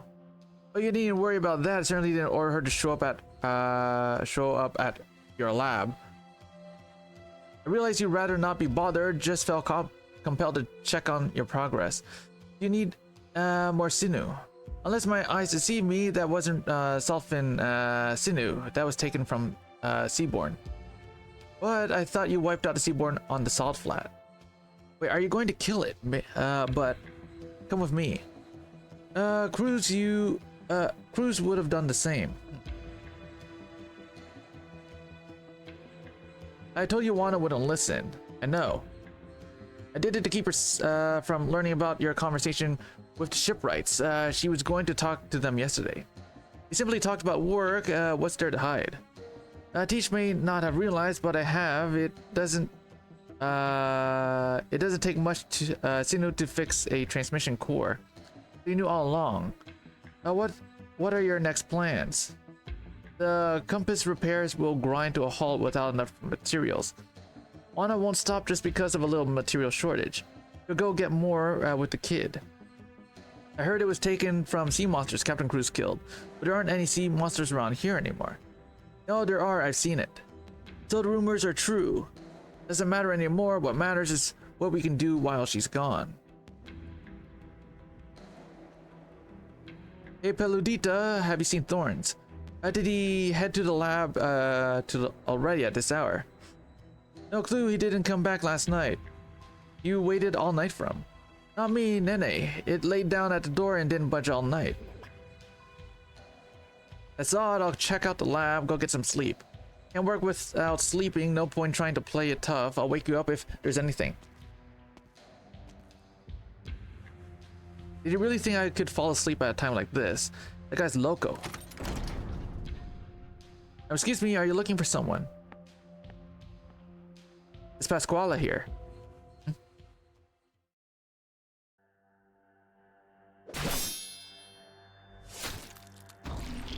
I'm guessing that this thing's gonna be the final boss, right? Sound of clashing swords echoes through the cave.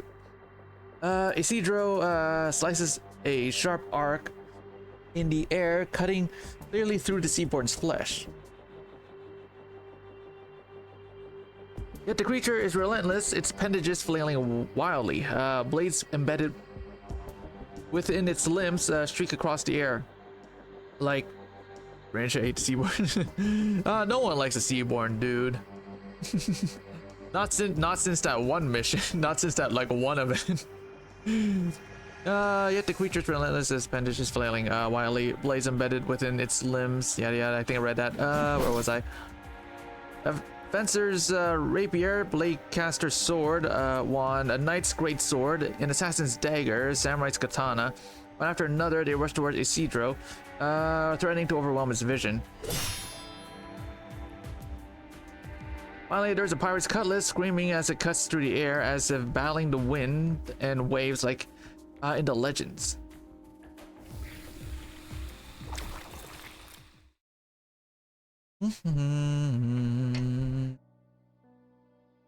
I used to ask myself every day, why wasn't I the one who was devoured?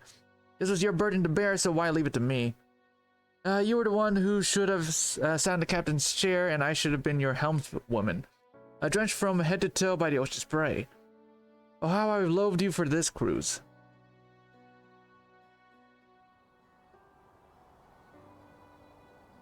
The night wind on the salt flat carries the familiar smell of brine. A single tear falls from the corner of Wanna's eyes, scattered by the wind before it hits the ground.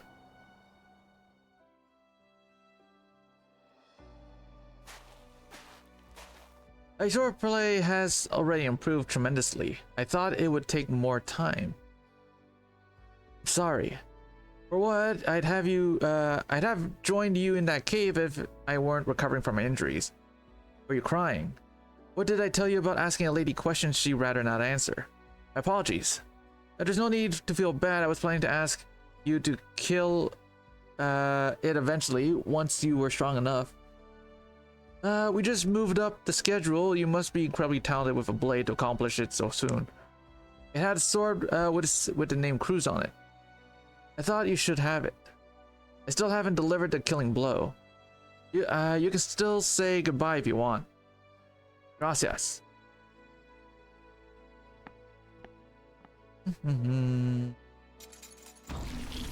Seaborn rides its appendages, it's twitching as swords scrape dully against one another. But the sound soon fades along with the Seaborn's feeble breathing. Wanna knows that the last vestige of its life is slipping away.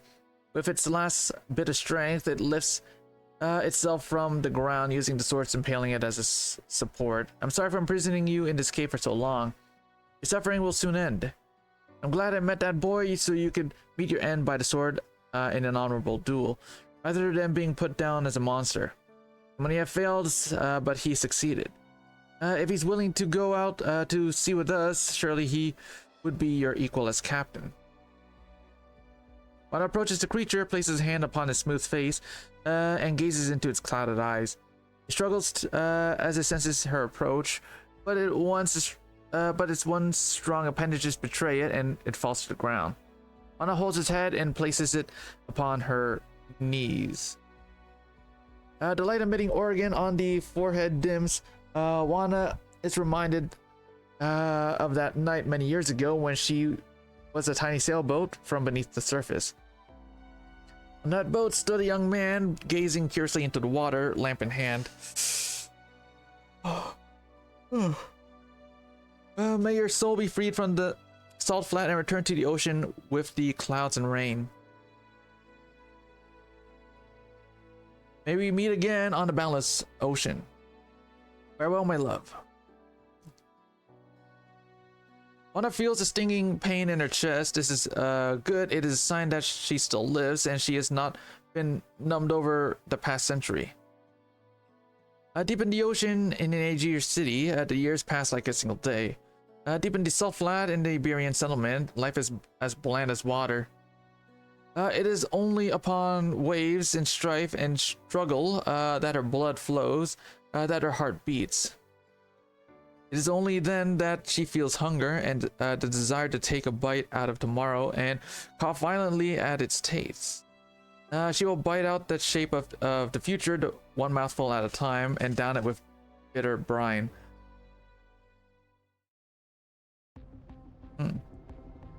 Let go of me, you piece of fin shit. Juanis and Isidro will have you all killed when they see what you're doing to me. Shut her up. Fin shit. Oh. I've sent out word, Russ. The escort will be ready soon. You leave with the chica. I'll look for the compass in the boss's room and catch up once I find it. I'm not quite sure I understand what's going on here. Is this a mutiny? Could somebody explain things to me? Do we hand him over too? Aye. Thorns won't. Aye. Finally some peace and quiet.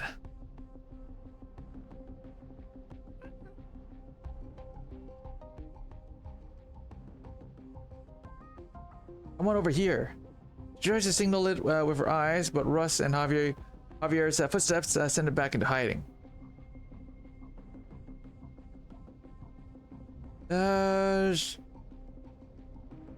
She grits her teeth and opens her eyes wide, trying to put out the fiercest look she can muster to scare it into coming out.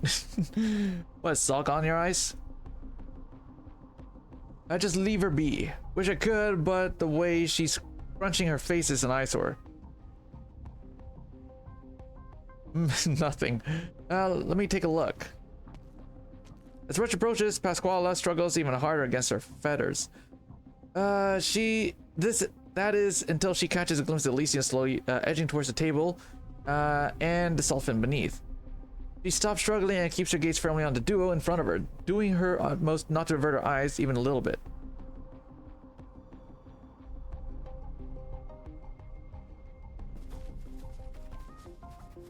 Nene, what are you doing here? What's this on your fin? That's Elysium's flag. Something must have happened back at the fleet. Let's hurry.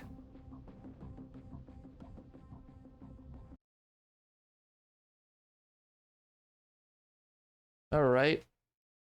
Let's go deal with this. Let's see what we have. Okay. So we could just put this here. No need to worry for our cannons. There is this guy here. Pass on your last words. No. Moving to designated location. Needs. We're gonna do this, do this. We're gonna do this.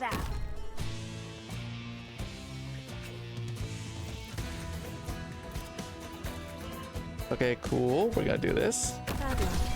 You ran into me. Need speed to succeed. We're gonna do this. Yep. Put this here. Whoops.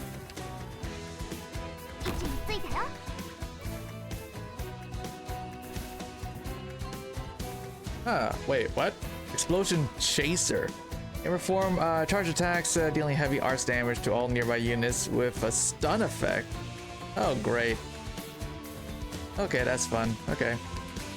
I have to get serious now. Thus, I speak. Okay, it actually attacks pretty fast. What? Where are you looking? It's dangerous to get distracted. Okay. I see them. I'll be right back. Okay, it's not that. Okay, it doesn't have that much health, so I can kill it. Somewhat.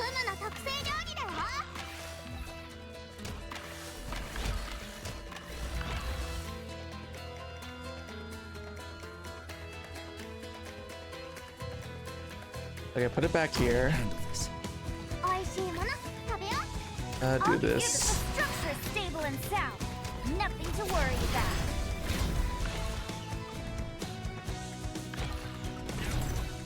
Bad luck.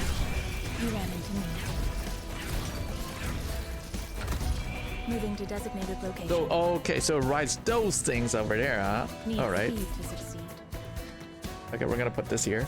Hai le armi a portata di mano. Perché aspetta? I can do it too. Guarda, che dovrei fare? Ho capito subito chi sei. There we go. Oh, now it's just that guy. All right.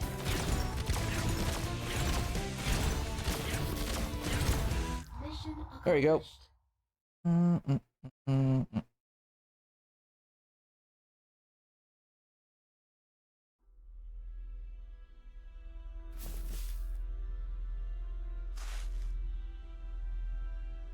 Now give it up already, will you? Don't blame me for handing you over to the Inquisition. We all have to look out for ourselves. Take the cloth out of your mouths if you'll quiet down. I'll be quiet. Yeah, if you know what's good for you. But even if you hand us and the compass over, that doesn't mean things will end well for you. Even ever thought about that? Yeah. The bodies of your dead crewmates are still decorating the flagpole outside of town. You sure you won't end up joining them?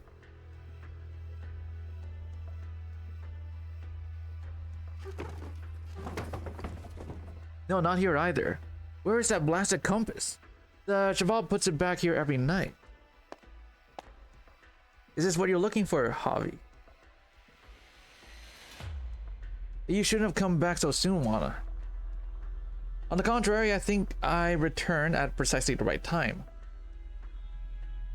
Senora, I don't have a choice. Put down the knife, Javi.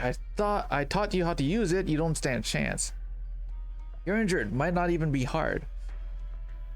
How did it come to this? What dissatisfaction could possibly have driven you to the point of point your blade at me? I was never unhappy with you. I supported every decision you ever made, every idea you ever had. When my mother left me, you took my hand and said we were family. Ever since then, I've never been unhappy with you. Then why? It's for your good, Wana, for you. Lies, I'm standing right here. Tell me, how is it for my own good when you're pointing a blade at me? The one I know wouldn't put the entire fleet in danger for her own selfish desires. She's a brave, wise leader we can trust. You're not her, you're just a... spit it out. Just a pathetic woman who refuses to face reality, drowning herself in the passions of the past. I've told you time and time again, the ocean is not our past, it's our future. That's what you want to believe. No one else in the fleet does. The old generation is dead. The stories they told should have died with them. Give me the compass, Wana. Don't make me take it. I'd like to see you try. Don't you understand? You really made the decision to hand over the Inquisition on my own.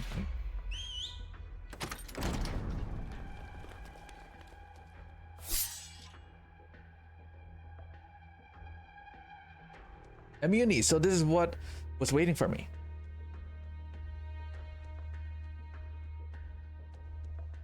What a surprise. All they want was the compass, all they want is a peaceful future. Give us what we want and you can still be our leader. Nothing has to change.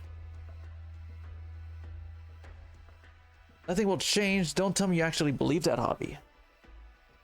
Stop fooling yourself. At the very least, I wouldn't trust you like before. You're right. Sorry to do this to you, boss, but the sea's no place to call a home. We just want to leave the flat and live a better life. Put down your weapons, go back to your tents, and I'll pretend none of this happened. We're out of options, mates. We can't keep fooling ourselves. Sorry I'm late. Let go of me. The hell I will, you fin shit eater. I still got the marks from the ropes. You said nobody would know about this mutiny, Javier. Merda. I found Senor Russ lost on the salt flat, so I brought him back. What is this about, Javier? Now, I wouldn't make any wrong moves if I were you. Not if you still care about your friends here. Shut up, this is none of your business, outsider. What do you suggest we do then? To fight them, of course. Burn that blasted town to the ground and take back what's ours. You're going against the boss over some Finn shit scheme to kneel before the Inquisition. Did you lose your spine like gutted Finn? You just killed so many of us and took our supplies, and you can't wait to grovel to them, Javier. No, Wana taught you better than that. We're tired, wounded, and can barely muster up half a scrap of food. How are we supposed to fight? Besides, those Inquisition Capulos wouldn't even be after us if that dumb girl didn't bring that compass here. That's Senora Wana. So just give them the girl. What do you think you're doing, turning yourselves in along with her? Each? Enough, this isn't helping. Yeah, why haven't we handed her over yet? Senores, if I may say something. You shut your mouth. Yo. Cold sweat runs down Pasquale's back as the pirates point their cutlasses at her. She gulps and tries to wipe her sweaty palms on her pants. She knows there's only ever one way to get out, to get what she wants. Fight for it, or fight for it with her own two hands. Yeah. Come on, guys. What are you guys doing to one little girl? So many adults in the room, and the best you can do, and the best you can come up with is to hand over a child. Enough already. Yeah, I'm speaking up for you. I know, but I can speak for myself. You folks want to hand me over? Sure, why not?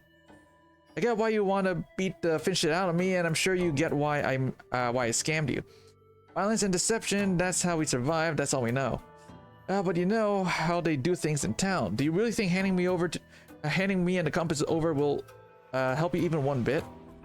But if you don't, the Inquisition bastard will keep hunting you, and that won't go so well for you either, no? So what's your point? We're screwed either way. 1 week. It was 1 week to fix up that compass.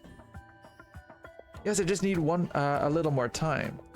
If he succeeds, the compass will guide us to the sea, where those Finn shits will never find us again.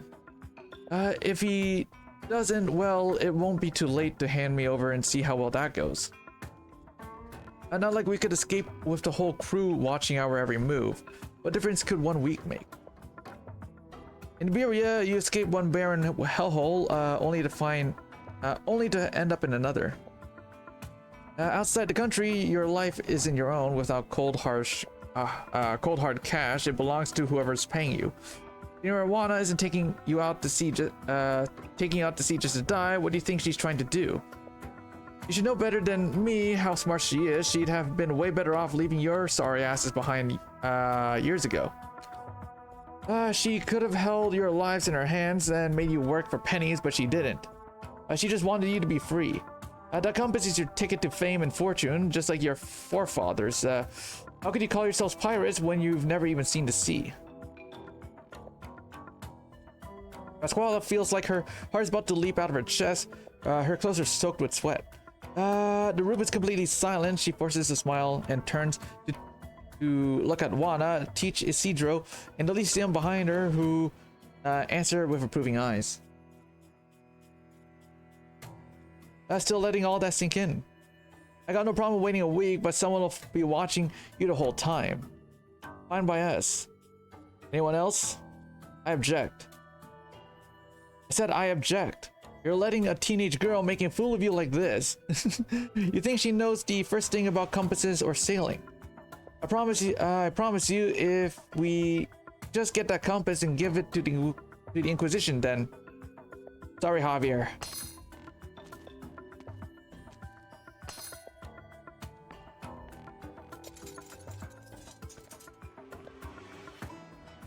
One sailor puts down his weapon, and then another, one by one, they walk out of the captain's quarters. Only Javier and Juana are left facing off. I have a mission for you, Rust and Javier. You are not to return to the fleet until it is completed. Go and pack up. You leave at nightfall. Let's go, Javier.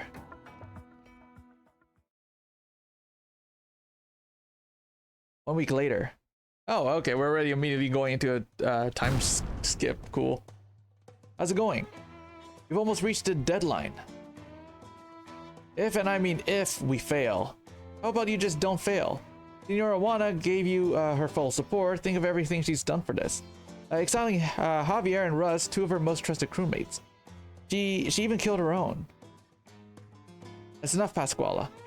He knows what he needs to be done.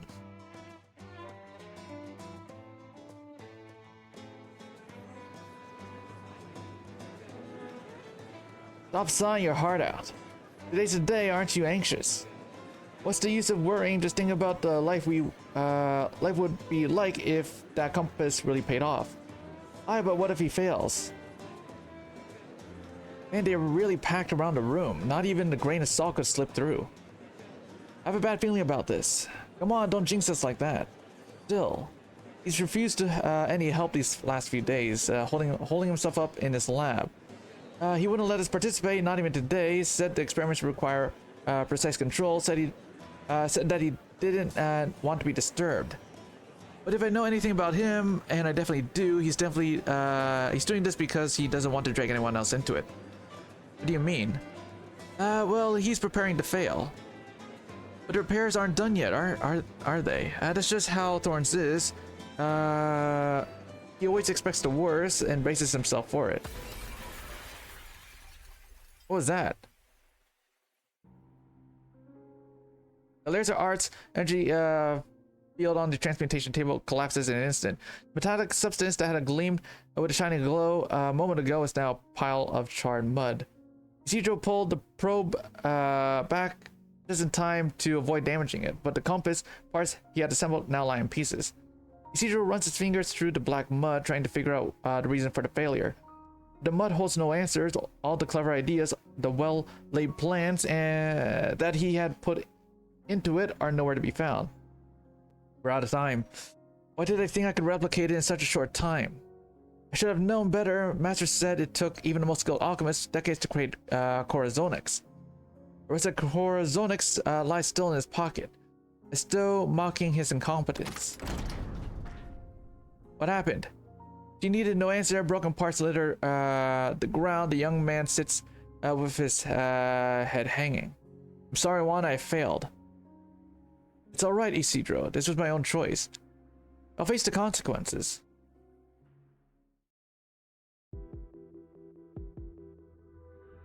It's too risky. You heard the news, the kid failed, the compass is destroyed. All the more reason you shouldn't go. The Inquisition's demands were the compass and blueprints for Salt's ship. How were you supposed to parlay when we got neither? Nobody said anything about delivering them personally. We just need to tell them where to pick them up themselves.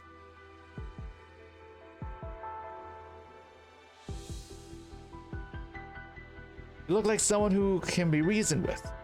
If you mean the maid I sent to parlay was too vulgar for you, I don't need to mince words. No, what I mean is, what you must understand that trust is the basis for all cooperation. I wouldn't have come myself if I wasn't trustworthy. Yet you've come empty-handed, asking me to go into the salt flats myself to retrieve the bargaining chips you're promising. How am I supposed to know you're not leading me into an ambush with 100 bandits armed to the teeth waiting for me? Or maybe I'm offering you more than just the compass and blueprints, but also the location of the pirate base and crewmen who already knew how to sail a salt ship. Yo, Javier, that this was supposed to give us a safe future, not make us their slaves. Still better than following Juana to watery death without the compass. Besides, if you can understand, they can too. They'll cooperate when the Inquisition shows up. What about Juana? If I'm putting more chips on the table than any more in return, spare Juana. You will personally lead the way. Negotiations are not over yet, Senor Alguacil. Is that my concern?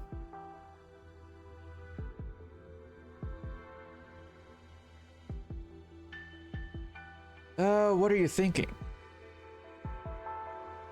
He clearly isn't here in good faith. This so-called base of theirs is most certainly a trap. Let me say this again, we have neither the manpower nor the resources for another major campaign. My men are in good shape. As for yours, I will ensure they are ready.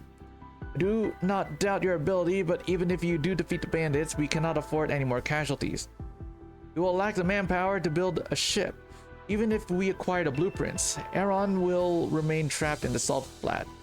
Your negotiations, your deals, none of this is my concern. I have gleaned the location of my enemies, and now I will act. The ships the bandits have used in their sins shall be put to the torch along with their blueprints. As for the sinners, I will exterminate them. Under whose authority? The clerics you command grew up in Aaron. We've gone through countless hardships together. Yet you fail to understand them. Nay, you have betrayed them. So why do you assume they will listen to you? Looks like luck's on my side. Oh, I got a medal. Instead of theirs this time. What's the medal? It's just a 1. Okay. Oops. Okay.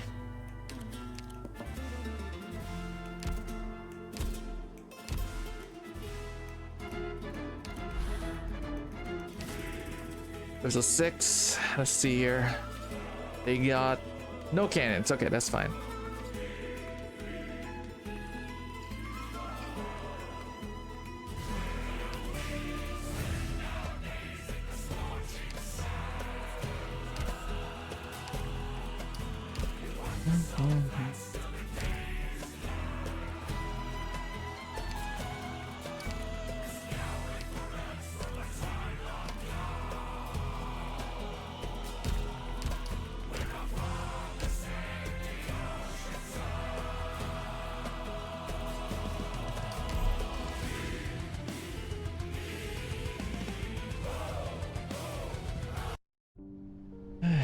Okay.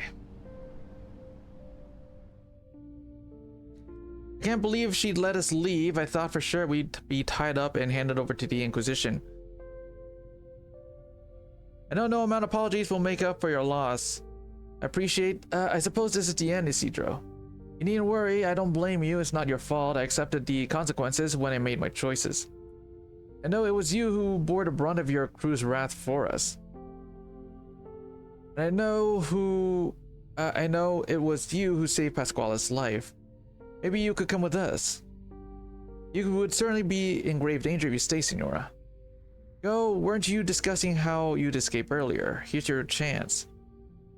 I'm the leader of the fleet. I won't abandon my crew.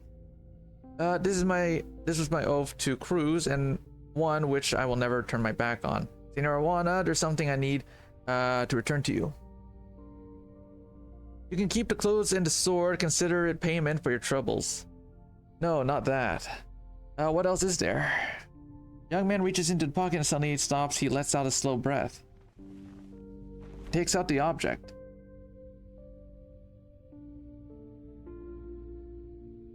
The compass, no. I don't understand. If it's undamaged, then what is the debris in the lab? If you haven't been repairing the compass, then what have you been doing? Answer me. The destroyed compass was a replica. I never touched the original. But how come no one told me? When you make the switch? I never told anyone. I don't understand why. The Corazonix in the compass was far more complex than I expected. If I'm unable to replicate it perfectly, that means I haven't understood its true nature. In which case, attempting to manipulate the actual Corazonix could only lead to failure. But I couldn't afford to fail. Your hopes, the future of the fleet, the fates of Elysium and Pasquale. All of that was on my shoulders. So, if I was doomed to fail, I thought I should at least limit the damage. That's why I tried to replicate the Corazonix. If I prove incapable of understanding it, at least you could keep the original and find a better alchemist. I left some of the materials you gave me behind for the fleet as well. I'm sorry I tried. Isidro, is this your idea of giving it your all? The chance of failure was at least 87%. This was the safest way I could think of. Are you that afraid of failure? Even if the chance of success were 1 in 10,000, I would have wagered everything on it. It's not experimentation, that's gambling. Have you ever considered that the odds of getting a second chance might be even lower? Tell me, is life a gamble or an experiment? Wheaty's on our way to pick me up. Are you coming with us? Our journey is not yet over. I will continue. What about you, Pasquale? Come with me. I can find a way to get you out of here. Get you out of here at least. All right. Take care, Isidro. Take care. You too, both of you.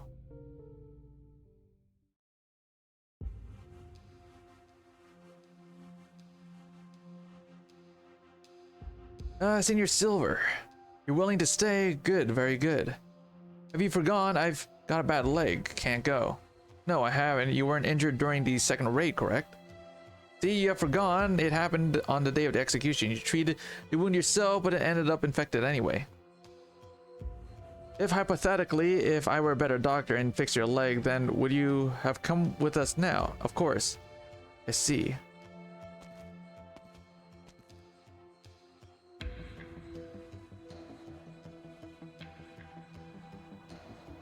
What were the two of you discussing? It's time. Senor Anastasio. Yes, it is an honor working with you.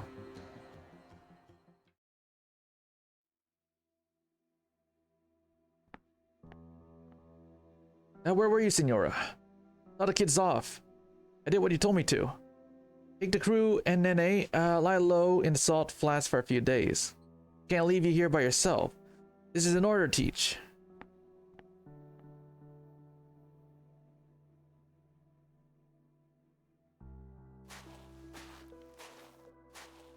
Under the moon, Isidro walks by himself through the salt flat, leaving behind a trail of lonely footprints.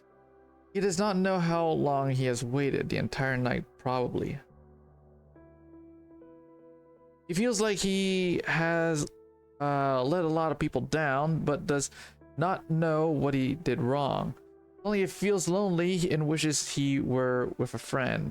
Then he realizes he just bid farewell to Elysium. Perhaps Wheaty has already found him. Their mission would have come to a close after confirming he was safe. Perhaps they are discussing the journey out of the flat and their next mission even now. As for him, he will continue his journey alone. Nothing wrong with that. No attachments, no responsibility.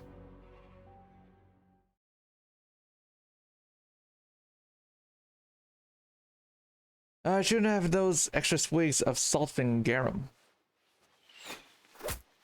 Oh, he's dead.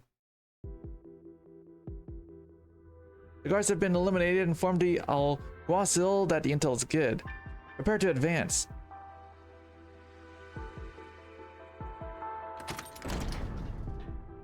Work fast, Javier. You're alone. As you can see, you shouldn't have been left unguarded. Maybe because the one who should have been protecting me is standing before me now. Pointing the blade I made for him at me. Go on, kill me, and the fleet is yours. Juana is in our custody. Keep an eye on her, but don't let her get hurt. What a joke.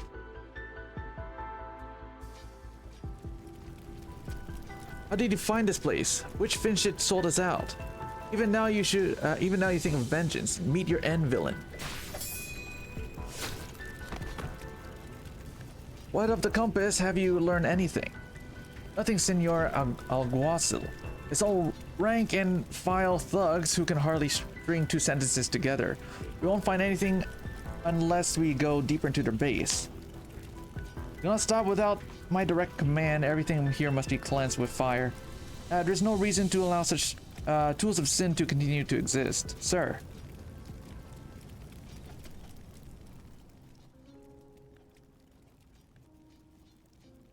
Noise rouses Isidro from his musings and causes him to halt his steps.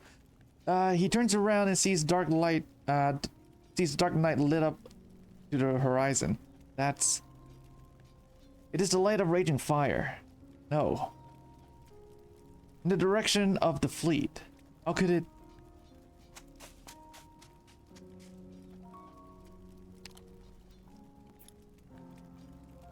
Isidro steps forward without hesitation.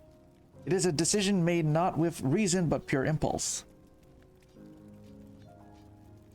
He runs as if his life depends on it, retracing his old footprints towards the direction that he came from. The same set of footprints is no longer lonely.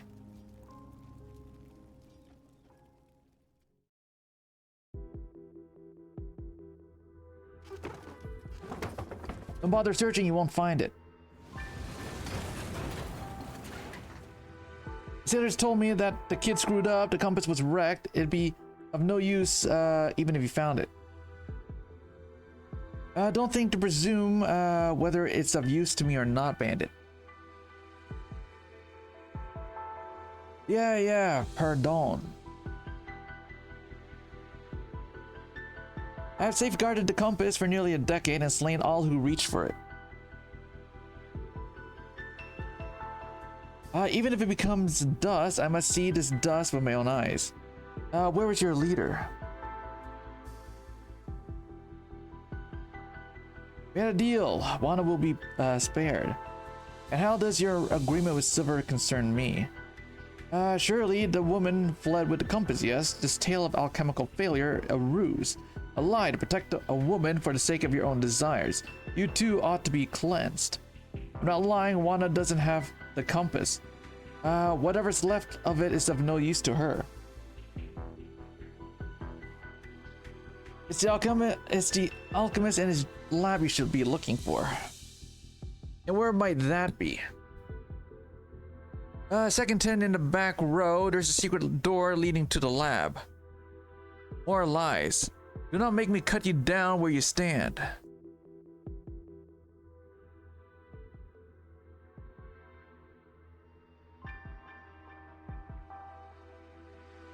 On the ground. Don't move a muscle. Is it true? We'll all get pardoned if you find the compass? Are we gonna get a lighter punishment if we don't resist? Fools. Okay.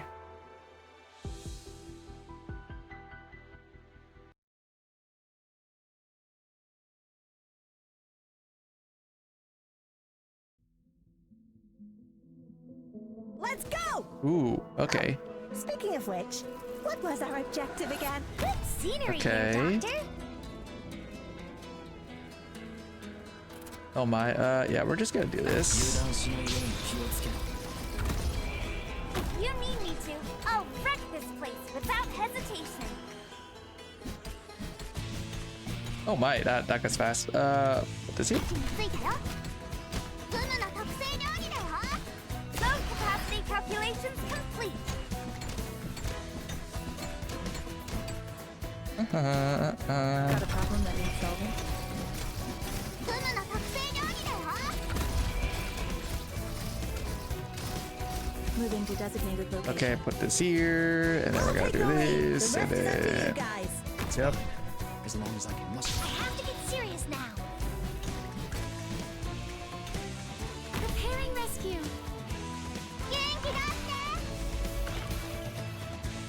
There we go, and then we could do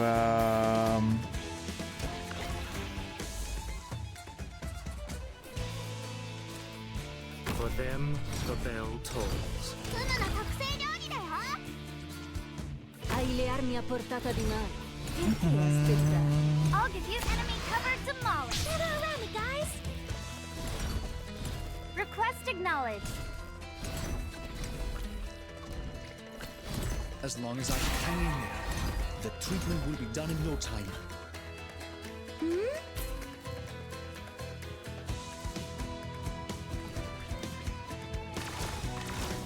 It's my job to ensure everyone. Morning Star, the illumination of wisdom. Got a problem that needs solving? Where are you looking?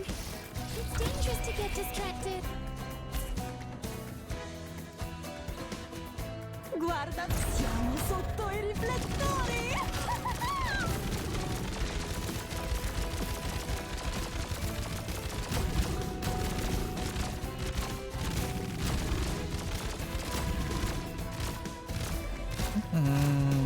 Mission there we go. accomplished.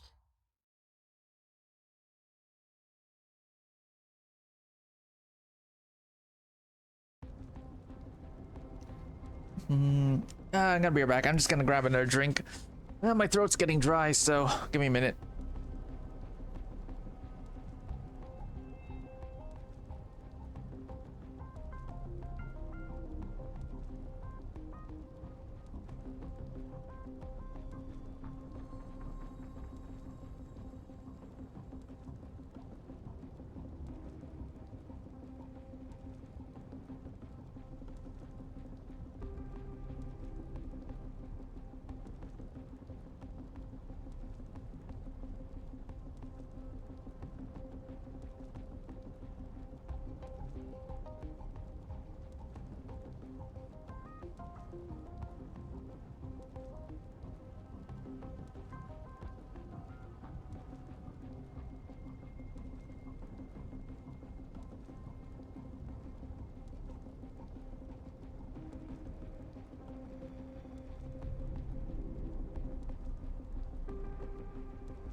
back. I opted out for more ice cream. There we go.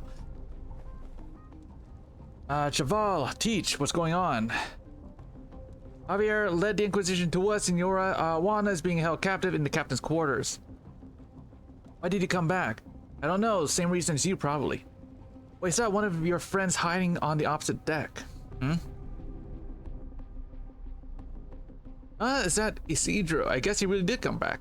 See, I told you, I mean, even I couldn't stay away. Of course he come back when he saw the fire. He's my best amigo after all. What about me? Why did I have to come too? Weedy. To help put out the fire? Yeah, Weed's just here now.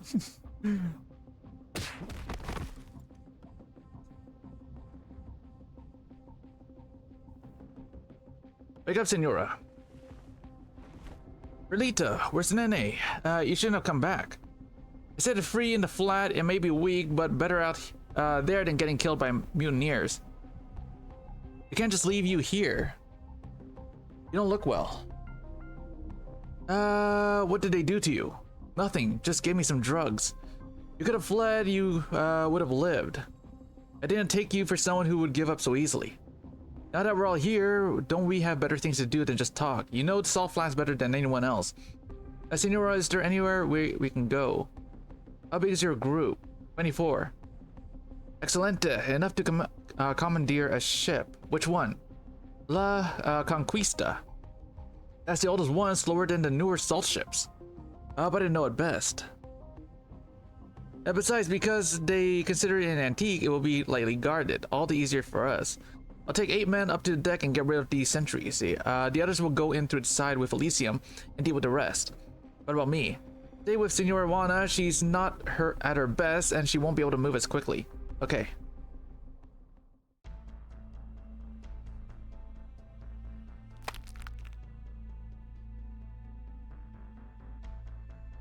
What's that noise?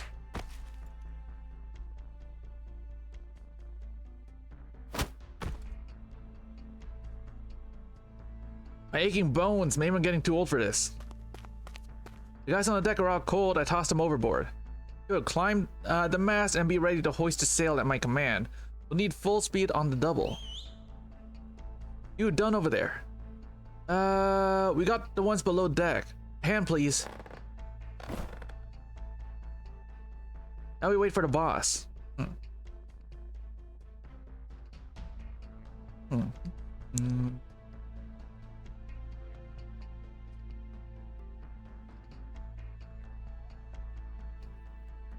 Search inch by inch by the Alguacil's orders. We must find the compass.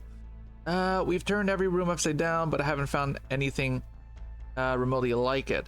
Keep looking, don't miss a single rock or corner. Yes, sir. Senors, the Alguacil has issued new orders. The squad has come with me to pursue the fleeing alchemist. And why are you the one delivering the order? What's wrong with that? We're still working together according to our agreement. Very well, wait here while we muster the men. Gracias.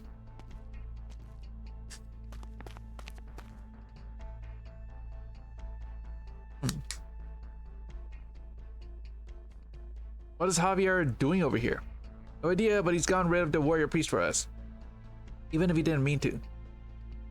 When they leave, we can continue behind those tents.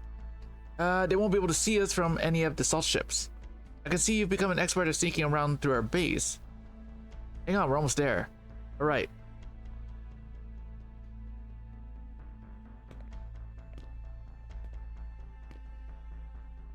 Now go onto the deck first. I need to fetch something from the lab. Be quick.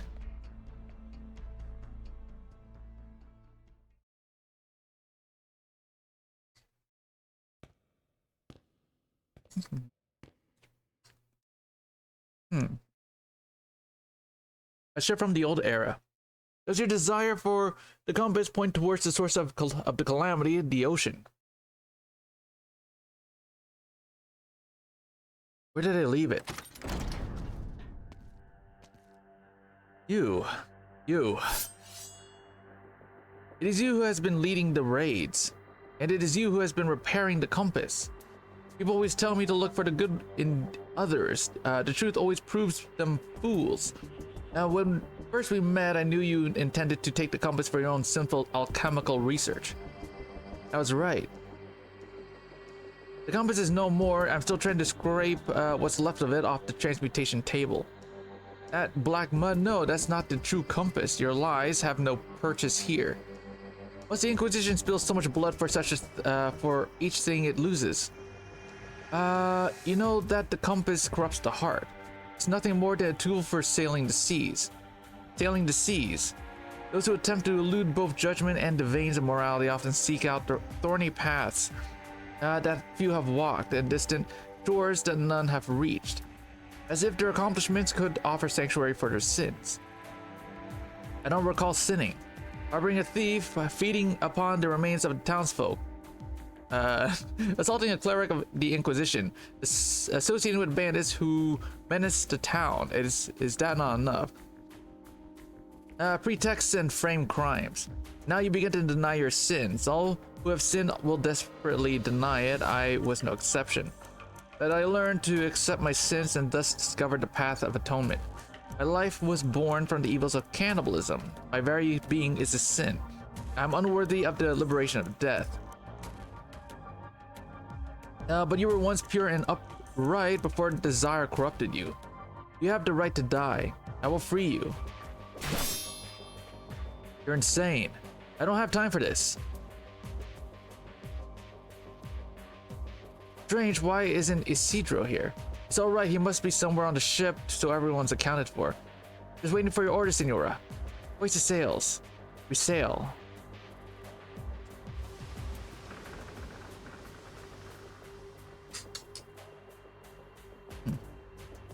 The ship. Merida. Juana doesn't know this lunatic is in here. He'll be nothing but trouble once the ship starts moving. Everyone involved in this futile escape attempt is on the ship, correct? Shut it. This is where it ends for all of you, along with this sinful vessel of the old era. The Alguacil's attacks are ferocious. All Isidro can do is defend himself. This is getting me nowhere. I have to do something. This is his own lab. There must be something he can do here. What does he do best? During the time he spent here, the most frequent creations were undoubtedly explosions of various sizes. Explosions. This calls for an explosion.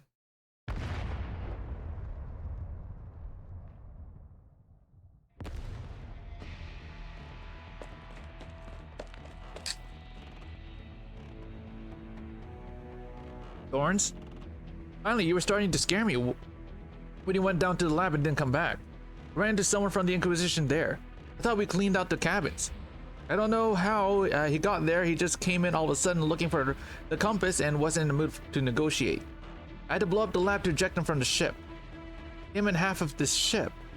Good work. Is there anything from the lab left though? Maybe. Very well. We're going into the skeletal reef. The ocean lies just beyond that. You might have one last chance to repair the compass before we arrive. Peter Silver, the Alguacil, is still on that ship.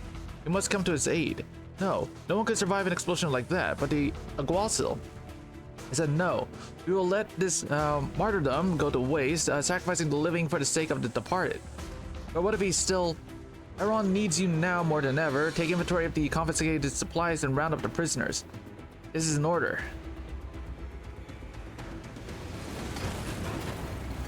Said you're gonna snap the mast in two. Are you trying to crash the ship on those bones and have us hang on them to dry like human jerky? Full left rudder. Full left rudder. Damage to the starboard side. Another hit from a steam blast and the ship's going to fall apart. Skeleton formations are getting denser. We'll crash if we don't steer this just right. Erupting steam means we're close to the skeletal reef. They won't dare go in there. But do we? The steam blast will punch through us like hot knife through butter. Better than the Inquisition, at least.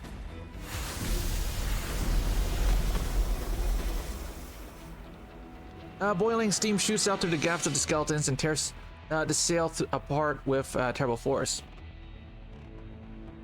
The gang is thrown into the air before crashing back onto the deck.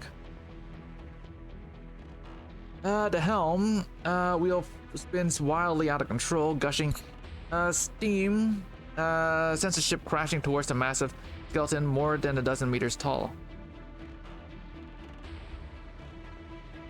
Wanda says nothing, as if waiting for something. You're an engineer, do something. This is my first time on a Golden Age ship, never mind one that's been modified beyond recognition. I need time to figure out how it works. If we abandon ship, we might survive if we jump right now. Are you loco? You'll be impaled by the salt fins in less than a minute. Senora. We're done for. No, we're not. Wanda looks towards the spinning helm wheel. If the ship were alive, its flesh would have been stripped away by centuries of wear, leaving only bare skeleton. Even if its once magnificent embroidered sail was replaced by a patchwork of fin skin. Yet the helm stands proud at the deck's center. Wanda halts the spinning helm wheel with her hands as if steadying a dance partner, and begins to turn it with a frenzied rhythm. Her ink black hair whips around like seaweed caught in raging tides. It's been so long, old friend.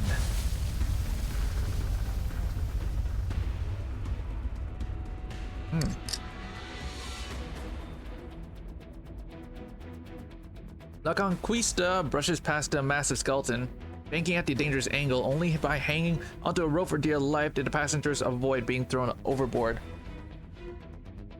For decades, this heavy old ship has had to drift slowly behind other salt ships. Now, though, it darts through the bones, riding upon the wind as it once navigated treacherous reefs with Wanda at the helm. Senora, we're on course again. I'm alive. Do I have all my body parts? Am I hanging off a piece of bone? You said only needed me to put out a fire. Well, figuratively, right?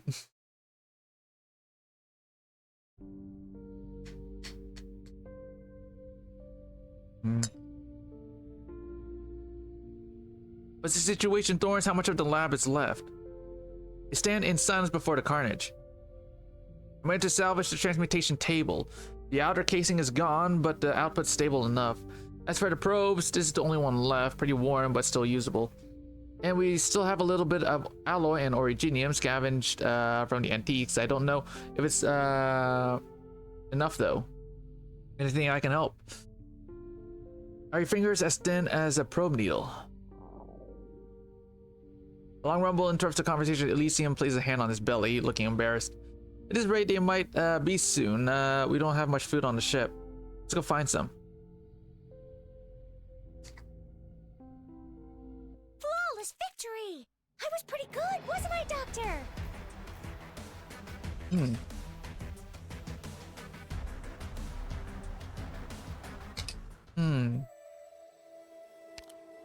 There is a story in between. All right.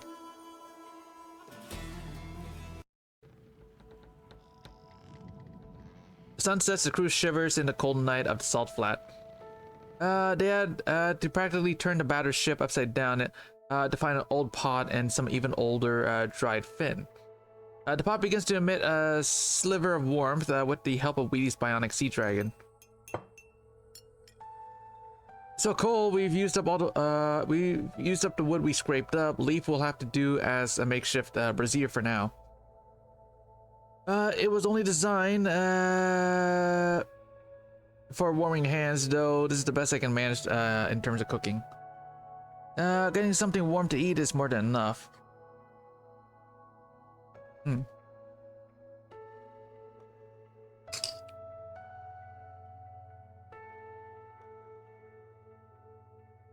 We don't have in the way of food or water enough to last us 2 or 3 days at most.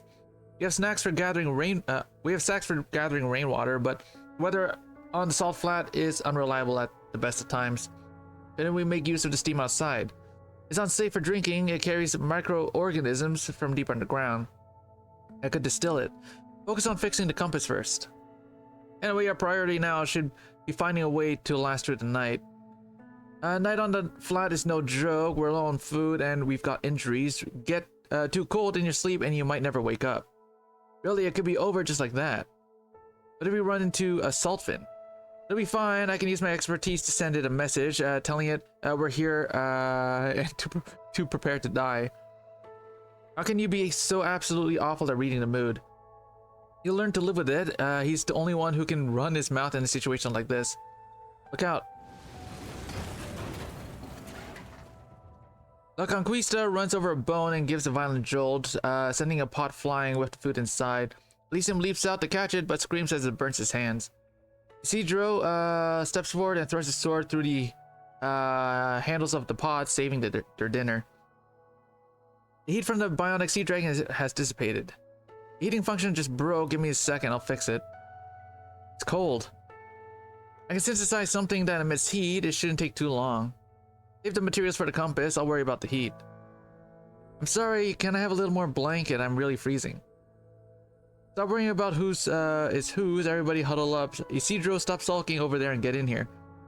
Count your lucky stars. You get to snuggle up to a once-in-a-lifetime hottie like me. Hey, who threw a blanket out over my head?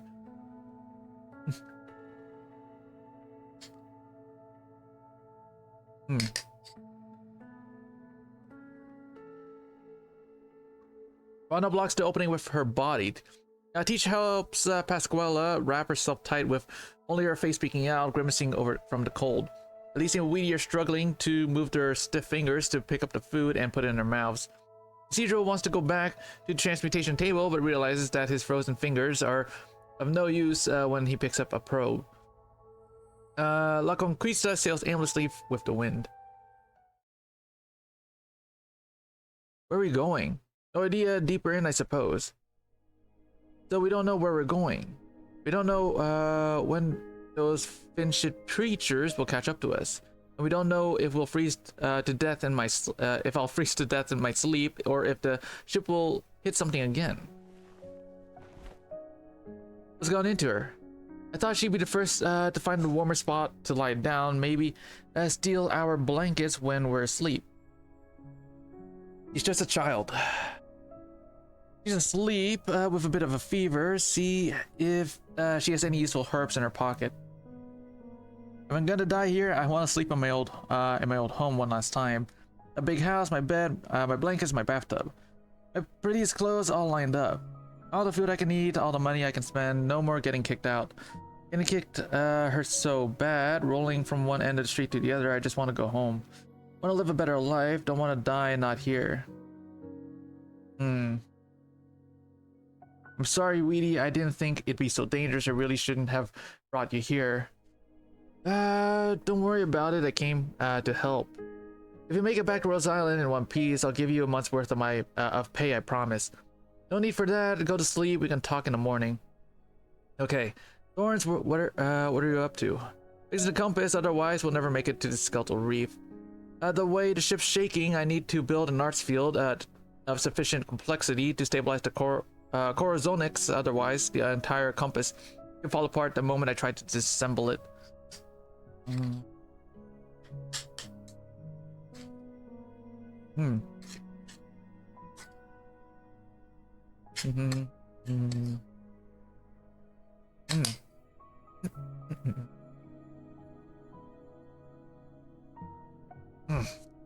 And even if such a field is possible, I'll need a steady hand to carry out the rematerialization process properly.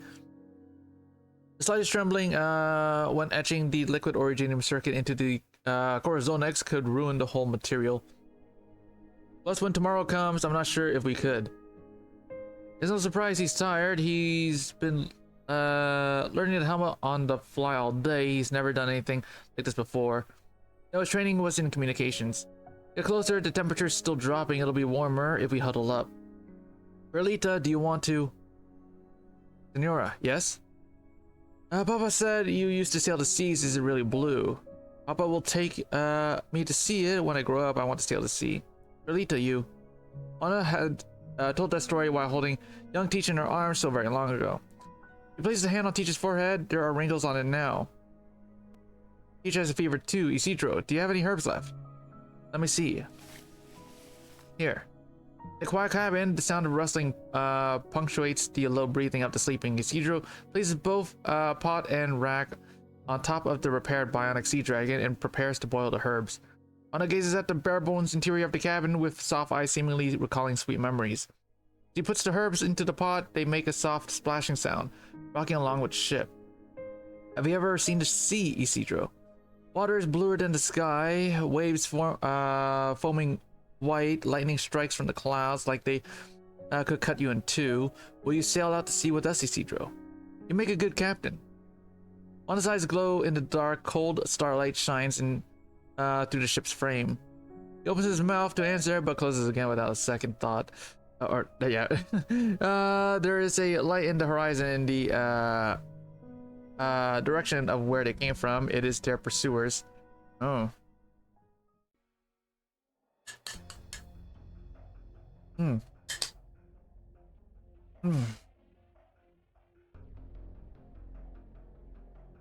Canvas, fin-hide, wood, relics of the Golden Age.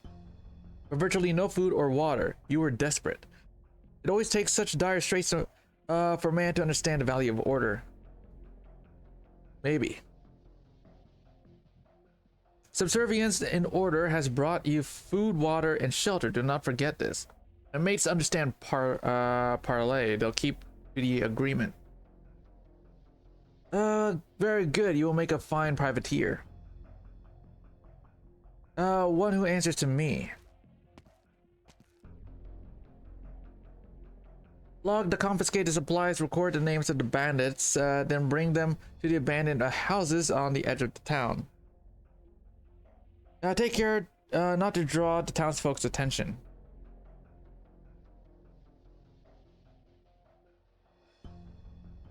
Yes, sir.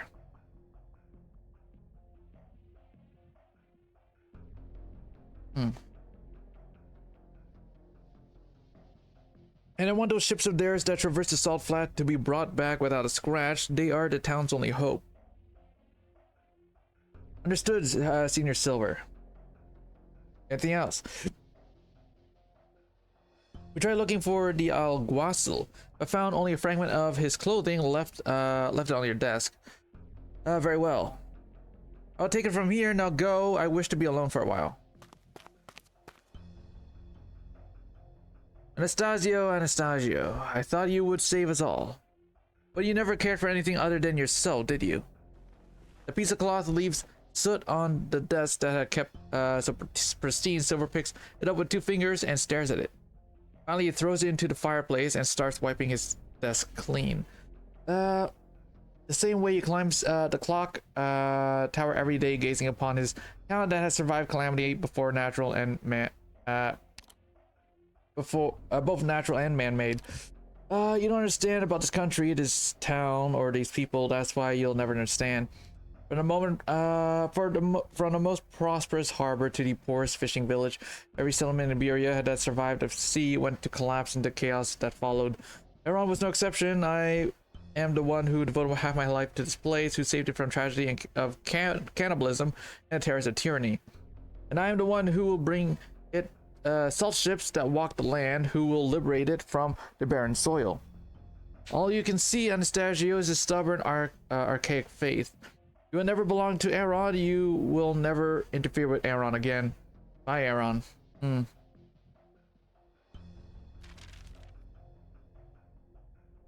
Legs driven by wind power through a complex transmission system. So they never meant to be land ships at all. A wind-powered walker. Genius. It seemed that AG woman had such talent. A handful of new ships, plus the ones confiscated from the pirates, will be enough to carry the entire population of Aaron. It's been decades. Finally, we will be free of this salt flat that feeds no one.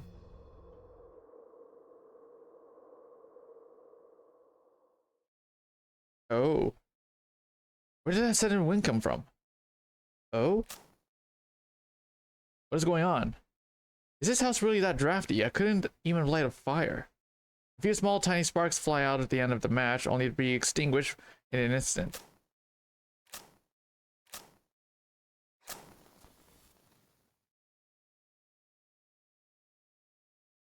A tiny flame sways in the wind, the flickering light illuminating the dark. His eyes begin to adjust and take in his surroundings. Yo, dude, he's still alive after taking an explosion. He sees a face, skin pale as salt, punctured by red, brown bloodstains, wet hair hanging feebly off the head like entrails. The face of a dead man. You. No one could have survived that explosion. How did you do it? What are you? On our first meeting, I was wounded walking the flat on foot to reach Aaron. You asked me if I needed help. At the time, you thirsted for nothing more than to aid me.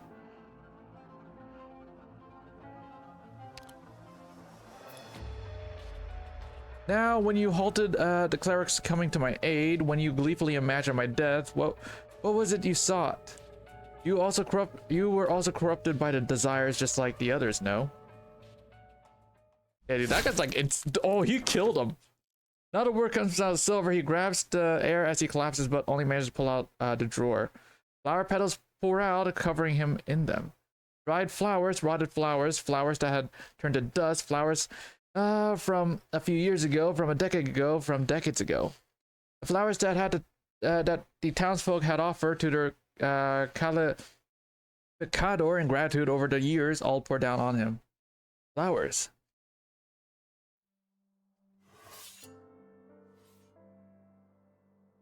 He hears the sound of a knife being honed before he comes to a sudden stop. There's a commotion outside. His mother screams, screeching and beseeching, claiming that she was honing it to cut vegetables. He had not seen vegetables in the house for a long time. You are safe, child. Madness has come over your mother, but we have her under control.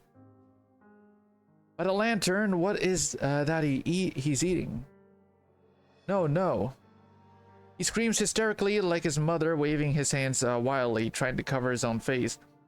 Fearing that the clerics would smell the flesh, seed scraps up by his mouth. He had been determined to end his sinful existence by death. Why then has he comes face to face with this kindly man of the cloth? Would he strive to hide his crime? I've sinned, please let me die. No, child, I will not judge you for trying to survive. You must live and atone for your sins. Sinners are myriad. We have walked the land helping those who could not atone themselves and cleansing them of their sins. This you can do also. Only by this will you atone for your own sins, until one day the purest flower will bloom at your touch.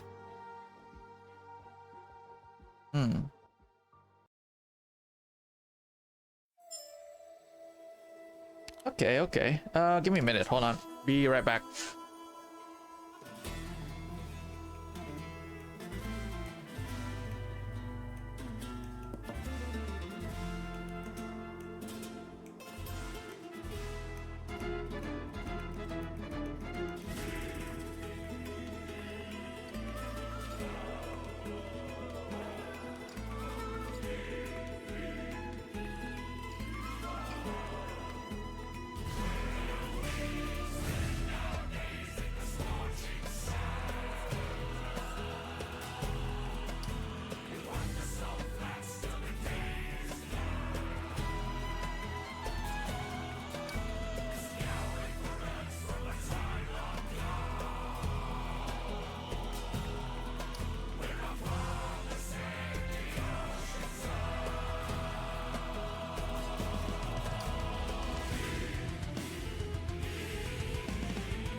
Alright, where were we? What's this map? Okay, there's a cannon. Alright.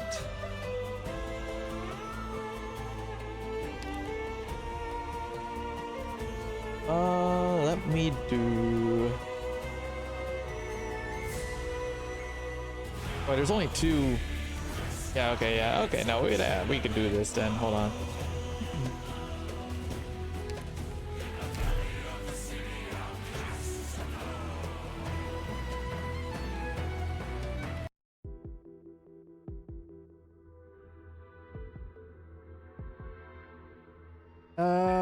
What are you up to this late at night? I could see your torch from a mile away.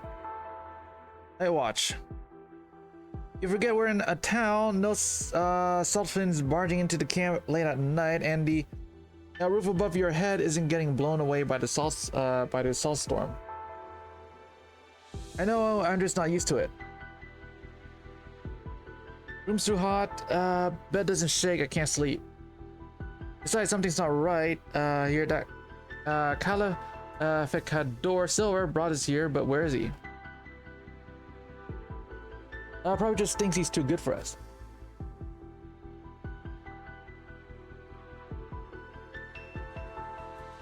That's why they brought us here at night and hid us in these abandoned shacks. Are we people too? How are we different?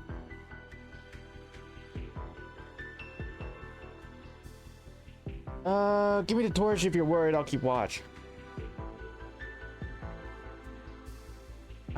You'll get some sleep.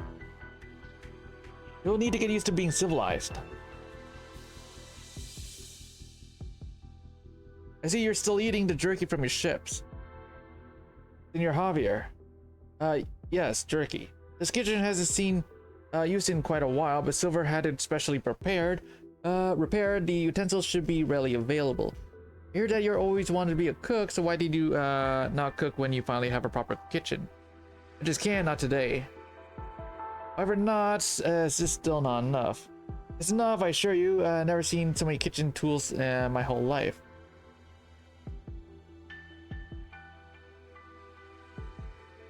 Why then?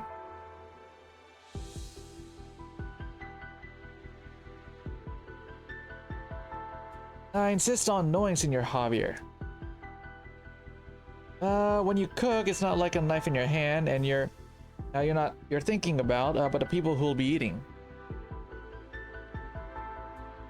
I'm gonna cook when they aren't here.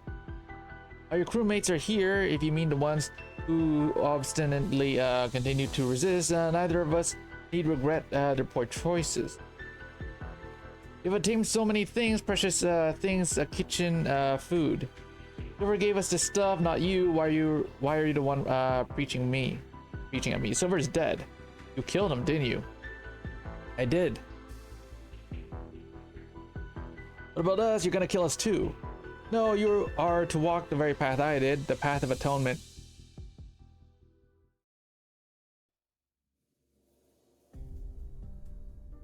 Oh, hey, James. Oh yeah, I'm getting there. There's like 7. He's gonna do that. What? What? Nah, I'm reading, dude. I just like looked over. Your chat. What? Oh, get any sleep? You're so immersed. Yeah, I was like reading the story, and I didn't like look at the chat. What's up? Yeah, I'm getting to the end. I'm getting to the end of the story. Yeah, this is the 7th stage. So I got this stage. Then I got 8th, and then I got the epilogue. Not getting sleep. I wish I could live with the heat and the bed not shaking, but my room doesn't even get a breeze. Felt like my face was gonna turn to stone. Count your blessings. Look at the older mates. The wind's blown their faces right crooked. It's enough to send people running off screaming. You're so young, so you still got a chance to grow up into a real beauty. Here, if you're Anastasia Cosmos. I don't see any smoke from the kitchen. Is Javier still not cooking? I'll talk to him.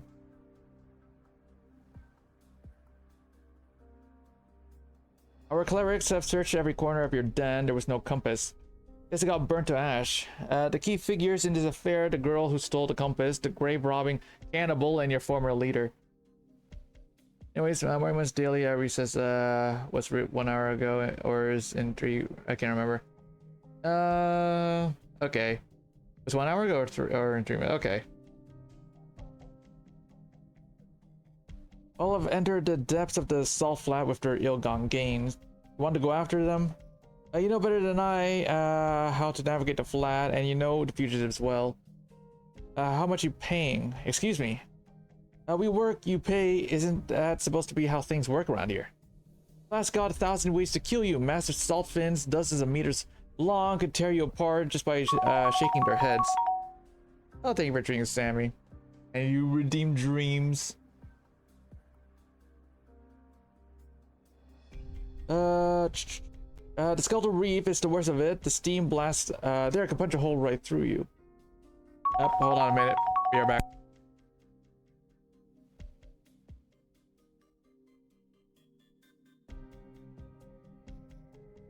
If we're risking our necks, we need a proper bounty.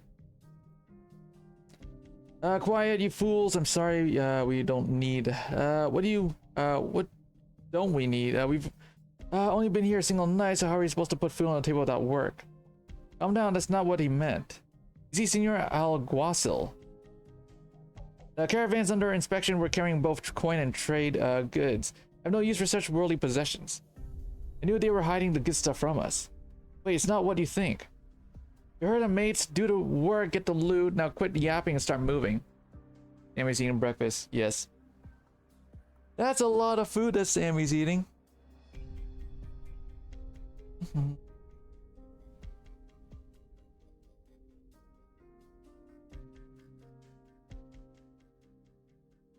Anastasio sees those before him as puppets of desire regardless of their intentions. He believes desires will inevitably lead them down the path of evil. Much like the pits of hell, the greed of man is bottomless.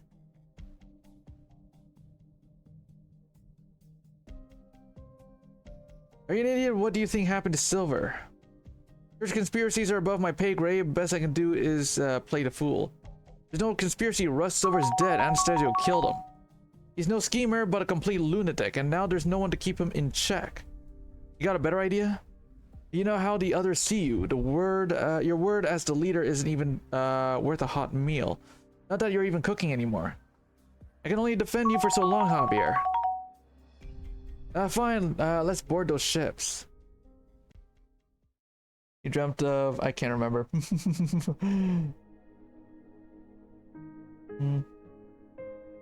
Oh, you can... Ah. That's so bright. It hurts everywhere. You awake? You had a bit of a fever last night, but it's gone now. Have some water. The squalus sits up and takes a bottle to each officer. The bionic sea dragon is hard at work across the deck, carrying wooden planks while flapping its wings. Wanda stands at the bow, gazing into the distance. Behind her, Elysium twists his whole body as he strains to turn the heavy helm wheel. While, like some strange exercise routine, the high sun shines bright. It hurts a little bit. This is our last bit of water, 1 pouch per person, make it last. Is there anything I can do? I'm glad to see you're up and about again, Chica. Repair the hull, reinforce the mast, process the food. There's plenty. Leaves helping out with the repairs. Let her rest a little longer. No. I lived through whatever that was yesterday. We didn't hit any skeletons last all night or get run over by the salt fin. Now I even have water to drink. Says you're Ben from CC.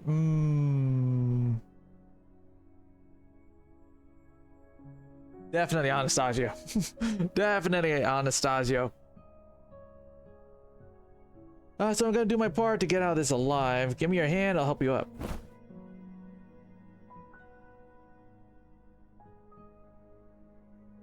Here, your water. And your portion of jerky, we talked about it, and thought it'd be best if you focus on fixing the compass. We can worry about everything else. As long as we have that, we'll find our way. As for the rest, we'll cross that bridge when we come to it. How much time do we have? According to Senora Juana, they'll catch up to us by tomorrow morning, the latest. That's soon. That's not nearly enough time to fix the compass. Just do your best. If you can't get it done, she said she'll risk the skeletal reef compass or not. Yeah, definitely do. 100%. And this is for you. What is it? Modified communicator. It'll let us talk to even. It'll let us talk in even the most extreme environments. Okay. Then shit, I see sails. Sails southwest. You stay here, I'll go help. Still leaves him all alone. I can see their sails. If we speed, catch up to them. I wouldn't recommend that. And why not? Based on their current heading, if we did, we'd only force them into the Skeletal Reef. What of it? That's no place for mere mortals. Sure, maybe they'll die in there, but we can't get in either. Relevant. Please reconsider, Senor Alguacil. That compass will probably get destroyed too. It's not your concern. I've sailed the salt flat for decades and know how to stop a salt ship. At least let me try. It'll prevent a lot of needless deaths. Do not squander this chance, Senor Javier. You have very few left. Javier. Javier.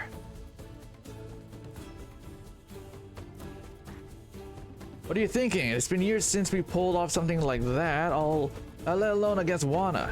I know it won't be enough to stop her, but forcing them to change heading is still better than herding them into Skeletal Reef. And if you fail, whatever's left of your authority will be gone. You'll lose control of the fleet. Either will groveling to Anastasia will help me keep it. Just listen to me one last time. Maintain a steady speed with the ship and have another go around to cut them off from the east.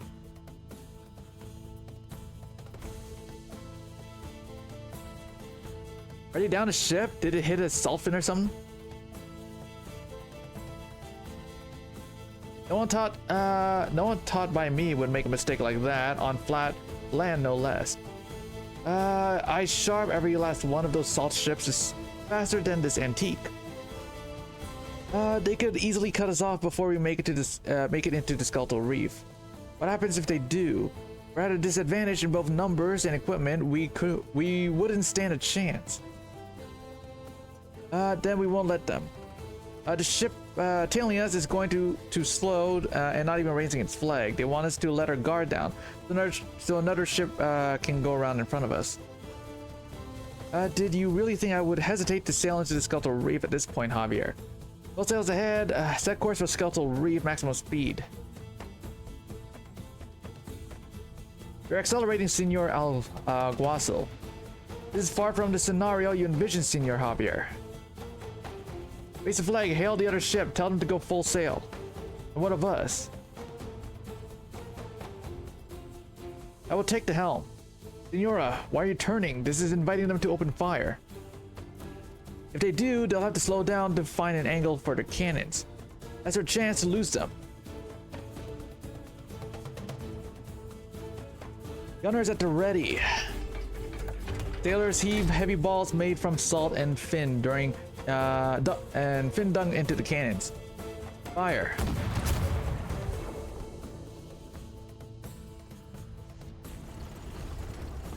Once again, Juana dances with her helm. The rudder carves to the salt flat as if slicing his flesh, while the massive ship tilts and guides across the salt desert at an impossible angle. Assault cannonballs whistle past, landing only meters from La Conquista and spraying salt everywhere. Salt pushed the ancient ship towards the heart of the flat, where few have tread.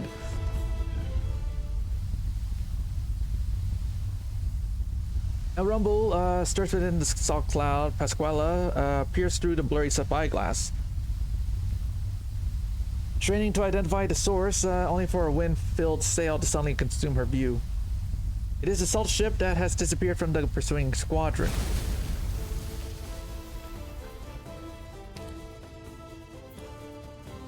Pasquale puts down her spyglass with a jolt as the salt ship, trailing a billowing cloud of dust, barrels straight toward them.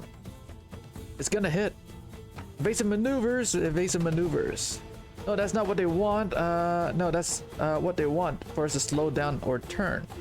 The main sails of that ship are at the bow. It's not designed for ramming. Let them try. If they do, they'll never catch us again. Forward. Sound of canvas straining in the wind fills everyone with everyone's ears as La Conquista charges on, evading the assault ship's interception. For the first time in decades, it rides proudly at the head of the fleet again. You're out of your mind, Wana. You should have known that the moment you mutinied. Catch them. Javier. Fine, I'll take command. Full sail ahead. Javier stops giving orders. He knows no one will listen anymore. He passes through the crowd and climbs the ship's bow. He sees the towering skeletons just ahead of La Conquista. Skeletal reef, a labyrinth of bones, the pulsing heart of the salt flat. A realm of death where no mortal dares tread, yet La Conquista sails toward its valleys, dauntlessly, recklessly. Despite the constant bumps and jolts, Isidro's eyes remain fixed on the Corazonics floating at the center of the transmutation table. Layers of art's energy fields have separated it, the insides glow with a metallic gleam. Even the slightest motion is reflected upon the surface through the needle of the probe. The rusted alloy has been successfully isolated. The newly added alloy has been successfully integrated.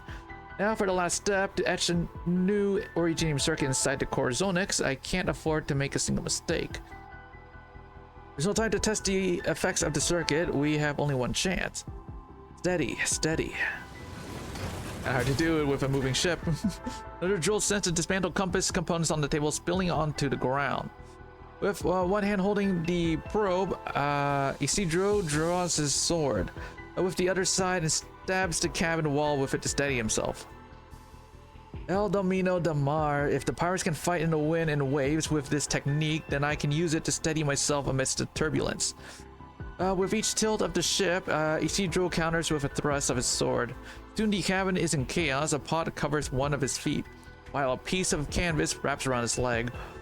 He prays no heed to them. The only thing he sees is the trail of a liquid originium drawn by the needle of his probe. Almost there. Sweat runs down his cheeks and into his mouth.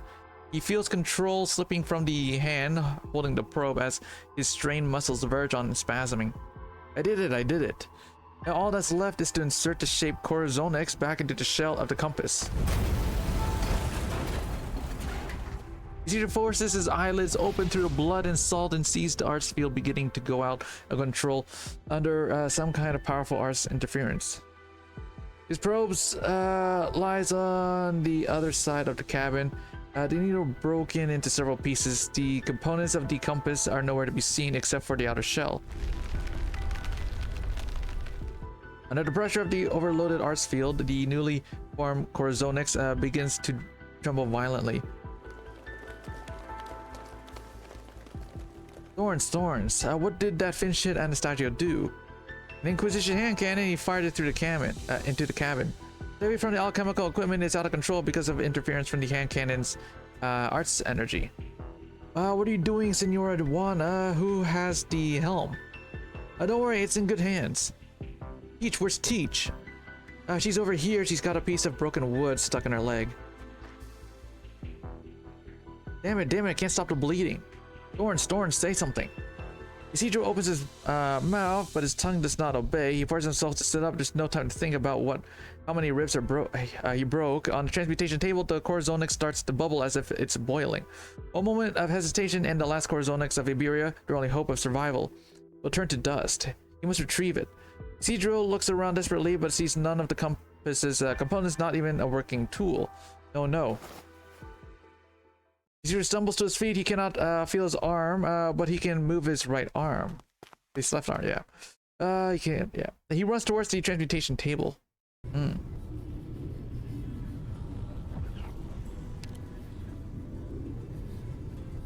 Oh.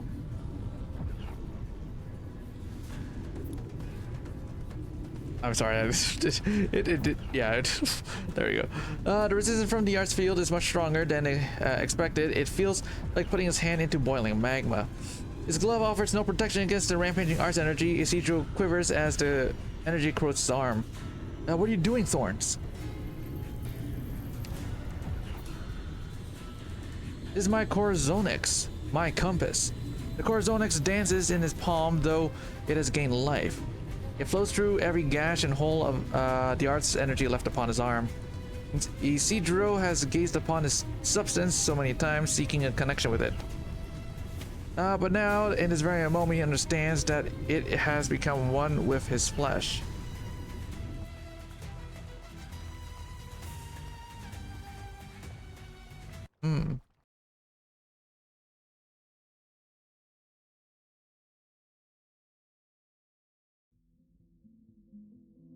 Okay, what do we have? What do we have? What do we have? We got cannon.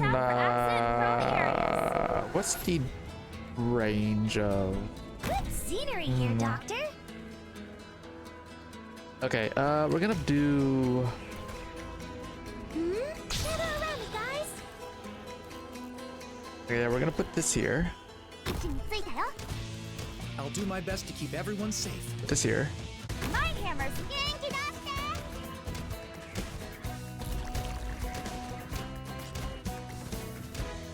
Okay, put this here. I'll take the lead. The rest is up to you guys. Load capacity calculation. Gather around me, guys. This here. It's fine. As long as the beat strike. Mina, onaka suita? Do this. I see them. I'll be right back. Need speed to succeed. Then we're gonna do this. Hai le armi a portata di mano. うむの特製料理だよ。 Preparing rescue. Whew, I have to get serious now. Mina, onaka suita?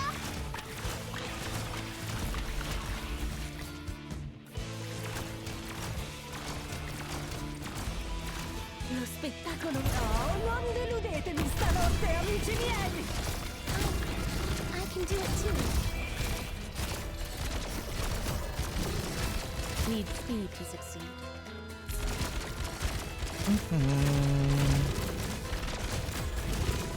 Oishii mono, tabeyo. I mean, the treatment will be done in no time.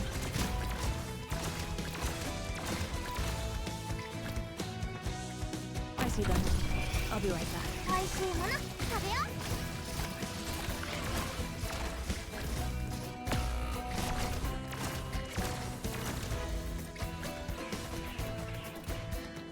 Genki daste!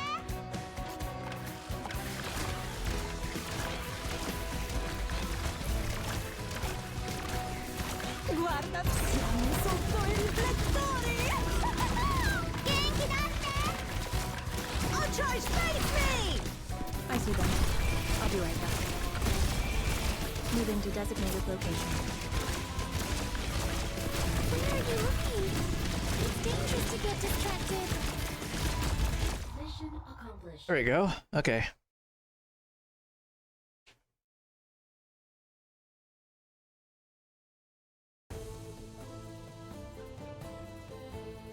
Isidro.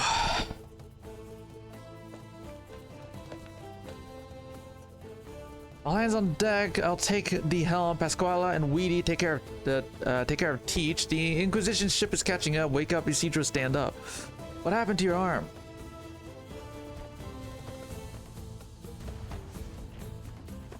They're catching up again. Elysium, Isidro, can you still swing a sword?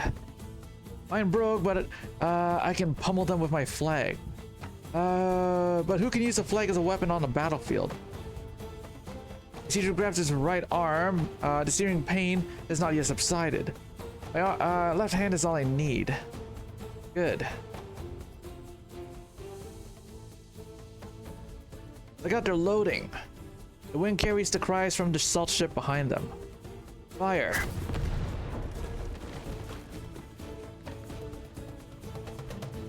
Oh, we're still not fast enough. Can we make it into the skeletal reef before they catch up? Even if we can, I have no intention of stopping. But if the ship's badly damaged, I can only manage to repair part of it. The hit we just took went through half the hold. Look at and took all Isidro's alchemy equipment out with it. Without the compass, how are we supposed to get out of the skeletal reef even if we make it? Yeah, Isidro can feel the Corazon's pulsing beneath his glove. He may have lost an arm, but all is not lost. There will be a way. Isidro casts his eyes towards the skeletal reef. The bones littering the ground grow larger with every passing moment.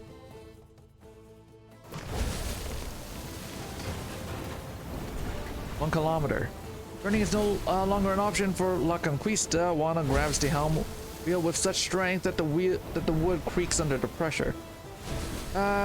She leans forward, eyes fixed dead ahead on the terrifying skeletal reef as though it is her prey.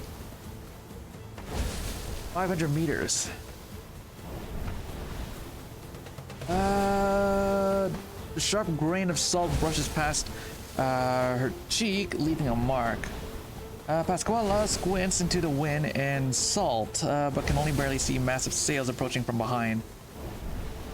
100 meters. Microorganisms have dyed the bleached bones crimson.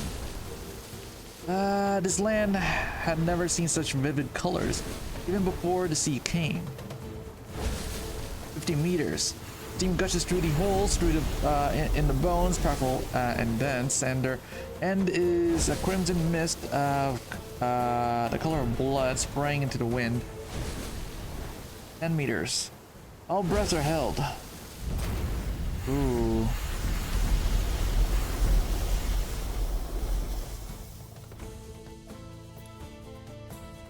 A Conquista roars into the valley. Dozens of steam pillars blast out from the skeletons, rising, lining the sides of the canyon, filling the space that occupied mere moments ago. They tear through the sails like paper. The salt ship, following in hot pursuit, a monstrosity dozens of meters in length, is torn to pieces as though a toy. The mast, dragged down by tattered sails, lies across the gorge before the steam breaks it two in half, sending the pieces plunging into the salt. Scraps of wood and bone fly into the air, forming a sharp, deadly rain.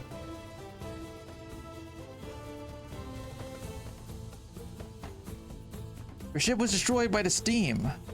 Holy fin shit, I'm alive. I'm actually alive. It's too early to celebrate. Salt dust is blown away by the steam, revealing yet another salt ship trampling the carcass of its brethren beneath its heel as it charges towards them. The flag of the Inquisition flies high upon its mast, yet it is Anastasio standing beneath it, whose presence commands more attention. They got guts, I'll give them that.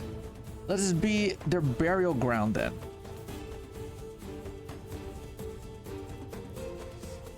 Hooks. As the hooks fly toward La Conquista, most fail harmlessly into the salt, but a few find the gaps into their hull. La Conquista is heavier than us. Don't try to pull it in, let it drag us towards it. Board once we're close enough and take that ship. Hot ropes creak as both ships tremble. The sailors draw their weapons, sizing up the distance between the ships. Excuse me. Suddenly, a spinning helm wheel flies out from the stern of La Conquista, snapping the ropes linking the two ships.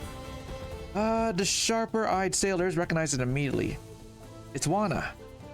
At a terrified cry, a figure in black leaps from La Conquista and lands on the salt ship. Have you already forgotten everything I taught you? You couldn't hook a bloody salt fin the way you're tossing those. She wants to take our helm wheel. Stop her. If I like starving saltfin, no worse. Hold that cutlass properly. What are you trying to do? Cut a steak?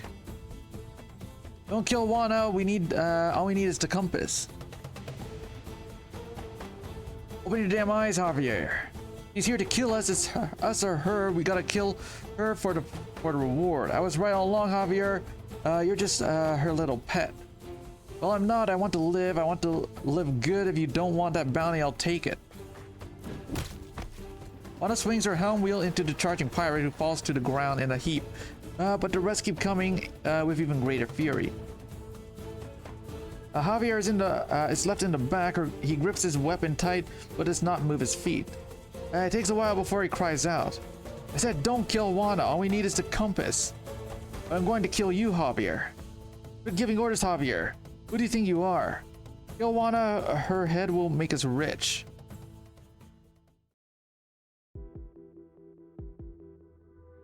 Just as no one can shake their own shadow, Isidro turns around and, to see Anastasio standing behind him. There you are. Warm up my brother's attack. Sir. Elysium, protect the helm with Weedy. Don't let them take control. Leave, switch to attack mode. How dare you kick away the waterproof boots I gave Thorns? Did you think communication specialists couldn't fight? Stay away from me with that stinking mop of yours. It's a flag, you scuttlehead. I wash it every week, or at least I try to. You have very nearly killed me twice now, Isidro. Feat none before have accomplished. Why then do you earnestly seek my death? What is this desire? What is this desire you have failed to realize? Because of me, this desire that is so much stronger than anyone else's. I don't have any desires. Possible all mortals are driven by desires. What about you? Myself first and foremost. If you're driven by desire too, then you have no right to kill people in the name of suppressing it. Even if you're with the Inquisition. The Inquisition, no. Once I wish for something more than the priest from the Inquisition to kill me and end my sinful life. But alas, he denied his own right to judge me, to execute me, and in so doing denied my right to die. You still have that right, Isidro, the right to an easy end. I have no interest in dying. Maybe so, but you have been tainted by the strongest of all desires, no? Then you have already lost your free will. You are compelled to sin, you simply cannot stop yourself. Why do you hide your broken arm, right arm with that glove? Those controlled by desire always refuse to admit that their obsession will lead them to ruin. You cannot turn back, no one likes you, no one like you can, so I will kill you to stop your sins. But before that, you shall first face your desire, acknowledge it. Only by doing so can you die sober and fighting. Anastasio's sword slices through the air with a piercing shrill, targeting Isidro's right hand. Isidro twists his body at a nearly impossible angle to evade, but blade's tip still rips through his glove. Corazonex steeps out from the terror of his glove, turning into delicate ribbons that drift toward every corner of the valley. What's going on? So that is where you have hidden the compass. I have watched over the anathema for so many years, yet not once have seen it respond so equally to one's desires. The powerful desire, Isidro, yet you do not even know it. If you knew the first thing about alchemy, you know it doesn't respond to desire, not mine or anyone else's. Under the manipulation of an alchemist, Corazonex leaves the compass and enters the natural cycle before returning to the compass. Then the alchemist deciphers the information and brings back. That is its basic principles. It has nothing to do with anything subjective as desire. Isidro has read too many alchemical tomes and listened to too many of Alice's lessons. He can recite these principles backwards and forward. But he cannot help but ask himself, is that really everything there is to the compass to Corazonex? Why did the Corazonex on his arm start drifting without any input from him? Does he not want to know what it is responding to? Does he not want to know what he wants? The distraction is enough for Anastasio's sword to pierce his left shoulder.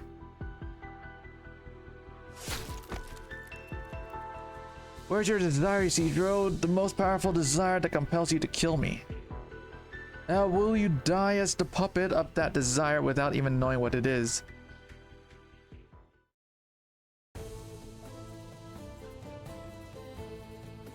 Found her, she's got someone on her back, get her. Go.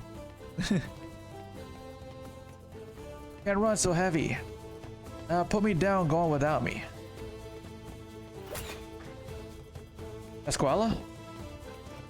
Pasquala. You can't run like this, they'll get us both, draw me and run. No. What? I'm not letting go.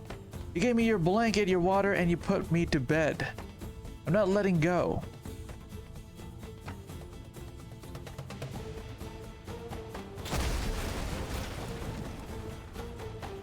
We just hit something, the ship's drifting, I can't keep it on course.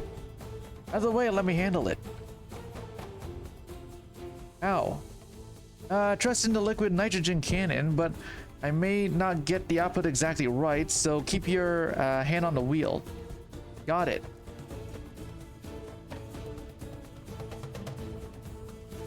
All sorts rattle, Saltfin hide armor clashes, a roaring sailor wakes up to Wana. Walks up to Wana. The other sailors pull their armor off and form a circle of flesh and blood. Inside the circle is Wana and the sailors who issued the challenge.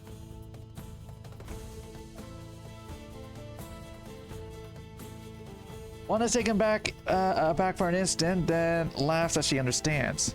So you remember the tradition. How can we forget you taught us how to challenge the leader when we were kids?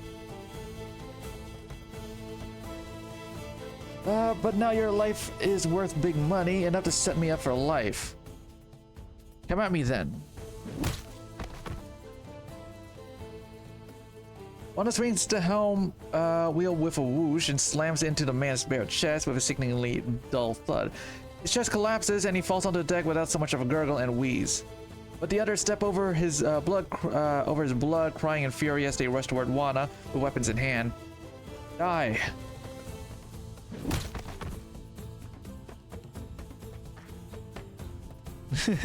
Yet another sailor charges forward but hesitates in an instant when his eyes meet Wana's.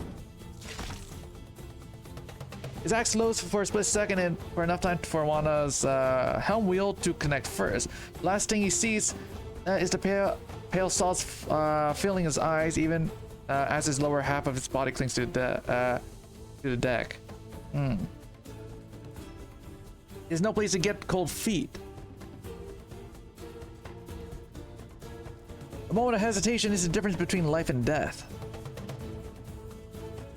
Who's next? Another sailor steps up through the pool of blood, cutlass in hand. She seems a little thinner and frailer than the others. No, but isn't little Lomi. Hi, boss, it's me. Now, what do you plan to do with the reward money? I got a daughter, it's all hers. Good, then come and claim what is hers. The frail sailor gulps and swings her cutlass at Wana, who lands a blow first with a backhand swing. One of her arms hits the ground, unleashing a spray of blood. Her other arm, however, continues clenching her cutlass. Come raise your weapon, we're not done yet. Once again, she mutters the courage to charge at Wana, but the heavy helm wheel finds her forehead faster. Suddenly, the frail sailor is pushed aside. Stop. I'll do it. Thought you didn't want us to kill her. No, I'm your leader at this point. What you want is what I want. And as your leader, I'm supposed to protect you, not watch you walk to your deaths one by one. Javier draws his weapon and waits into the blood. You move, Wana.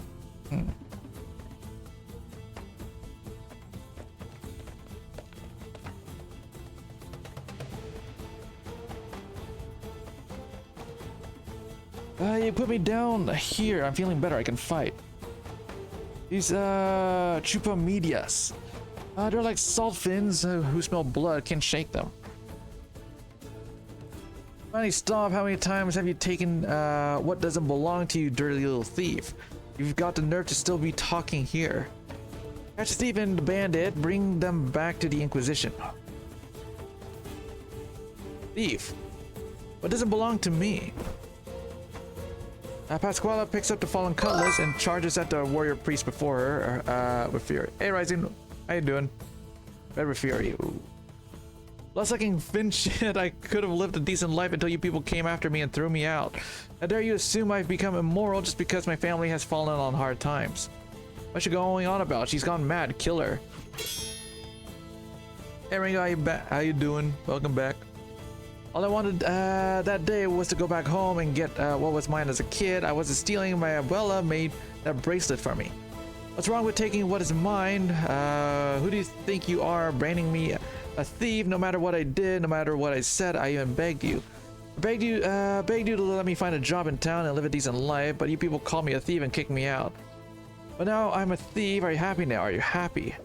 Inquisition Fin shit, you don't get to tell me what belongs to me or not. Orange the lobster, hey. Oh, we're flying.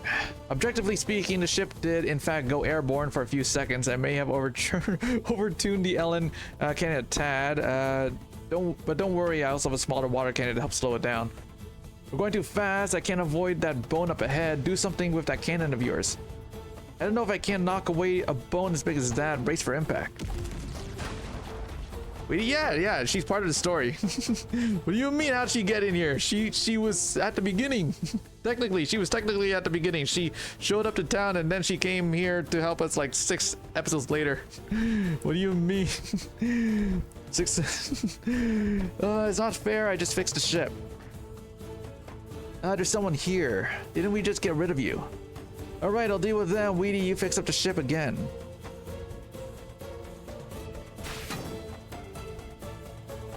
Javier's blade meets the helm wheel with a dull clang that echoes through the valley. He feels his arms going numb. The fact that Juana is like killing these guys with a fucking helm wheel is fucking awesome. Honestly, the strings he strings a few words together in the gaps between attacks. Juana, what do you think you're doing? Killing traitors. No, Juana. If all you wanted was to kill us, you could have done so easily. Why hold to the tradition? You're trying to tell us to affirm our decision by facing with courage. Am I wrong?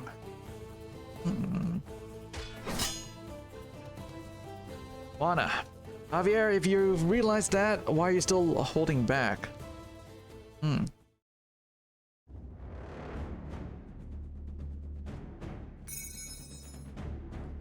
Isidro's left arm is shaking with pain. His sword has already left his hand.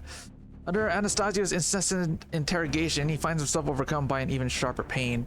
The dispersed Corazonix once again converges upon him, having drifted amidst the salt and steam. How do you get to have fun? Nah, man, what do you mean? You asked for what I want. I want Juana to sail upon the seas that she's longed for all these years. I want Pascuala to go to bed with a full stomach and not wake up in the middle of the night from hunger. I want Weedy to go back safely to her research and for Elysium to make it on time to that concert he's been looking forward to.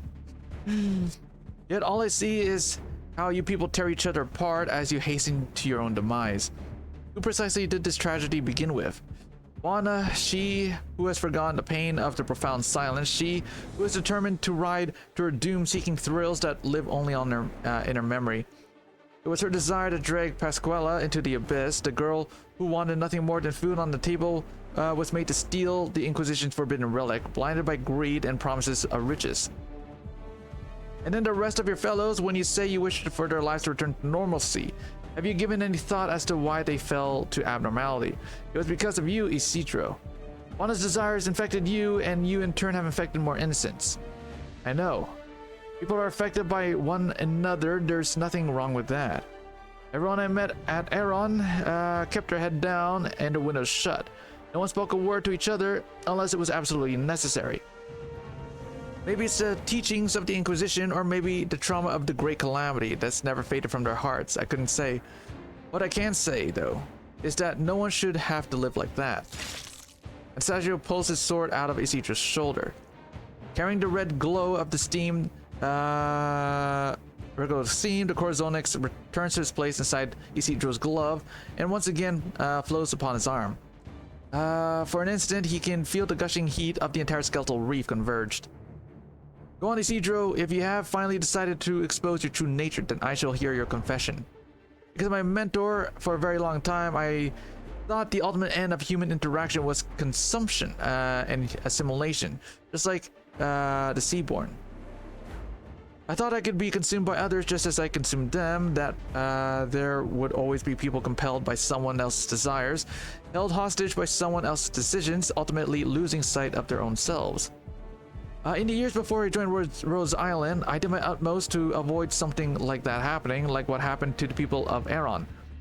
But now I understand that the self I had tried so hard to protect was empty. There was nothing there. Even after I earned some money, I lived exactly as I had as a vagabond. I wore the same clothes, ate the same food, stayed in the same places, did the same things. I didn't know what I wanted. Maybe I didn't want anything. Is it not happiness to live as an empty canvas? Is that not true freedom?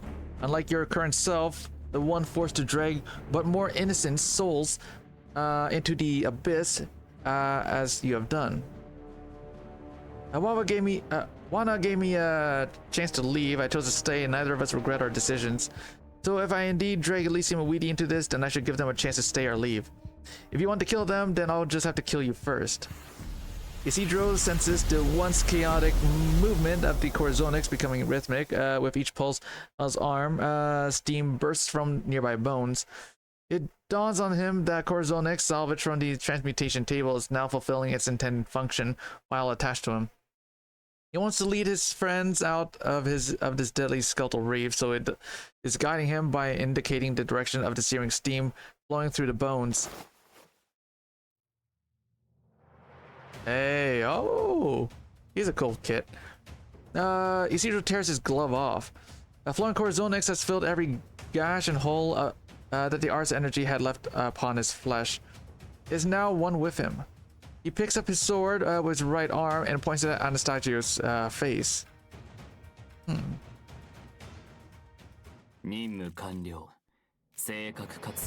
we go. Okay, now we're on to number 8, and then we're on to the epilogue. Let's see. We got this. This is it. Wait, okay, so we're gonna do...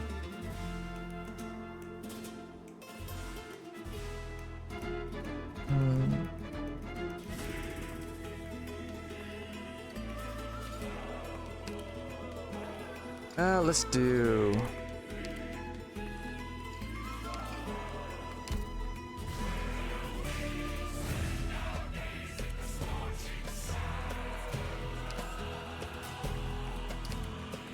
I am within my rights to oversee and bring up my own opinion on your command.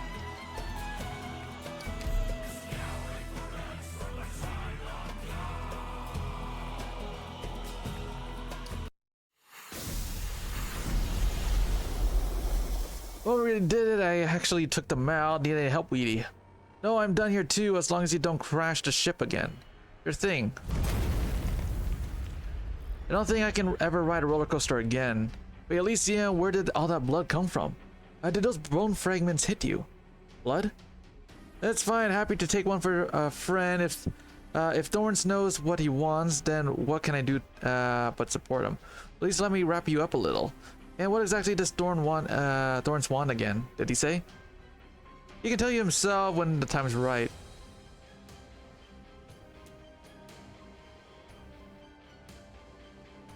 Isidro, so you wish to atone for your sins, to rescind the impact you've had on the innocent, to send them merrily back on their own to their own lives. Is this an expression of your resolve or a reflection of your conscience? When you realize the end is near, many sinners turn to sobbing appeals for the friends whom they have implicated. Alas, that does not mean they have truly repented. How does one knows not of their own desire demonstrate the ability to suppress such desire and to atone for the sins thereof? No, it's you who need to suppress your own desire. You who needs to demonstrate that ability. Naturally, I have always said that desire cannot truly be killed. Even now, the desire to feed upon the lives of others lives on with me, and I must suppress it. I will cut off my flesh, my own hands, and dispose of it. I will demonstrate that I can suppress my thirst for it, if only briefly. Isidro can see the grotesque scars under Anastagio's collar, marks of flesh that has grown back after being cut away. He said desire grows endlessly, dragging more and more people into the abyss. How many lives have you judged and killed with that pretext? Why do you think you and you alone can suppress your own desires? Because death is liberation. Before being corrupted by desire, you had lived an honest life, performed honest deeds. As such, you have the right to be liberated from that corruption by death. But my life was a mistake from the beginning. My very existence is sin. Were I to die, my pathetic existence would have held no meaning other than sacrilege. Therefore, I must atone for as long as I can until I am consumed by desire. Anastasio pressed the nails on his left hand against his own chest until they pierced the skin. Only pain can calm him down now. You mentioned the meaning of your existence. Are you really unworthy to die, Anastasio, or do you just want to live too much? You keep talking about your desires to feed on others, but isn't your most fundamental desire to keep on living? Be it self-harm or the judgment of others, aren't you just trying to make sure that your so-called sinful self can live on with peace of mind? Anastasio's assault had slowed while listening to Isidro's confession. Now it intensifies again. Each time Isidro parries an attack, strains of Corazonix floated from his arm from the impact. If you shall not confess, you shall die.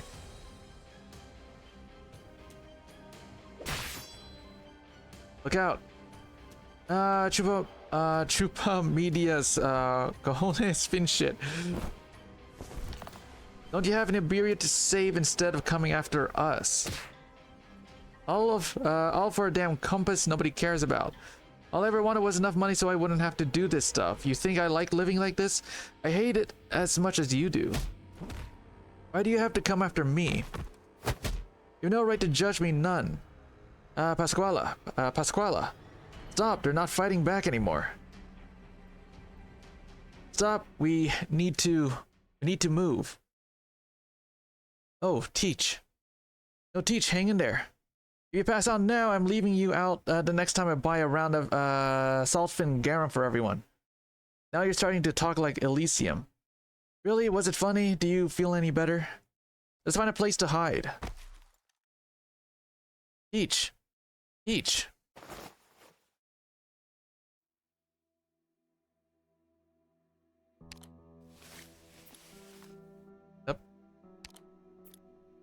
Pasquala frantically digs through her pockets.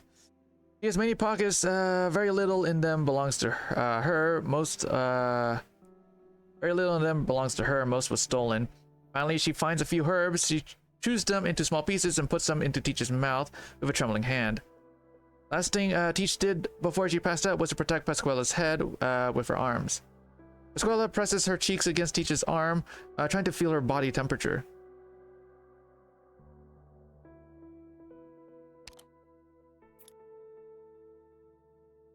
No. She has lost so many things, but right now this morph belongs to her. Oh. She's not dead. I hope she's not dead. She's cool. I like her. This is the last time we'll cross Blazewana. Only one of us is leaving here alive. I'm their leader. If you're angry at their betrayal, take it all on me. And then what? If I die, let my crewmates go. Throughout my life, that they won't have a new leader. That they'll live their new lives however they want. Javier, you. On a responsible and even more ferocious flurry, the helm wheel brushes across Javier's back. He grits his teeth and swings his blade. He finds Wanda's forearm, cutting almost to the bone. And if I kill you, I'll take your head and earn the bounty. I'll share the money with everyone so they'll all live better lives. A violent jolt sends Javier stumbling backwards. Wanda leaps and the helm wheel falls upon him, sending blood and salt flying. Javier swings his fist wildly at Wanda, his weapon broken. Javier struggles to lift the heavy wheel off himself, but a punch from Wanda sends him back into the pool of blood. His breathing is thick and heavy. He tries to lift himself up again, only to once again meet Wanda's fist. His vision grows red with blood. There is no strength left in him. He flails around in the blood pool, struggling in vain to stand up. But the crushing weight of the helm wheels suffocates him, dislocating his arm and legs. He can no longer even raise his head. You wouldn't wanna kill me. When I die, spare the crew. I'm the one who incited them.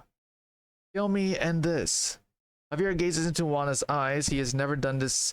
He has never done so from so close, close enough to see his own reflection in them. He suddenly feels like he still has something to say. That day when you passed by my window, I was trying to bake a bread for the first time. It didn't work out. It was black all over. I wasted precious food. No one would eat it except you. You passed by the window and picked it up and put it in your mouth with a big smile. You finished the whole plate. And while I was thinking that time that I'd give anything to see that smile again. Anything. Javier closes his eyes and waits for the inevitable. The helm wheel will find his neck, and then everything will be over. Congratulations, Javi. You won your duel with the previous leader. Now stand up and get back to your crew. Javier musters the last bit of strength he has trying to stand. The floor is wet and sticky with blood. It is all he can do to crawl forward little by little.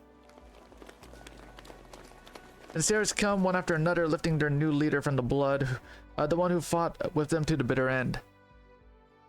The blood they shed in the deadly struggle mingles on the ground. They put their shoulders together.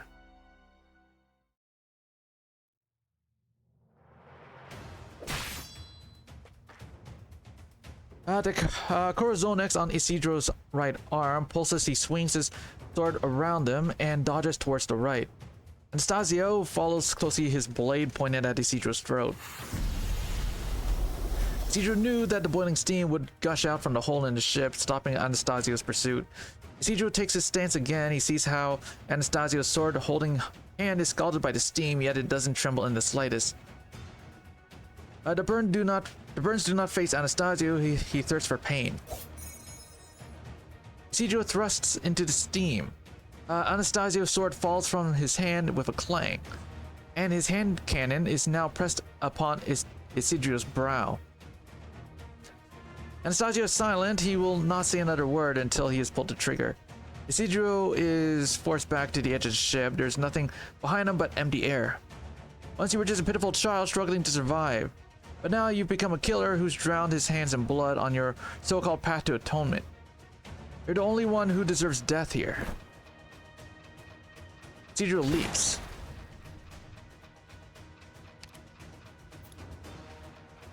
Sound of the hand cannons shot echoes through the hollow bones of the valley. Isidro sees Anastasio put the hand cannon back on his belt, then closes his eyes as though he had just been born again. Isidro turns his head. The bottomless pit is right below him. The heat gushing within the bones resonates with the Corazonix on his arm. He knows the steam is about to swallow him. At the end, he looks towards the sky. Across the towering bones, through the heat wave of the steam, he can see clouds and sky, just like the azure ocean and white waves from the stories. The ocean he had wanted to see with his own eyes. Isidro falls towards the steam vent.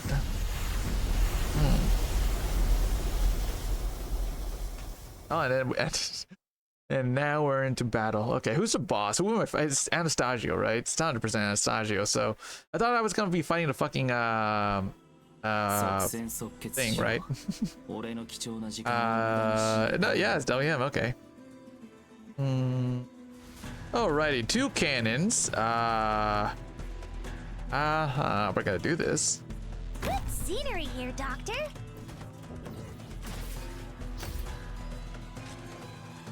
Oh my. Yeah, we're gonna put this here. And we're gonna put this here. Forward.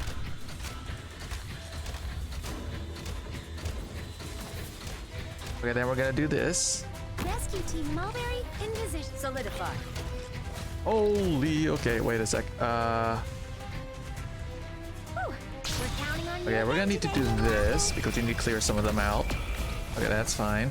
And we're gonna put this here. Actually, no, put this facing this way. Hai le armi a portata di mano. Perché aspettare? Alright, then we're gonna do this. Oh, non deludetemi stanotte, amici miei! We're counting on you again today, little apple. Mina, onaka suita? Okay, then we're gonna do this. Thus I speak. Then we're gonna do that. There we go. Okay. Oh, damn. Where are you looking? Okay, so one of the cannons is gone. That's good. I wonder if I can take out. Hold on. Let that one go. Okay. I see them. I'll be right back. Maybe we should have picked the second skill for that one. Oh well. It's dangerous to get distracted. Okay, now that the cannon over there is gone, we can put this down. Mission briefing. I know what you want. Now we can move this. Morning star, the illumination of wisdom. Bad luck. You ran into me. Oh shit. Okay. He has yeah, he has that skill that Irene has. Cool. You can do this. Here.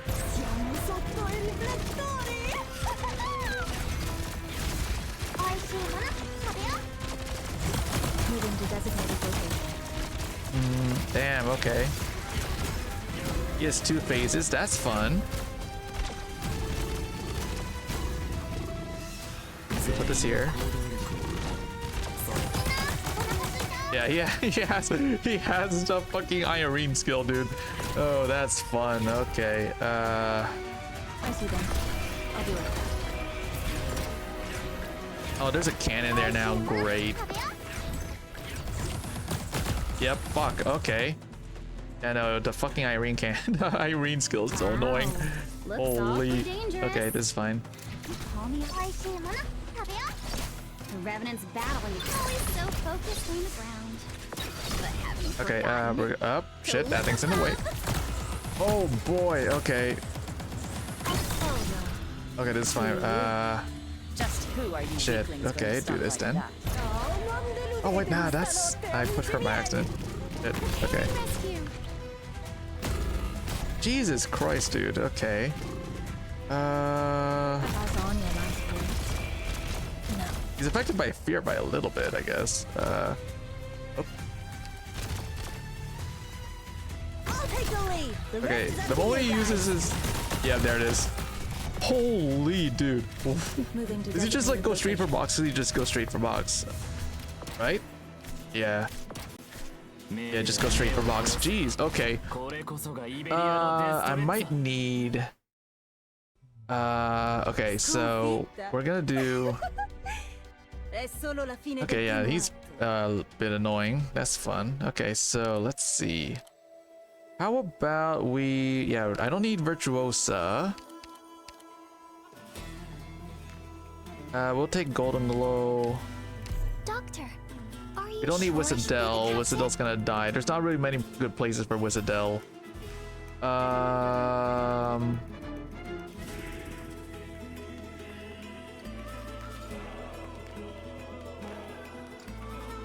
Okay, so we're gonna go for Nightingale. Is this the rendezvous point? We're gonna go remove Mulberry, go for this one. I'm pretty sure his attack, that is, yeah, should be 100% physical damage. Okay. We don't need you. As long as, we'll take you instead. I will There we go. protect everyone.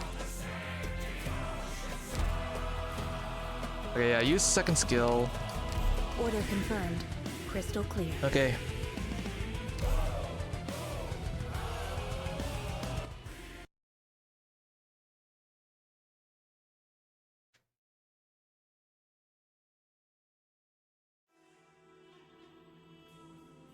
Never mind the use of force. Death has its own resting place. You saw nothing.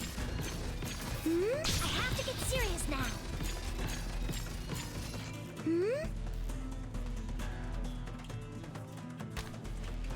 Umaがみんなを守る。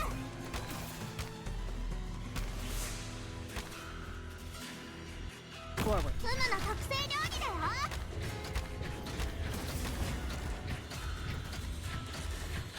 I have to get serious now. 美味しいもの食べよう。 I see them. Oh shoot. Oh. Oh, hold on. Do I need more DP gen? Retreat. The curtain will cover your Yeah, tracks. I'll bring another DP gen. Okay, tell you what. Another DP gen. Yeah, we'll take Myrtle. Move. I think we're fine without Lumen. I think the healing's enough. Then we're gonna go for. Let's see. Yeah, bring you along. I'll check out our surroundings.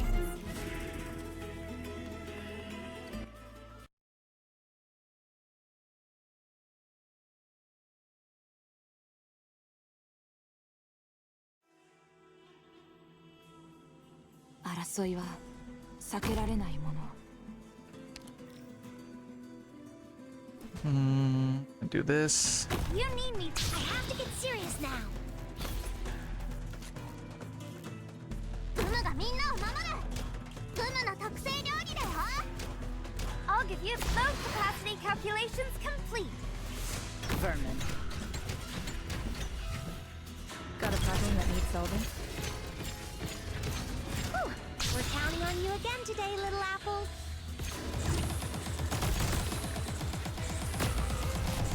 Just who are you weaklings going to stop like that?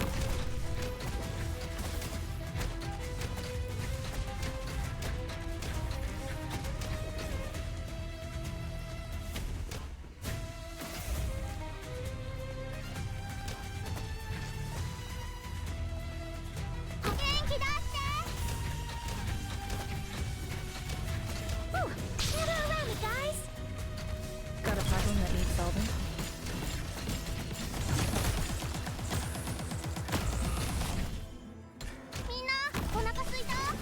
Get away from me, please! Request both capacity calculations complete. Che dovrei fare? Ho capito subito chi sei. 美味しいもの食べよう。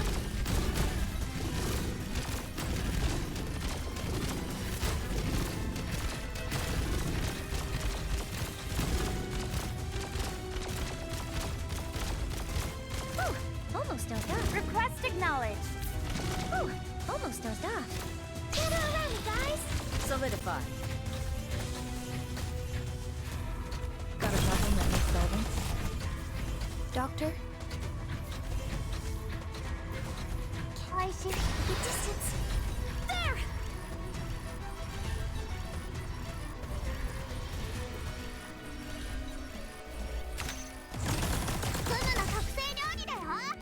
I see them. I'll be right back.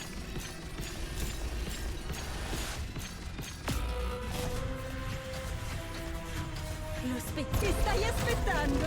Sta per calare il sipario!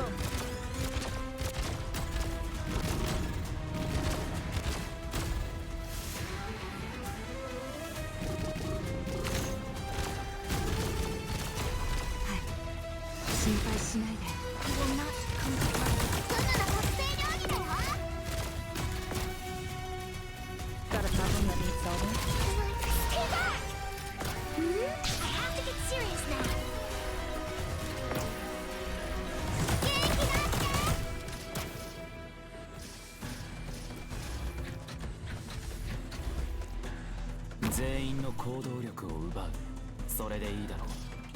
Not one step back.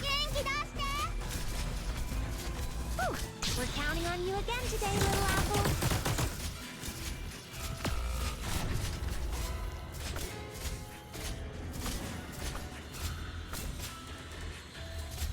Ti stai aspettando? Sta per calare il sipario! He ran into me. Okay. I think I got him this time. Nope, never mind. We're fucked. Oh boy, hold up. Okay, we can do this. Holy shit, dude. Thus, I speak. Now's the time to help everyone out. I can stall, I can stall, I can stall, I can stall. We're counting on you again today, little Oh my god, I owl. stalled. Is he dead? Oh wait, right. We gotta deal with this last guy here. My hammer's not the distance. There we go. I forgot about that one last bridge guy. Oh, okay.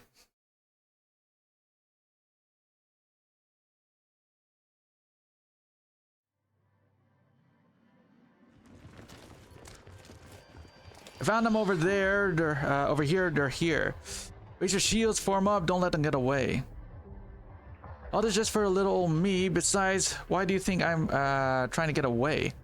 This is not the first time the Inquisition has tried to take Pasquale's life, but this is the last time she's running. Bring it on. You want to kill me? Go ahead and try.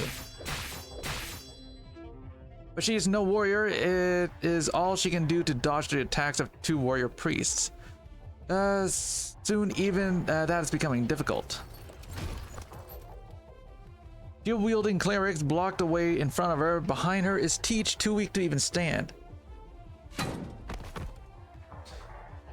What a shame. What I wouldn't give to hear those guys squabbling again. Guess that's too much to ask.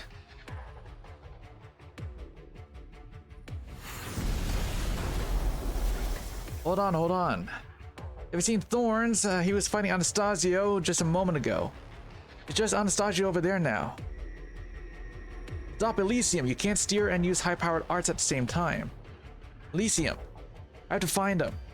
Sure, he's lived through way more lab explosions than he had any right to, but he's still flesh and blood. Even salt fins have to avoid those steam jets if... we have to find him.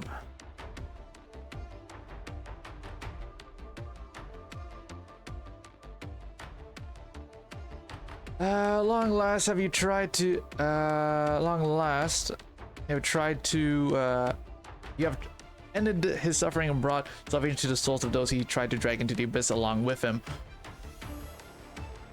Immediately, hesitantly, Anastasio presses the tip of the sword against his own throat. No, you are not yet worthy to die. Freeing one poor soul who failed to recognize his desires to the last is not enough to atone for your sins.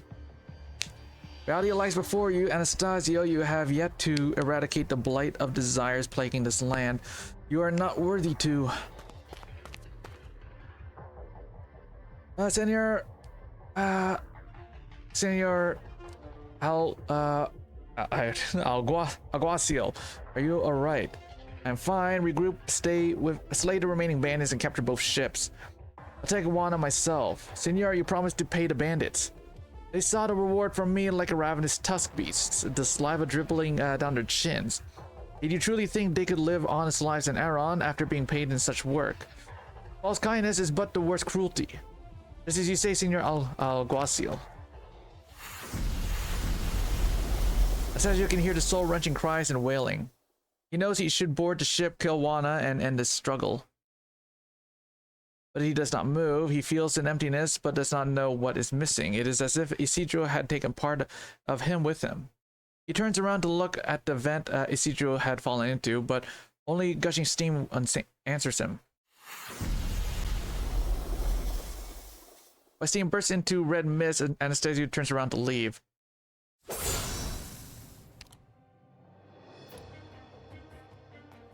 In the next instant, a flash of light cuts through the steam, cuts the steam open. Isidro emerges from it. The Corazonix that has covered his entire body parts ways to reveal his golden eyes.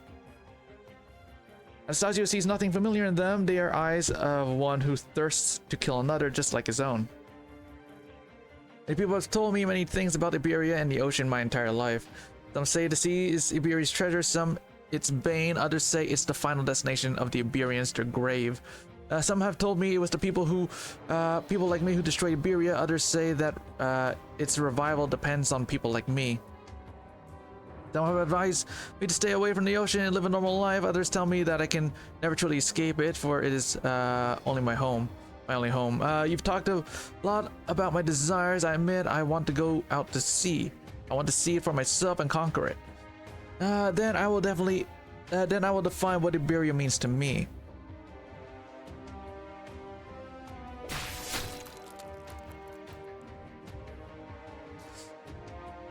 As he says these words, Isidro's sword finds Anastasio's neck. Anastasio feels both relief and fear at the blood flowing from it. His deepest sins flow out of him along with his blood. He is pure again. Yet he frantically tries to stop the bleeding. He is pure again, meaning he can live again as long as he stops bleeding. But only the blood will atone him. Anastasio realizes his own paradox. He stops his motion and falls from the ship and into the gap between the bones. I want to go out to sea. I will go out to sea. No one can stop me.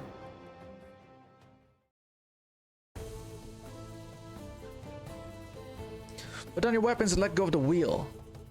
Delay them. Leave. Do whatever you have to. Buy as much time as you can. Can you hang in there, Elysium? Yeah, for a little while. Attack.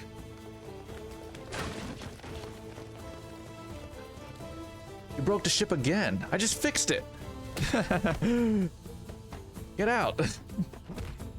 Yo, Weedy man. Weedy's mad. Ow, Weedy.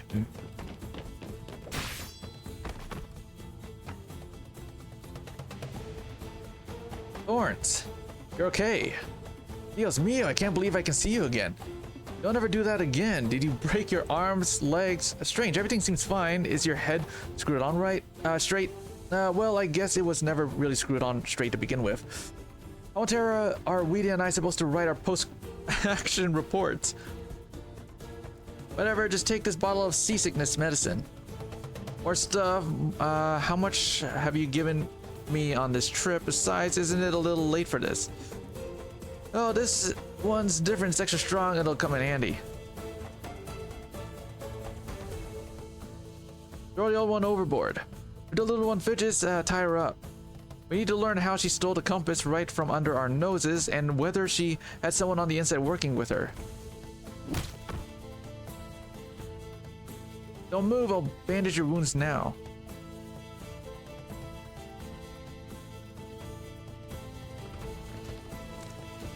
Now one step forward. You bastards, your leader promised a reward. Why are you attacking us? There's also the alguacil who has sentenced you to death. Vete a la merda. Everything you people say is fin shit. I mean, it should have been fucking obvious from the beginning, dude. Your leader is dead. Everyone saw him fall from the ship. He can still carry out his will. Ow, surrender and we will all go back to town in one piece. Don't and we all die here. We just want to live normal lives. Would you rather die than trust us? Fine then, just try us. The surviving pirates raised their swords with their leader's cry. Not one warrior priest dares step forward.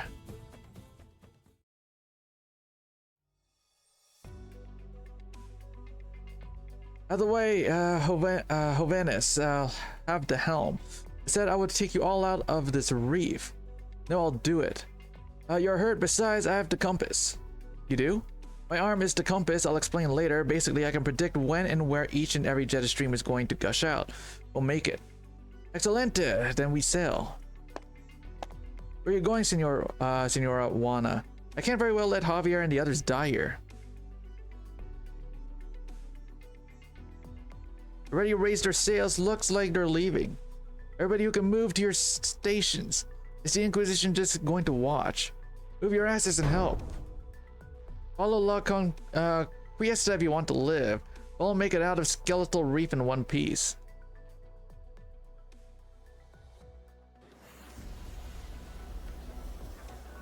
Those on the salt ship breathe a sigh of relief when the last jet stream can no longer reach them. Some sit on the deck, some lie down, all exhausted. Finally able to relax, Juana starts stomping around the deck. Finding a spot that sounds hollow, she picks up a cutlass and pries open the planks, revealing a crate of rum. Naturally, no one else would ever find my rum. We're not far from the sea hobby. It will be hard for the salt ship to turn back if it goes any further. Go get some rest here. Isidro and I will draw a map of reef steam vents so you can sail your way back. One moment. What is it? I don't want to force anyone into a life they don't want. If anyone wants to go with you, I won't stop them. Whoever wants to go out to sea with Senora Juana, this is your last chance. If you do, go, get aboard La Conquista. The rest are coming back to town with me. Going out to sea, you're still thinking about that.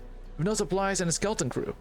What about food and water, materials and for repairs, medicine and weapons? This is loco. Why even bother at this point? She's out of her mind, sailing to their deaths. And they're really going out to sea now. Javier, like I said, it's your choice. I won't say anything. I don't want to live a life I don't want, so I won't force you either. Choose, the sun's about to set. The crowd grows quiet and parts into two groups. A few follow Juana towards the edge of the deck, but turn around quickly. Hey, Hermano. Listen, I've got a little package in my drawer. There's a pocket watch inside, some money, and a letter. Can you take the letter to Abby in town? If you do, the money's all yours. Just make sure she gets the letter, okay? Tell her to wait because I'll be back with a big pile of coin. You said Ami? Abby, the redhead. Red Ami, gotcha.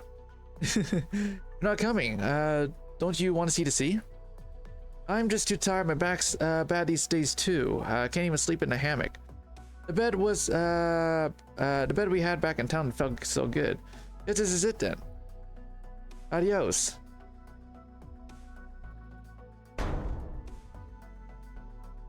Ana leaves upon La Conquista, followed by the sailors who elected to go with her. Javier takes another swig of rum. Adios. The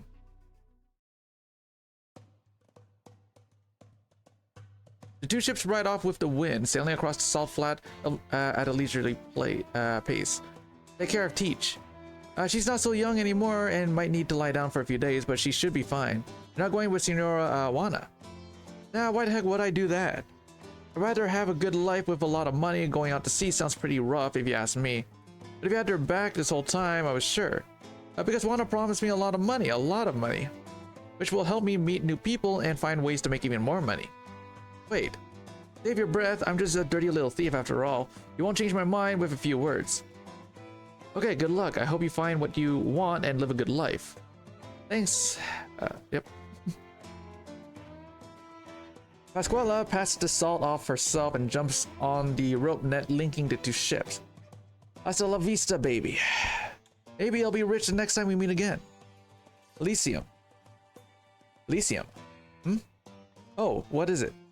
I was talking to Senora Juana and Thorns, and they want to go out to sea, but the ship has taken a beating. I'm going to stay here for a while and help with repairs, getting to work with the frame of a genuine Golden Age battleship. Plus a bionic transmission system designed by Senora Juana herself based on Saltfin biology is fascinating. Besides, I want to see if my research will be of any use on the ship. How about you report back to Rose Island first? I'll be back once I'm done here. Will you be okay by yourself? Well, we're short on food, water, and comfortable bedding. Plus, the only way to bathe is to wipe yourself off with salt. But nothing a dedicated researcher can handle. Small price to pay for the chance to study such fascinating subject. Besides, I have Leaf with me. Alright, I hope you find what you're looking for here. I'll get on with my blueprints then. See you at Rose Island. You too. My goodness, look at what they did to my ship.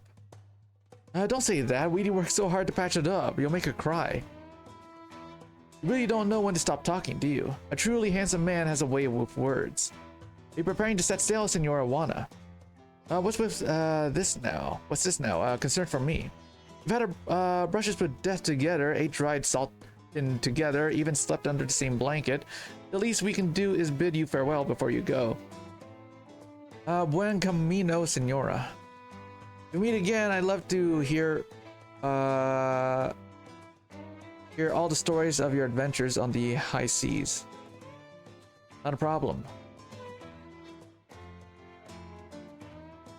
Walking around the deck, Elysium sees that Teach is finally beginning to regain consciousness. Are you awake, Senora Teach? I'm going back to town with Javier's group. I came to say goodbye. Thanks. You know, I've come to admire you a lot, Senora. You remind me of my own captain.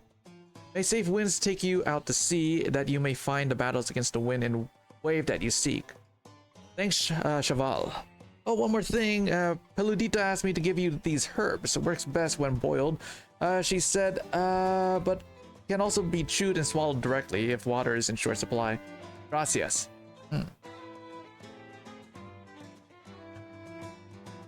Elysium continues to stride the deck until he has no more goodbyes left to say. He walks up to the rope net linking the two ships and sees a figure standing at the bow of La Conquista. His old buddy. He waves at Isidro from a distance. Adios, amigo. The salt ship sails off slowly. On the deck, all is quiet as the crew watches the people they know gradually become smaller. A few rush up to the edge as though they had changed their minds and wanted to jump across to their ship, but are forced to stop as the distance between them grows. Wait a sec.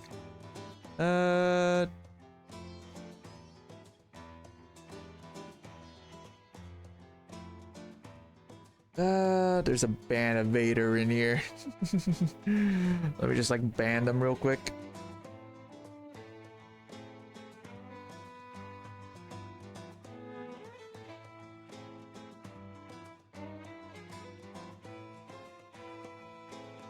Or not. Oh wait, no, there it is. Yep. It was grayed out for a minute for some reason. Okay.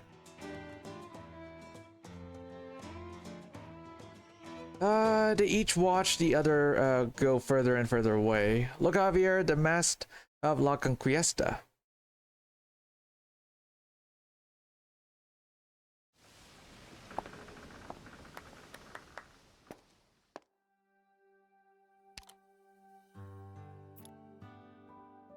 Atop the mast, Juana lifts the hem of her dress as if stepping atop the setting sun. The fading light adorns her dress with a golden glow. Wind lifts white grains of salt from the ground like a blowing snow. All eyes fixated upon her dance, both on the ship and the other. They look up in silence. The ships sail in opposite directions, with only a few eyes glancing at the ship of white salt before them and the sunset growing closer or further. Away they go until the figures on the other ship have become as small as grains of salt. Hey, wait, did I get a trim metal too? Yo. Did I also get the trim metal? Was the trim metal that easy? Hold on. It looks trimmed. I think it's trimmed, right? Oh, it is trimmed. Okay. Destroy all 3 salt heap cannons. I destroyed the third one? When the hell? Oh, I think I did it. Oh, I think it got destroyed when Golden Glow when I placed Golden Glow next to it. Okay. Hola everyone, pleased to meet you. I'm your newest operator. Señores Elysium y Weedy recommended this place to me.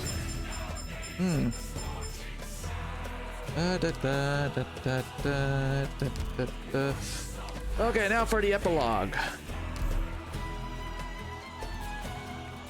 This one like took 7 hours to freaking complete, man. 7 hours. 2 weeks later.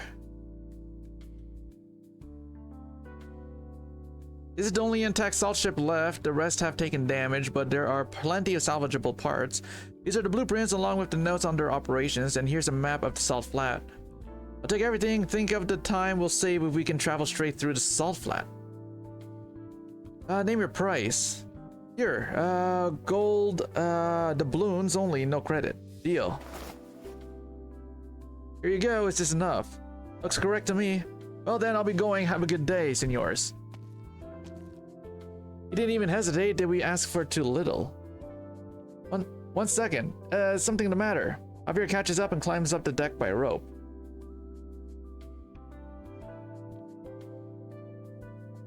I want to keep this helm wheel. How much? I'll pay you back.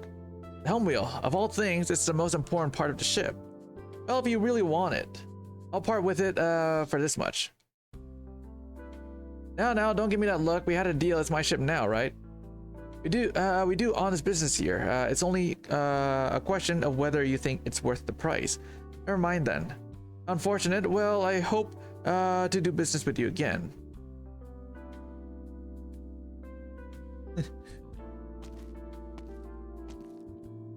Sailors, roll call. Here's the cash from selling the salt ship. Everyone gets an equal share. Do whatever you want with it. Here's your share, Russ. What?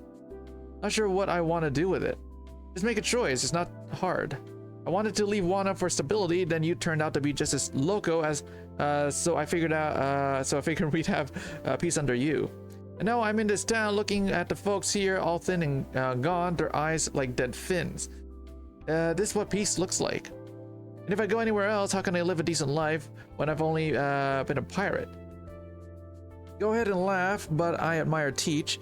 She's as good, she's just a few years older, but she knows what she wants.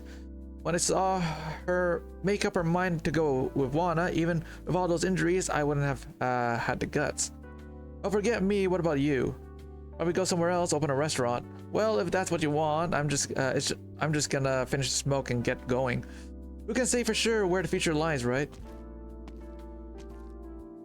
Javier watches as the white sail of the salt ship disappears in the distance, as does Russ's silhouette.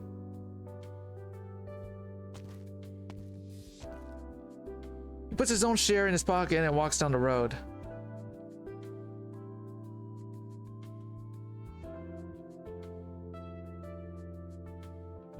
How much for this?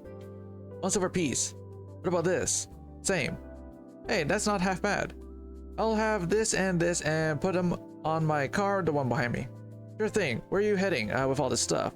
I just bought whatever I wanted. What's wrong with that? Oh, nothing is at all. Just tell me if you want anything else and I'll load it up for you. That's more like it. Clothes, accessories, trinkets. Feels like I'm still missing something. But what? Yeah, crazy, right? How was I supposed to know it turned out like that? Good heavens. Hey, the buckle on his belt looks pretty nice and shiny. Is it metal or gemstone? I want it. She's going to go steal. I want it so bad. He found it on the road and decided to dig it up. I thought it might fetch a few coins. He found a buyer. I can't believe it. They haven't noticed me. It's right there. Can you believe they offered that much? Enough to set you up for life. Is that why we're heading that way? Got it. Yeah, we'll make it big in Colombia. Make it big. Esquala lets go and the buckle falls back on the man's belt. What do you mean make it big? Whoa. Are you eavesdropping? I wouldn't have said anything if it weren't anyone else, but you two look pretty smart to me, a cut above the rest, you might say. Which is why I mustered the courage to speak up. Here's my fare, it's a long way to Colombia, so why don't you tell me more about it on the way?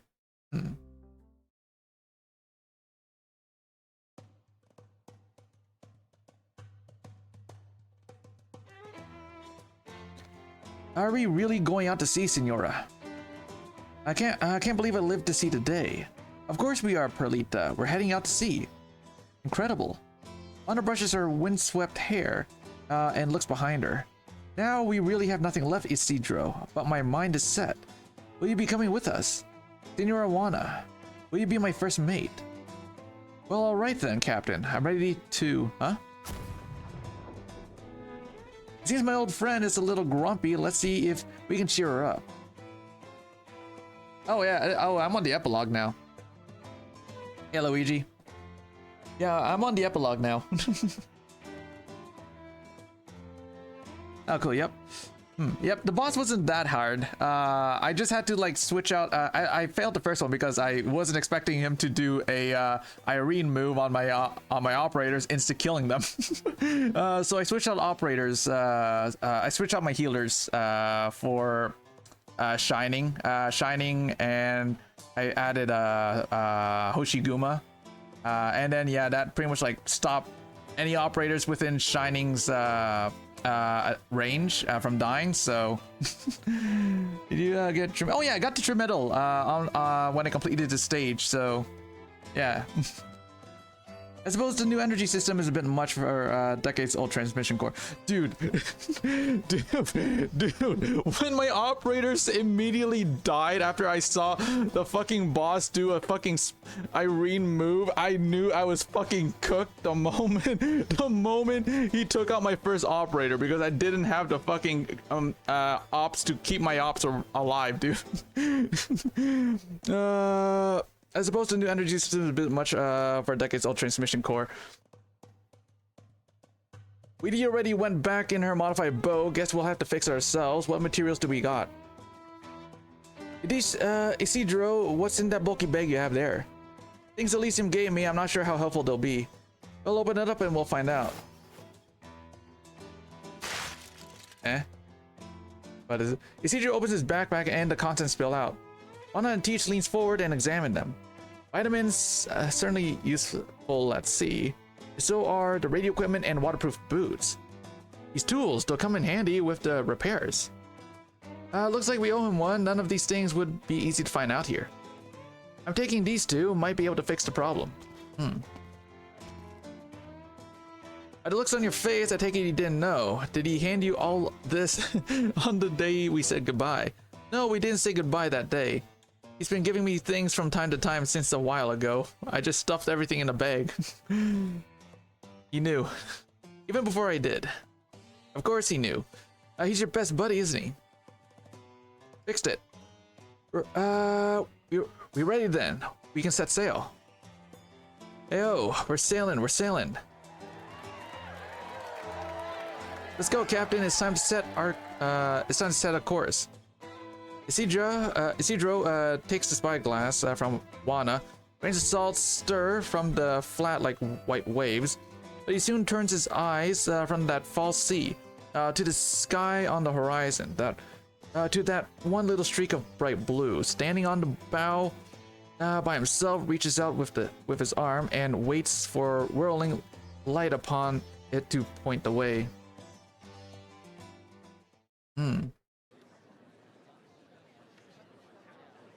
I am hungry, dude. Dude. I'm so hungry. It's time for dinner, so I'm so happy that I can like finish this and then go grab something to eat. He stands on the streets, putting his palms together. The last speck of stardust has disappeared, and darkness takes over once again. The fireworks is over. Is it time to go? Let's go. Time to go home. The onlookers dispersed. The crowd that had gathered because of him have left him again.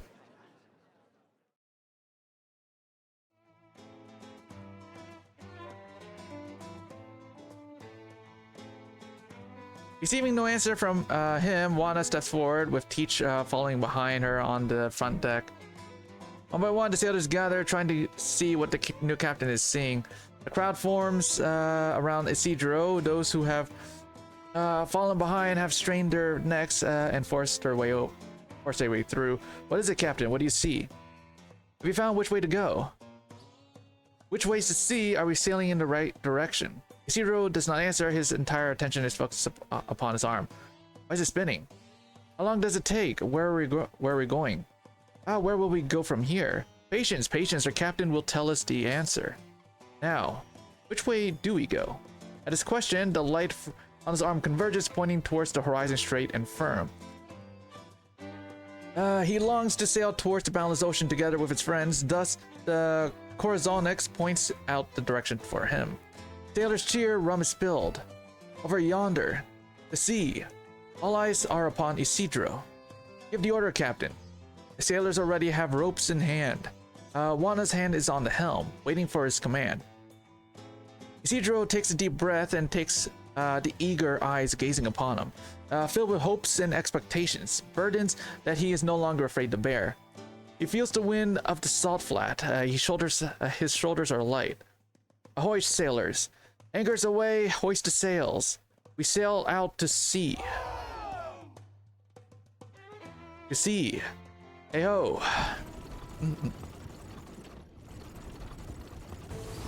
Hey, look at that. Anchors away, hoist the sails.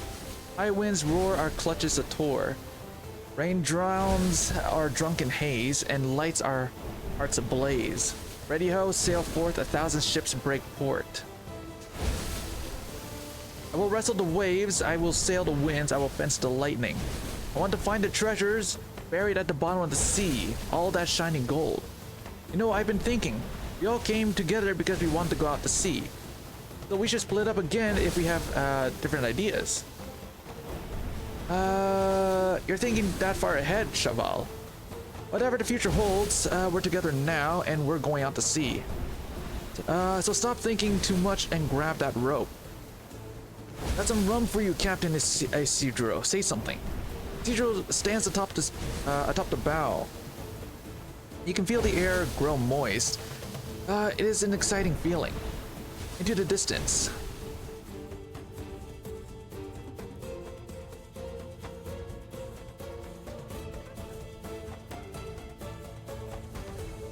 What's that familiar sound?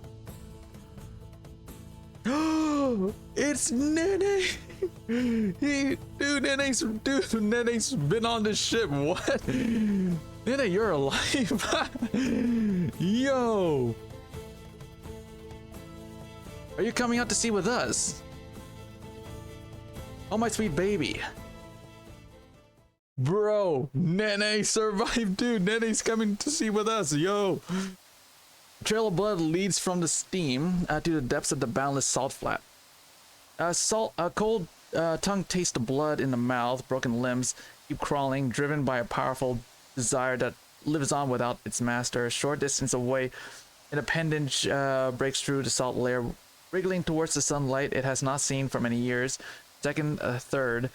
It is another powerful desire without a master, compelling the light-emitting organ to reach for the sun, as though trying to gain the sun's light.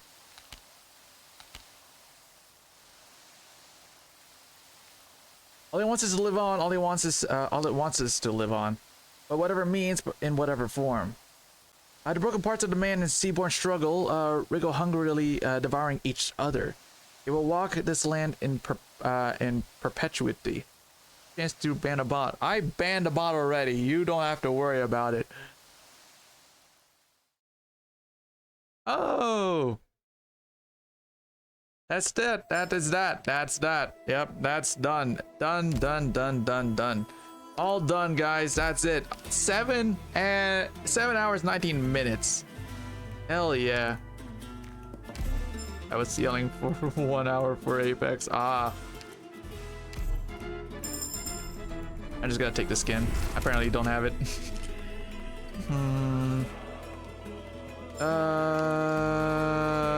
I got the pulse. I got most of everything. Okay, yeah, everything's fine. There we go.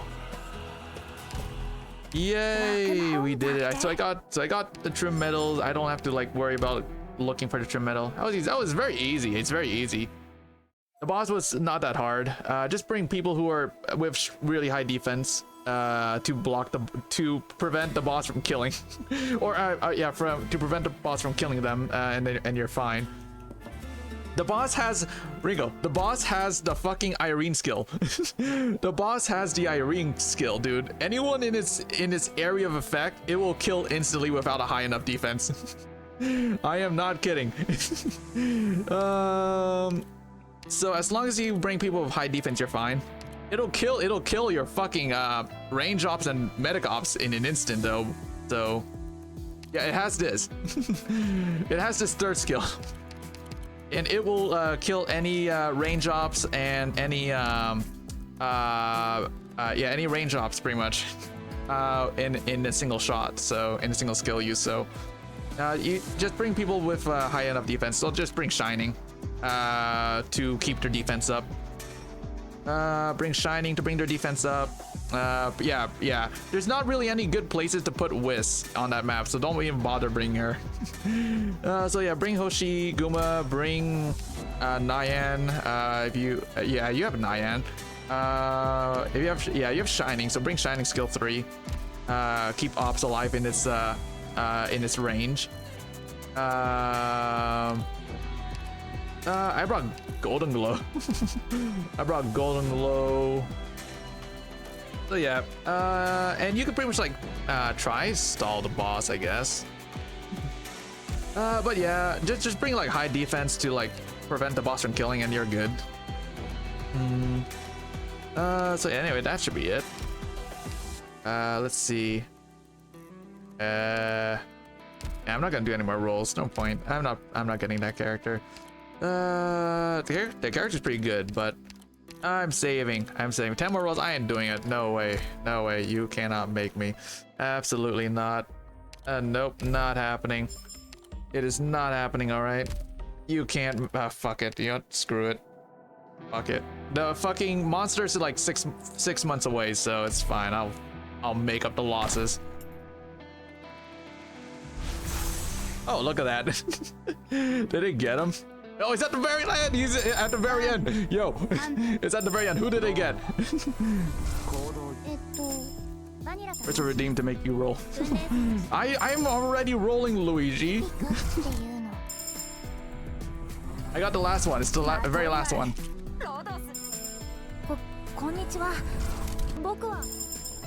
5.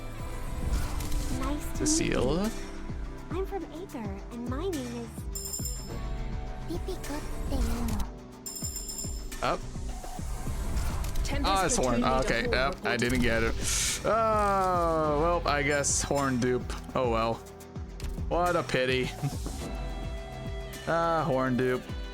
Oh well. At least I got Horn. Okay. And potential 3. Okay. Wait, it increases the talent. It's talent. First talent. Okay, I guess. Okay, well, yeah. Yeah, brings it by an extra 3% attack. Okay, that's 26%. Horn's not bad, yeah. And plus is insight. Not insight. I mean potential 3. True. So increases her talent. So I don't really mind, I guess. Oh well, oh well. Anyway, that's it. How many pulls do I have? I have 69 or OP 20,000. I miss my 100,000 something or random. It's gone still. I'm so sad. I'm broken, AK. I'm kind of broke, I guess. Oh yeah, I got a bunch of these. Hold on. Oh, yeah, this thing gives you like they gave you a bunch of this stuff in the mail, so. I also have 200 pulse in the HBR. Oh yeah. Did you get the character? What? Did you get the character? Once I've gotten the character from tickets, then yeah, I pretty much like done. I don't feel like doing more. Almost. I need. You don't have. Wait, almost do?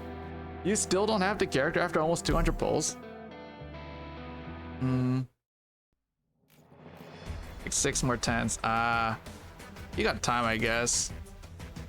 Day.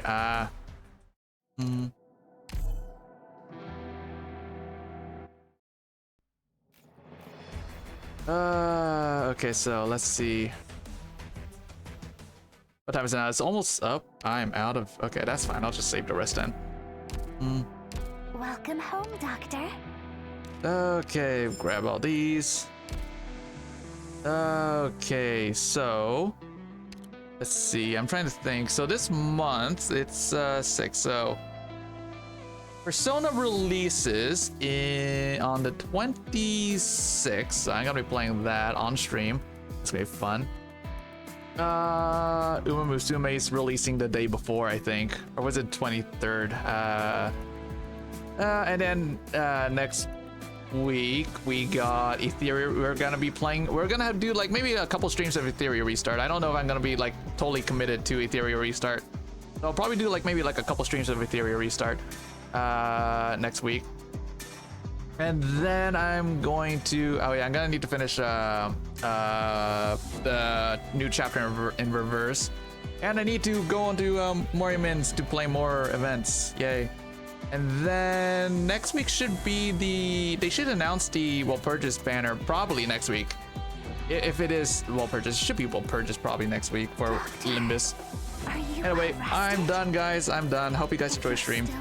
And I will see you next week because it's the weekend tomorrow, and I'm gonna go make myself dinner. So hope you guys enjoyed the stream, and I will see you next week. Resources received. Let me just like claim all this stuff first. There we go. Okay, bye.